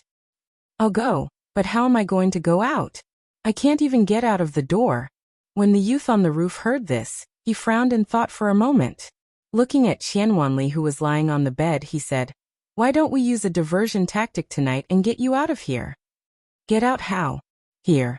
The youth pointed at an empty spot on the roof and smiled mysteriously. Qian Wanli instantly understood. Okay, I'll take a look. If it doesn't work, we'll charge out tonight. How about it? Okay. After the two of them agreed, the cries outside the door gradually weakened. However, the sobbing sounds were still at the door. Clearly, Madame Qian still hadn't left. Qian Wanli couldn't help but feel uneasy. However, for the sake of his ideals, he chose to ignore everyone for 5 days. But now, Mother, I'm fine. You can leave. I don't want to talk. Tell Father that I'm not going to Imperial College. If he wants to go, let him go. I'm not going to White Deer College. I'm not going. Okay. You evil creature. Do you know that Lao Tzu spent almost half of his family's fortune for this qualification? Now you're telling me that you're not going? Okay. Our Qian family has really declined. Not coming out? Fine, then don't ever come out. All of you listen up. He's not eating. Why are you still sending food over? To waste food? If he doesn't eat, he'll feed the dogs and the victims outside. Master, he's your son. Outside the door, Qian Tong glared angrily at the door. When Madame Qian heard this, she hugged Qian Tong's leg and cried miserably. Do you really have a heart of stone? You're the only one. Do you really have the heart to let him starve to death at home? You won't even let him go out? Okay. If you don't open the door today, fine. Qian, then buy a straw mat and bury me with it. I don't want to live anymore. You. Qian Tong's vision turned black. He almost fainted. Listening to the mournful cries, he was extremely annoyed. He threw out a key from his embroidered robe and shouted angrily with his hands behind his back. Get out. Go wherever you want. Lao Tzu doesn't care. Chapter 603. Then, Qian Wanli went out. Some of the rich young masters in Chang and city started to make their move. They were not as stubborn as the children of those officials. Those stubborn people were truly stubborn. However, they had disappeared overnight. After hearing that the 4 great demon kings had pulled in strong men, these people became well-behaved and did not dare to go out. Now, these rich young masters finally dared to come out. However, they only dared to wander around the streets. How could they inherit those stubborn positions? Forget it. Ever since the 4 demon kings broke the legs of a stubborn young master who wanted to climb up the ranks, no one dared to do it again. This was not something a human would do. That young master was the only son of a 5th-rank official. Even so, no one had heard of him standing up for his family. No one except Ai dared to mention this matter. It was not that they did not want to, but they did not dare to. However, during this period of time, Chang'an City had calmed down. But the famine had also come. However, as the famine spread, the eyes of these rich young masters were once again fixed on the academy in Shao Mountain. They knew that even if they went to the Imperial College, they would not have a chance to stand out. This was because in this F***Ketup era, those who could get into high school were basically those who had connections. Were they worthy? However, this Shaoshan Academy was different. It even taught them how to do business. If they learned well, they could even work in important institutions like the Ministry of Works. What was this? This was a free lunch from the sky. If it was someone else who said this, they would definitely slap their mouths. However, this was an imperial edict. An imperial edict. And the person who issued the imperial edict was none other than that street bum in Tonghui Lane, a lazy man called Zhang Feng. However, before this he had opened some Chang and University in Chang'an. However, that place, now it was a bunch of stubborn people. This could not help but make people think. How could an academy opened by a street bum be taken seriously? This was the reason why everyone was hesitant. However, as Qian Wanli walked out of the residence in a high-profile manner, he raised his arms and shouted, Lao Tzu wants to go to White Deer College. This time, the rich young masters in Chang and city could not sit still. This was like a signal light. It even caused a series of shocks in Chang and city. At this moment, the Chief Justice of the Supreme Court, this was an official position that was neither salty nor light. Although this position was usually not important, it was one of the few authoritative departments in the Tang dynasty, which was equivalent to the judges of the later generations. It was one of the rare cases with the highest rating, and it was a direct trial.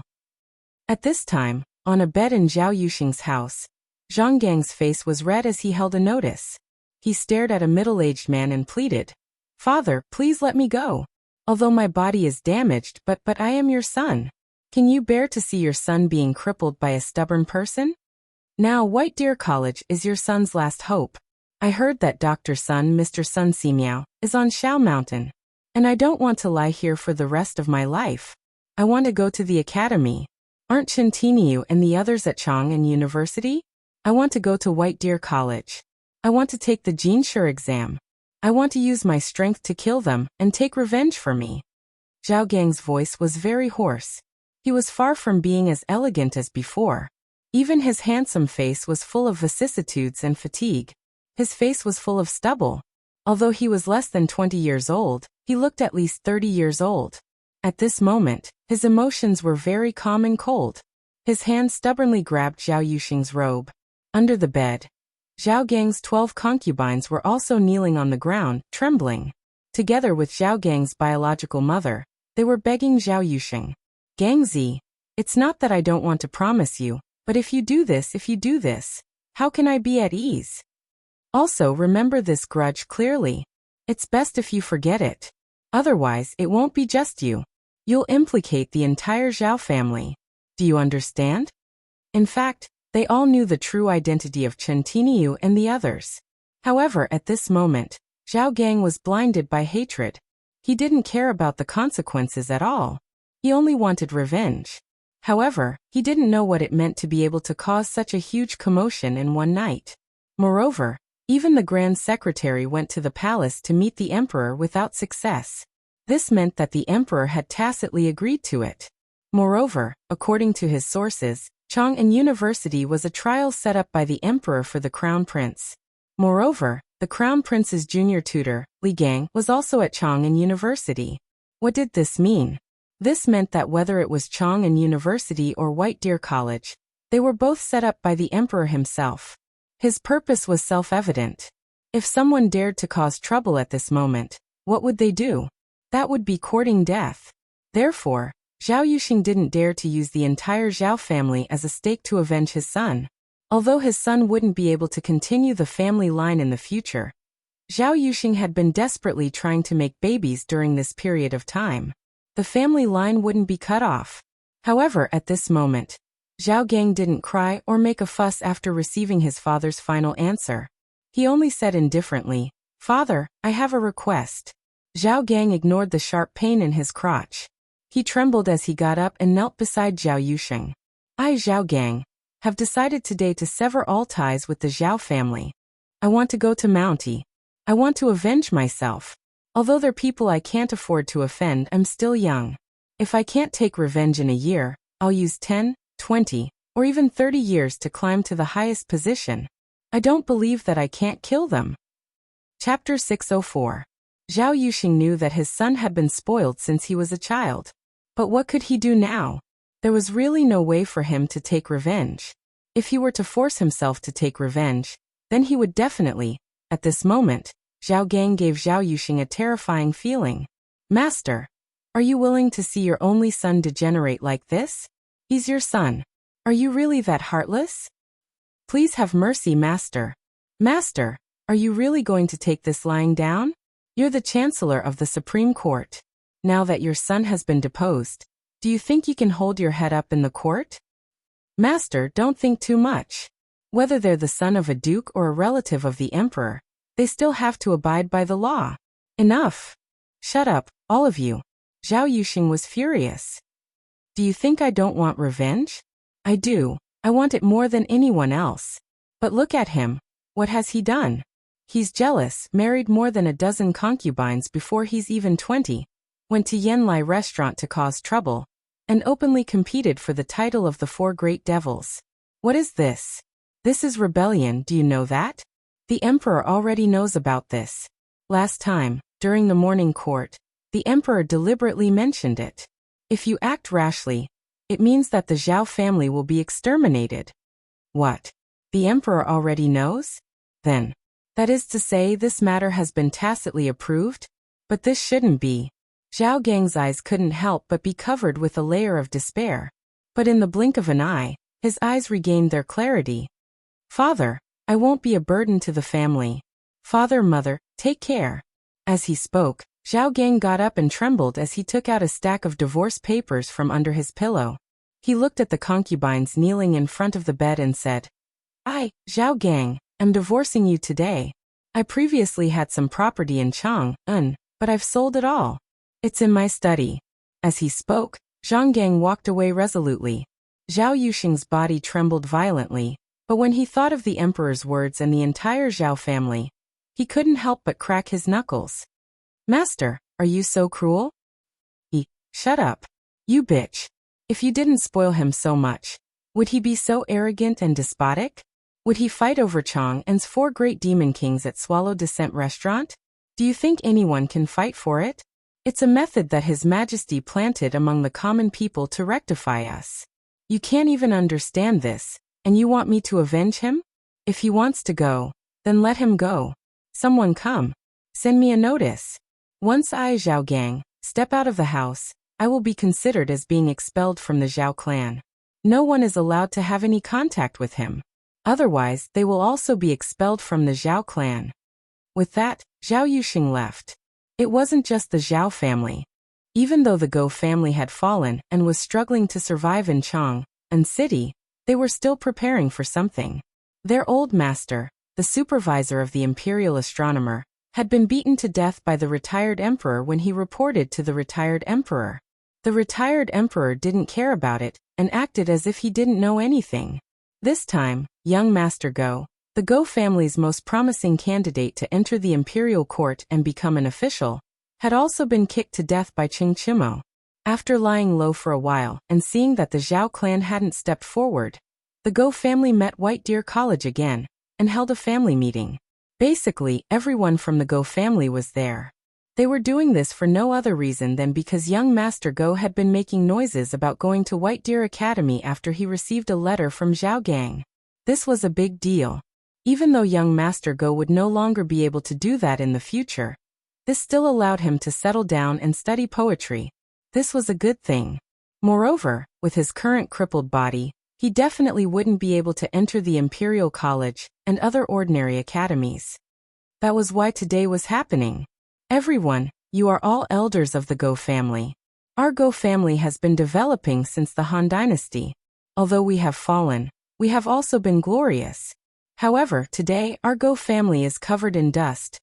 In the Go family's ancestral hall, a white-haired old man holding a walking stick looked at the pale-faced young Master Go and said, Today, although the clan leader has passed away in humiliation, this dog of an emperor doesn't care and has once again encountered Hui-er's humiliation. What is this? This is a disaster for our Go family. We didn't stand on the right side. However, this is nothing. Our Go family still has hope. As he spoke, the old man pointed at young Master Go Yuhui, and said, You all know that Hui-er has been sharp and intelligent since he was young. Although he was wrong this time, I went to the Life Transformation Temple to beg the Master. The Master only gave me one sentence. Nirvana rebirth. What? Nirvana? What does that mean? Could it be that our Go family will? The old man gestured with his hands and said, Today, you all know why I brought you here. Right now, Hui-er wants to go to White Deer College. Our enemies are all stubbornly gathered at Chang'an University. This is our chance. As long as Hui-er can pass the imperial examination within 3 years, everything that has happened to our Go family will be resolved. Even our grievances will be exposed. After all, the dog of an emperor once said that whoever passes the imperial examination will be granted a wish. This is our Go family's chance at survival. Even if we can't take revenge, our Go family won't lose our influence in the imperial court. Do you all agree to Hui-er going to White Deer College in Mount Xiao? Chapter 605. Have you heard? The kids from Tonghui Lane have all gone to White Deer College. This sentence had almost become something that the people of Chang'an would hear or discuss every day when they met. At that moment, in front of the East Market Treasury in Chang'an City, a line was waiting for the porridge.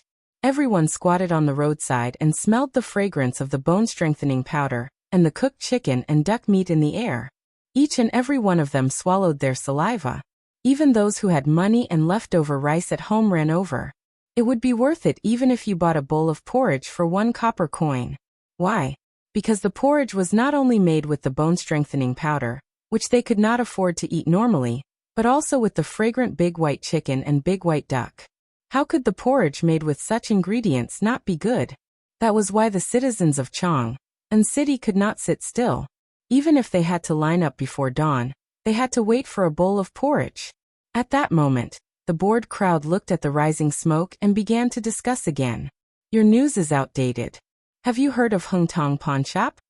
A short and stout middle-aged man in the crowd wiped the sweat on his face with a brocade handkerchief and asked loudly. Sure enough, the crowd could not help but look over when they heard that. It didn't matter when they looked at it, but when they looked again, a hint of disdain flashed in their eyes. I was wondering who it was. Isn't that the accountant of Zhouji Grain Store? Why? Did you sell out all your grain? Why are you begging here? The fat man glared at the person who spoke. Get lost. Lao Tzu is craving for the bone-strengthening powder. Otherwise, Lao Tzu would not be squatting here with you. More importantly, I'm sick and I want to eat this. The crowd could not help but purse their lips when they heard that. Although they did not believe it, the powder was indeed delicious. More importantly, the bone-strengthening powder could make an old woman run fast even if she only had to carry a handful of water after eating it for 3 days. What did that mean? That was good stuff. The crowd suddenly remembered what the fat man had said earlier. They asked, You mentioned Hung Tong Pawn Shop. What's wrong? Is it yellow? Yellow chicken, let me tell you. Last night, I was drinking with the bookkeeper of Hung Tong Pawn Shop and learned of a big matter. Do you know Qian Tong? Does he have money? The richest shop in Chang and city is the pawn shop. You can imagine how much money Qian Tong has made over the past few decades. His son, Qian Wanli, actually gave up the opportunity to go to the imperial college that Qian Tong paid a high price for. Instead, he went to the newly built White Deer College in Mt. Shao. Buzz. Hearing this, everyone felt like their heads were about to explode. What was going on? What was the imperial college? That represented the royal family's highest educational institution. You're not even going? What was Qian Tong thinking? Was White Deer College really that good? Everyone thought about it and hurriedly urged him again. Accountant Mao, please continue. What else? Qian Tong is a well-known figure in Chang'an City. How could he let his only son go to White Deer College? That's crazy. What kind of things are taught in that place? Anyone who learns from a teacher for a year or so will be able to wield a knife and go to war. Where can he go to learn? And learn for 3 years? Even if he's qualified to work in the Ministry of Works, the chances of getting a position are very slim. Which commoner can be so lucky in the imperial examinations now? The fat man surnamed Mao looked at the crowd with a smug face and slowly said, I don't know what Qian Tong is doing, but I know that you know Lord Go, the imperial astronomer, right? You know Lord Zhao, the Chief Justice of the Supreme Court, right? Last night, I heard that both of them took action. Even if their son leaves the family, he still wants to go to White Deer College in Mt. Shao. When everyone heard this, they couldn't sit still anymore. Although everyone was interested in White Deer College, it was just interest. It was enough as long as they could fill their bellies. Basically, other than Hui Tong Fang, not many people in Chang and city dared to send their sons there. Why? Because they were afraid. They were waiting to see who would take the lead. But now, Lord Go of the imperial astronomer, the son of a 4th-rank official, could go. Although they didn't know how Lord Go was executed, the skinny camel was fatter than them. Even he could go. Moreover, Zhao Yuxing was a 5th-rank official. His son would rather leave the family and go to White Deer College in Mt. Shao. What did this mean? Didn't they have any connections? No. Which one of them didn't have connections in the imperial court? But even so, they still wanted to go. Then there was more to say. Even the son of a noble could go. But commoners like them couldn't? What was this? Motherf asterisk Ker. Could it be that they were more precious than those famous clans and families? Everyone couldn't help but feel flustered and embarrassed. They started to wonder if they should go to their residences and see if they could find someone to ask if it was true. And at this moment, not far from the treasury, countless people carrying ragged cloth bags suddenly swarmed over. People who were wrapped in large bedrolls or sheepskin scrolls swarmed over, as if they were fleeing from a disaster. Among the people leading the group, there were 4 young men who were anxiously asking about something as they walked.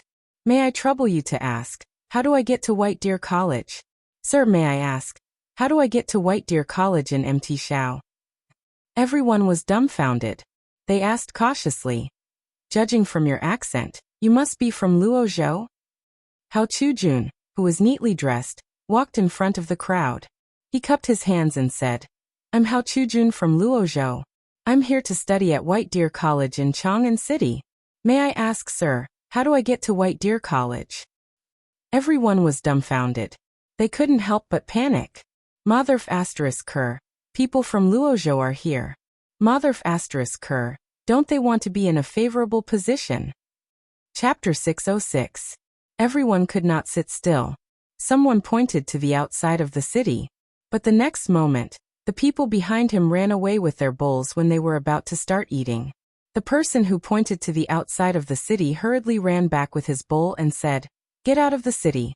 Turn east, turn right, and go straight. He was nowhere to be seen. There was nothing they could do.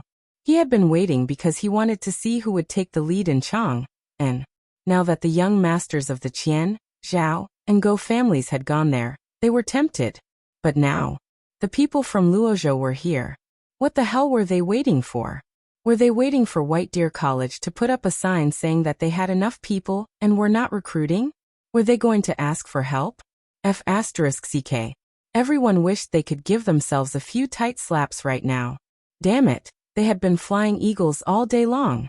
Today they had been pecked blind by the eagles. Hao Chujun and the others were dumbfounded. He grabbed the slow old man and asked, Sir, what's the meaning of this? Why did they run away? Oh, them.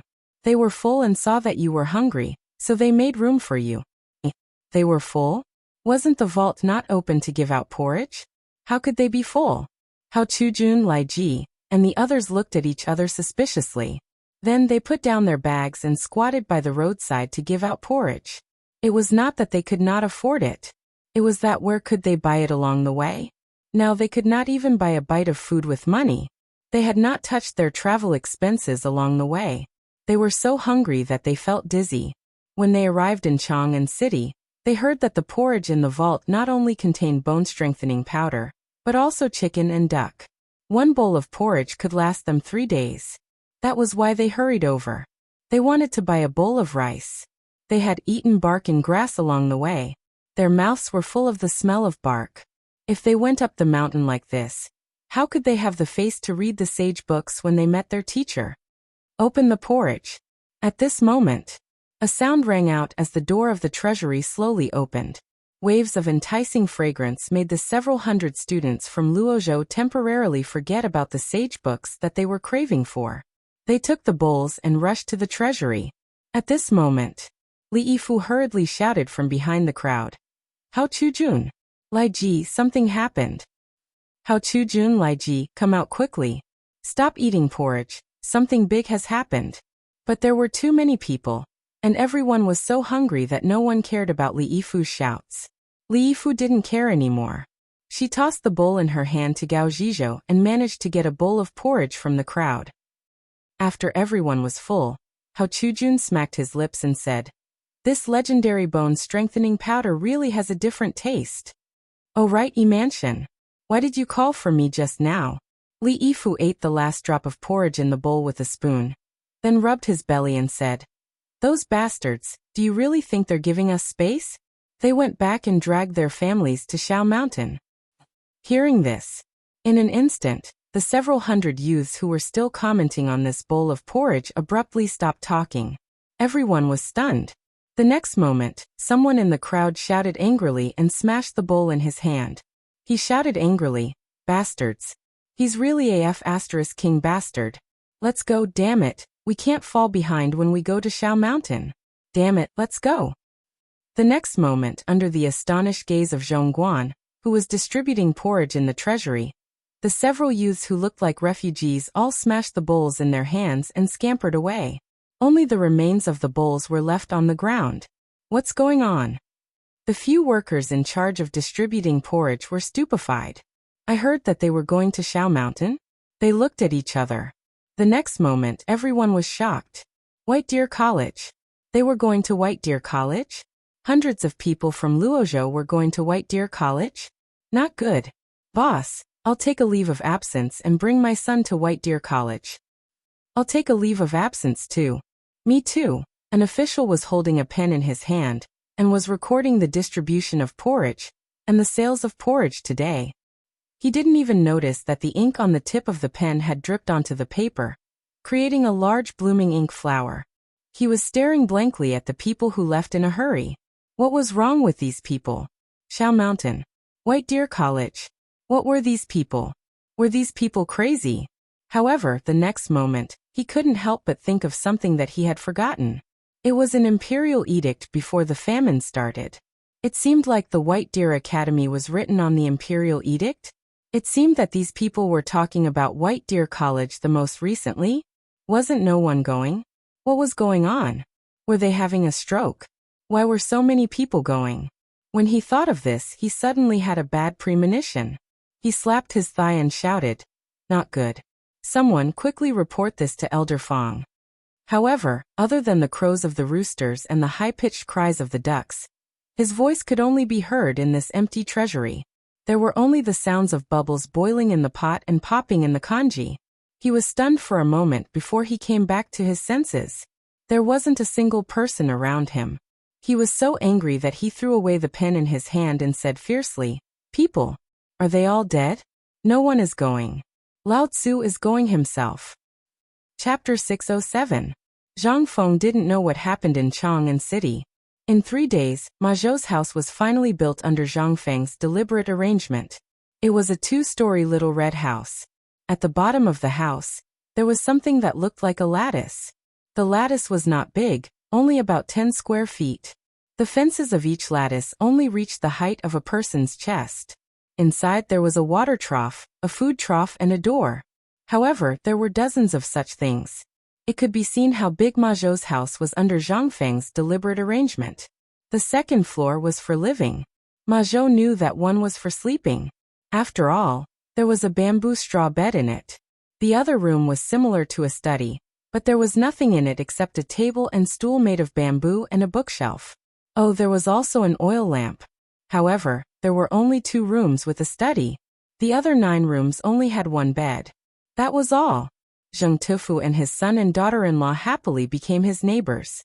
In the other room lived a man who made Ma Zhou's hair stand on end. It was said that he was an old eunuch from the palace. When he was in the palace, he was a big shot. His main job was to clean people's bodies. Ma Zhou always felt a little creepy when such a man lived next door. Of course, the house that the eunuch lived in was much better than Ma Zhou's. After all, his house was the largest and best house except for Zheng Tufu's house. Behind the house, one could see a waterfall in the depths of the Shao Mountain. It was enough to prove that this man's importance was incomparable to Ma Zhou and Zheng Tufu. Ma Zhou didn't understand this arrangement. But it was a great honor to have a house here. After all, except for the teacher Zhang Feng and the others, everyone here was still living in shacks made of twigs and sheepskin. Every time someone passed by, they would comment on this house and show envious eyes. However, Ma Zhou always felt that something was wrong. As for what was wrong, he didn't know for the time being, but he always felt that something was wrong. At this moment, just as Ma Zhou placed his few books on the bookshelf and covered his bed with a layer of dried straw, Zhang Feng walked into Ma Zhou's room with a blanket in his arms under the envious gazes of Zheng Tufu and his family. Seeing this, Ma Zhou hurriedly stood up and bowed. Student Ma Zhou pays respect to teacher. Ma Zhou, are you satisfied with this house? Time was tight, so I didn't have time to paint it. Once Li Gan is done with his work, I'll personally ask him to bring someone to paint it for you. Then, I'll add some furniture for you. That's how a house should look like. But now the conditions on the mountain are limited, so you have to bear with it for a while. When Ma Zhou heard this, he instantly teared up. Thank you, teacher, for your kindness. What virtue and ability does Ma Zhou have to deserve such kindness from teacher? Ma Zhou is really terrified. Haha, it's fine, it's fine. Zhang Feng rubbed his hands. Since you're free, I have something to tell you. Zhang Feng pointed to the floor and said, Do you know what's under here? Ma Zhou shook his head in puzzlement. The architecture here was simply inconceivable. How would he know what those circles below were? Although he had a rough idea that this was not a place for humans to live in, he had no idea what it was used for. He hurriedly bowed and said, I'm willing to listen to teacher's teachings. Zhang Feng was speechless. But what he liked about Ma Zhou was his vigor. It was more convenient to use him like this. When they arrived at Xiao Mountain, Zhang Feng had basically prepared everything that he could think of for Ma Zhou. This made Li Chengqian and the others jealous. But Zhang Feng only said one sentence. They could either have the house as a gift, but there was a condition, and that was that they had to rear pigs. When they heard this, each of them ran away faster than the other. They did not even dare to look at Zhang Feng. Zhang Feng gathered his thoughts and looked at Ma Zhou up and down. Then he said, I heard that you've been in Chang'an for 5 years? Why didn't you participate in the last imperial examination? Ma Zhou's eyes darkened when he heard this, but he did not dare to not answer. He said, Teacher, you need to send your name to the imperial examination. Before I met teacher, I sent my name to all the places in Chang, and that I could send my name to, but I heard that you raised horses? Zhang Feng did not want to listen to his long-winded words, and asked directly. Zhang Feng already knew about this. Ma Zhou's face turned pale when he heard this. He said helplessly, Yes, I did. It was all for my livelihood and to buy a book. I had no choice but to do this. Good, very good. Raising horses is good. Ma Zhou's expression froze. Raising horses is good? How is it good? If it was not for the handwritten authentic work of the former great scholar Qin, would he lower himself to feed horses? This was a humiliation to the literati. He did not understand what Zhang Feng wanted to say. What was the connection between this and the small enclosure below? He could only bow and wait quietly. When Zhang Feng saw this, he patted Ma Zhou's shoulder and said, When I saw you for the first time, I knew that you and I were fated to meet. So now, I have an important matter that I want to entrust to you. Are you willing to do it? Chapter 608. Ma Zhou's heart tightened. His eyes reddened involuntarily. Who was he? To put it bluntly, he was just a down-and-out scholar. If he hadn't met Zhang Feng, he might have starved to death in this famine. What did he do to deserve Zhang Feng's favor? Was this the blessing of the ancestors? It must be. Ma Zhou hurriedly wanted to kneel, but Zhang Feng's cough woke him up. He didn't know whether to kneel or not. He was so anxious that he scratched his ears and cheeks. Seeing this, Zhang Feng couldn't help but smile. You don't have to do this. Although we are now teacher and student, if you don't want to, I won't force you. Teacher, please rest assured. No matter what, I'm indebted to you for accepting me as your disciple. I will go through fire and water to repay you. Good, good, good. I'm relieved to hear your words. Zhang Feng rubbed his hands and narrowed his eyes into slits. He pulled Ma Zhou to sit on the bed beside him and said, Let me tell you something first. What does the Tang dynasty need the most now? Food. Ma Zhou didn't even think about it. Zhang Feng asked again. Then why do we study? Why? Ma Zhou couldn't help but be silent for a moment before he said, If it were before, it would be to pass the imperial examinations and enter the official career to serve the Tang dynasty. What about now? Zhang Feng asked again. Ma Zhou was silent for a while before he said, To save the people from water and fire. Now the Tang dynasty has experienced countless disasters since the founding of the country. Now we are facing drought, locusts and famine again. Although the wise emperor of the Tang dynasty has set up the cooperative that is beneficial to the people, and you have also made beer. You took the wheat that sprouted from the poor people.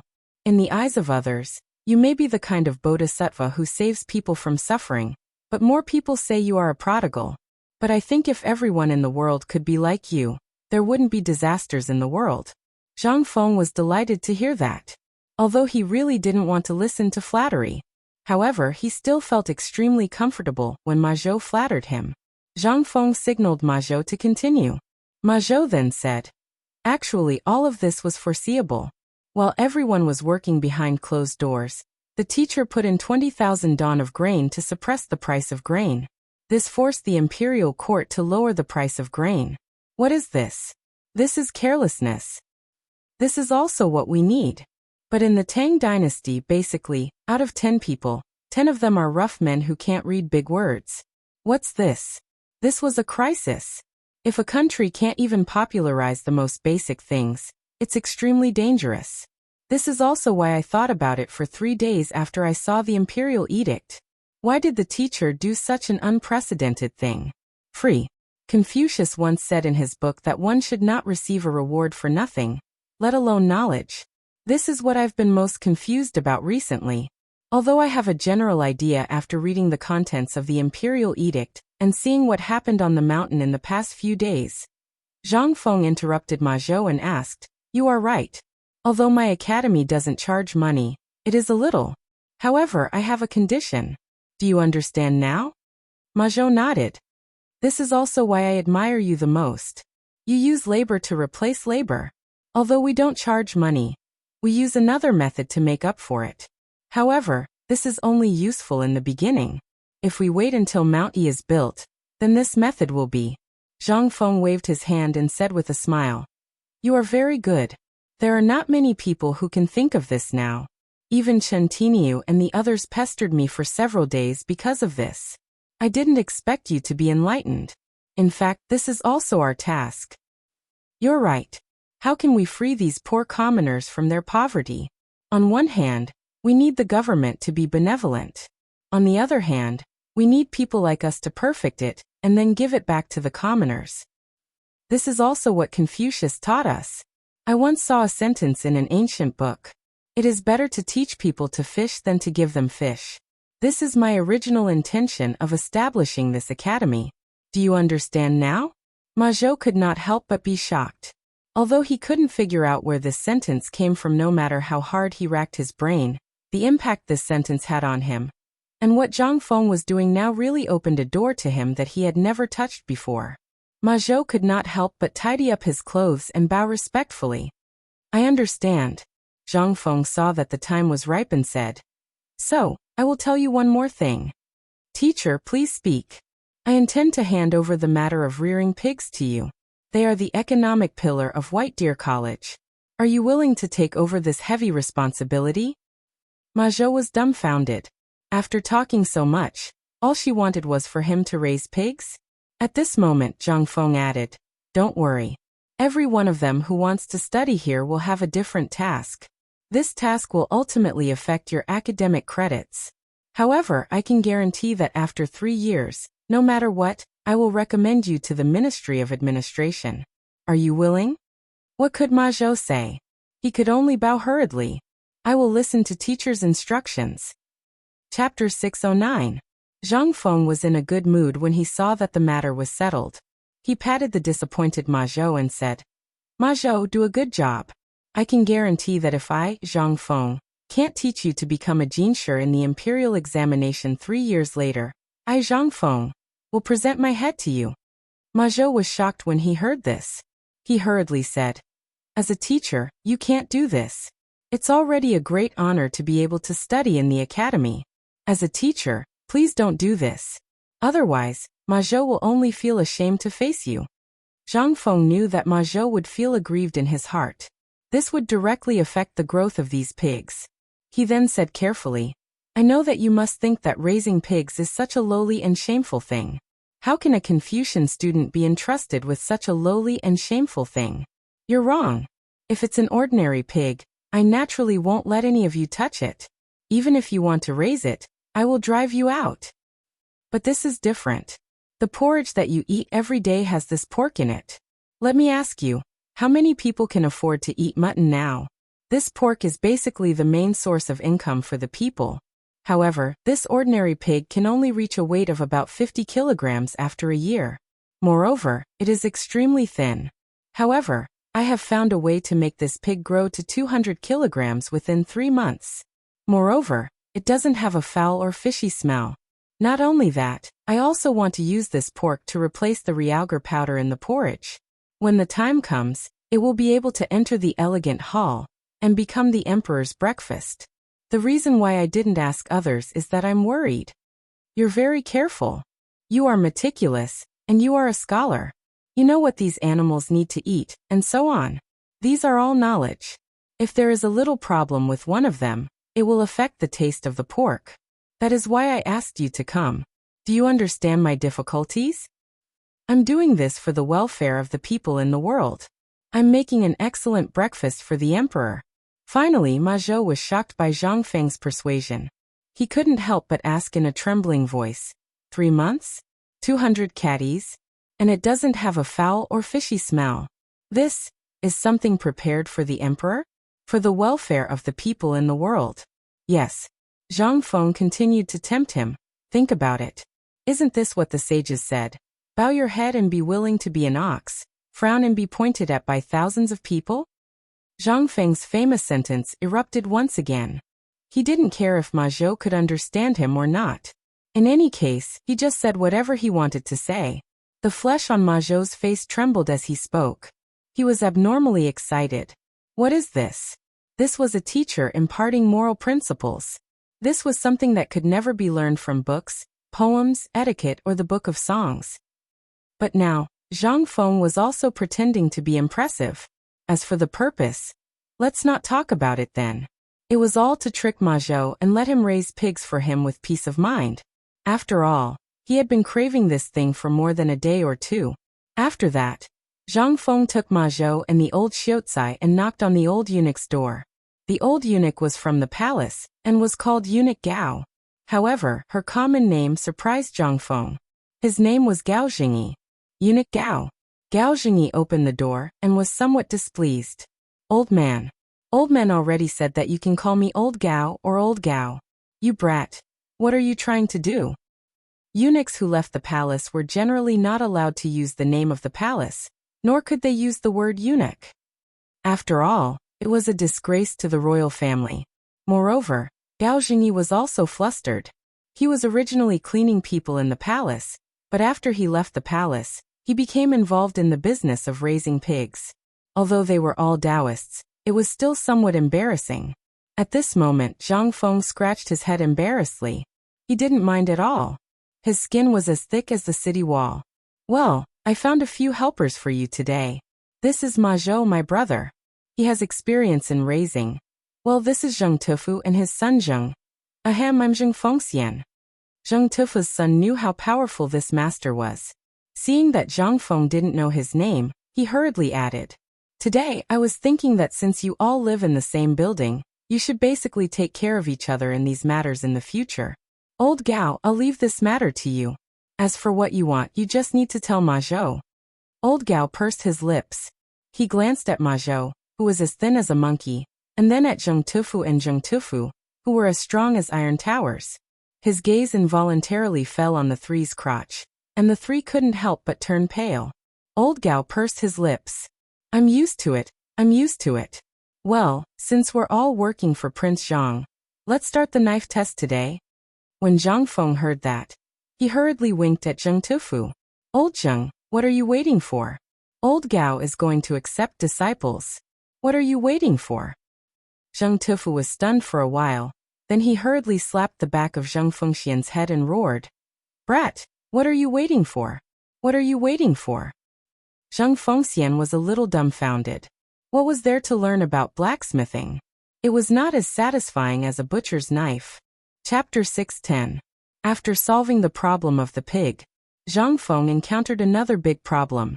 At present, the situation on the mountain was basically stable. As for the teaching building, Zhang Feng had basically confirmed that it was a 3-story building. There was no other way.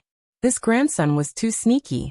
Now he even had an old eunuch from the palace who specialized in cleaning people on the mountain. Who could resist him? If this grandson was forced into a corner, he would stab you when you fell asleep. Therefore, under normal circumstances, when people saw Zhang Feng, they basically felt cold and insecure. There was no other way. Who knew if this grandson would do something bad to you? Although it was not very likely, they did not dare to make any guarantees. At this moment, these guys were squatting on the high platform at the gate of the mountain, looking down the mountain in a daze. Zhang Feng happened to pass by at this moment. He was going to check on the situation of the food storage in the past few days and look for Sun Simiao to study a kind of hay. However, from afar, he saw these guys slacking off and couldn't help but be angry. He shouted a few times, but these guys didn't respond at all. Zhang Feng couldn't help but feel puzzled. He climbed up the sentry post made of 3 intersecting logs. Even when he sat down, these guys didn't notice him. What are you looking at?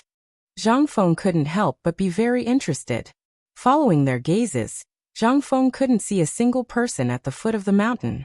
He couldn't help but feel more confused. When Zhang Feng's voice rang out, it instantly gave everyone a fright. Cheng Chimo, who was sitting on the edge, almost fell down. F*ck Feng Zi, you mother f*ker, say something. You'll scare me to death, do you understand? Zhang Feng spread his hands speechlessly. I've already shouted until my voice is hoarse, but you didn't hear me. Who's to blame? But what are you doing? Wei Shuyu, Li Chengqian, Zhang Sun Cheng, and Cheng Chimo couldn't help but sigh when they heard this. Sigh. You've been circling around that horse all day. Haven't you noticed that there are no more people going up the mountain today? Zhang Feng was stunned. Isn't it good that no one is around? This meant that the famine was under control. Wasn't that a good thing? I say you guys are cheap. When there are more people, you complain. When there's no one left, you guys. No. What we mean is that there is no news at all. This imperial edict should have been known by all the people of the Tang dynasty. Logically speaking, at least a few people should have come. But how long has it been? It's already July and there's not a single person here. This isn't normal. The few of them spoke. Zhang Feng finally knew what these guys were worried about. He couldn't help but fall silent. Looking at the empty mountain path, he could not help but make up his mind. Isn't it just people? Including the few of you, there are already 60 people on this mountain. What are you afraid of? Let's not talk about 60 people. Even if there is only one person, I've said before that my academy will continue to set up this place. Zhang Feng also found it strange. The imperial edict had been issued for more than half a month, but there was not a single person. No, there was only Ma Zhou. This was not normal. Since Ma Zhou was here, it meant that the people of Chang and city knew about it. What about Hao Chujun and the others recorded in history? Where did they go? Moreover, not to mention Chang and city, it had been almost 20 days. Even if the person who delivered the imperial edict had crawled, he should have reached the place by now, right? Could it be that these people were all on the way? Zhang Feng shook his head. Who cares? If they're not here, then they're not here. Lao Tzu did not care. By the way, the situation on this mountain has basically stabilized. Li Gan, you have a lot of connections. Go to the city and find me dozens of top carpenters.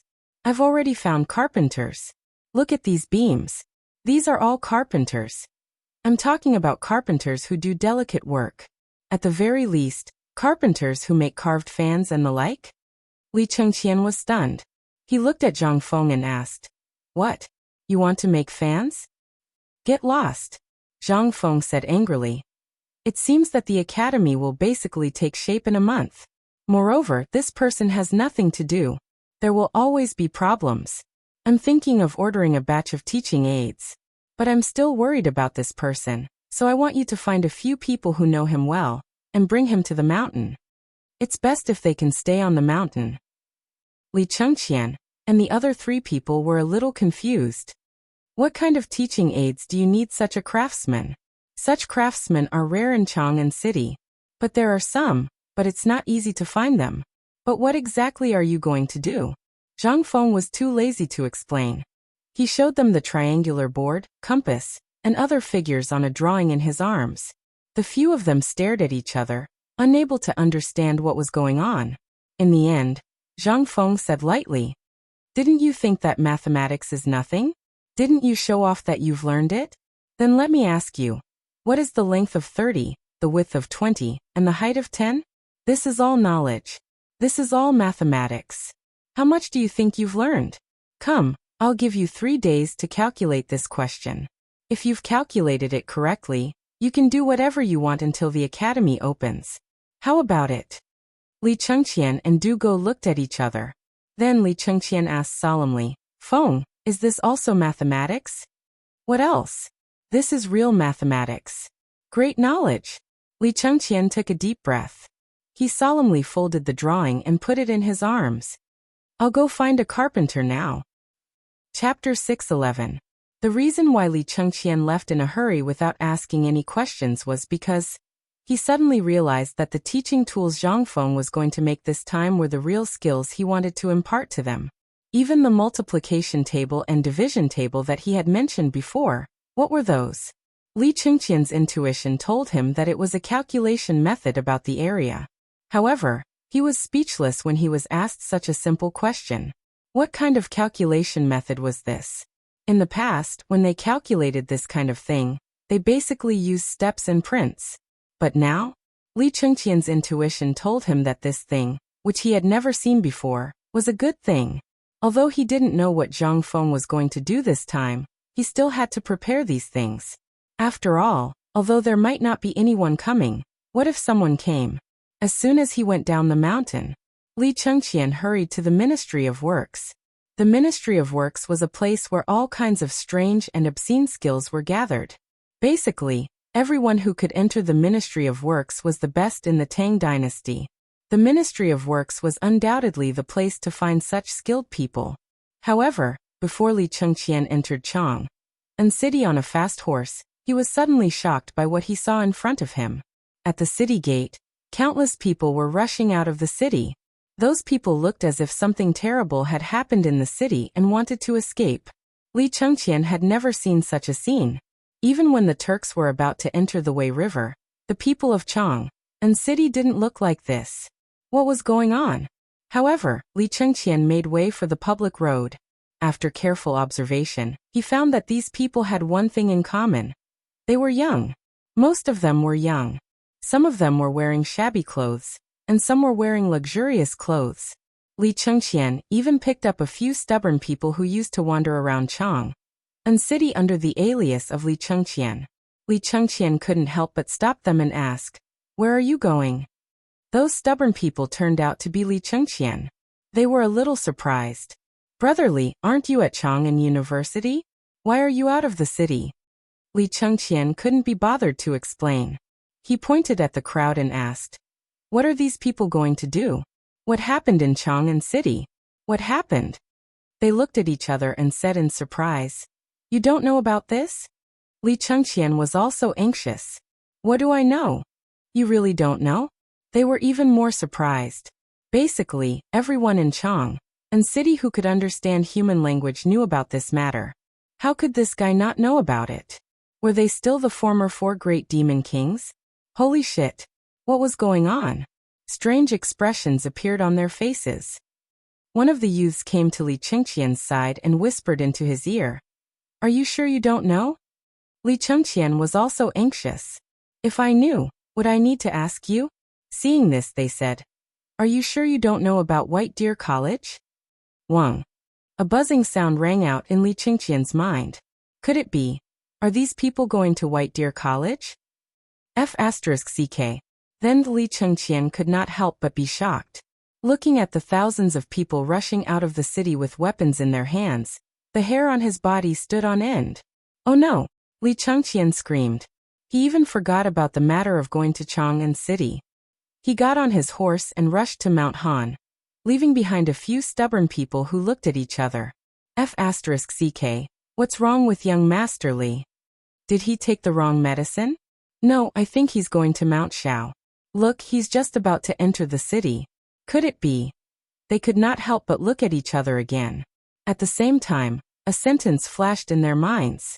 This guy had already gone to White Deer College. On the other side, Li Chengqian was shocked. He had always thought that Zhang Feng's college was too outrageous. He had read the sage's book, and it was very clear that one should not take a book for free.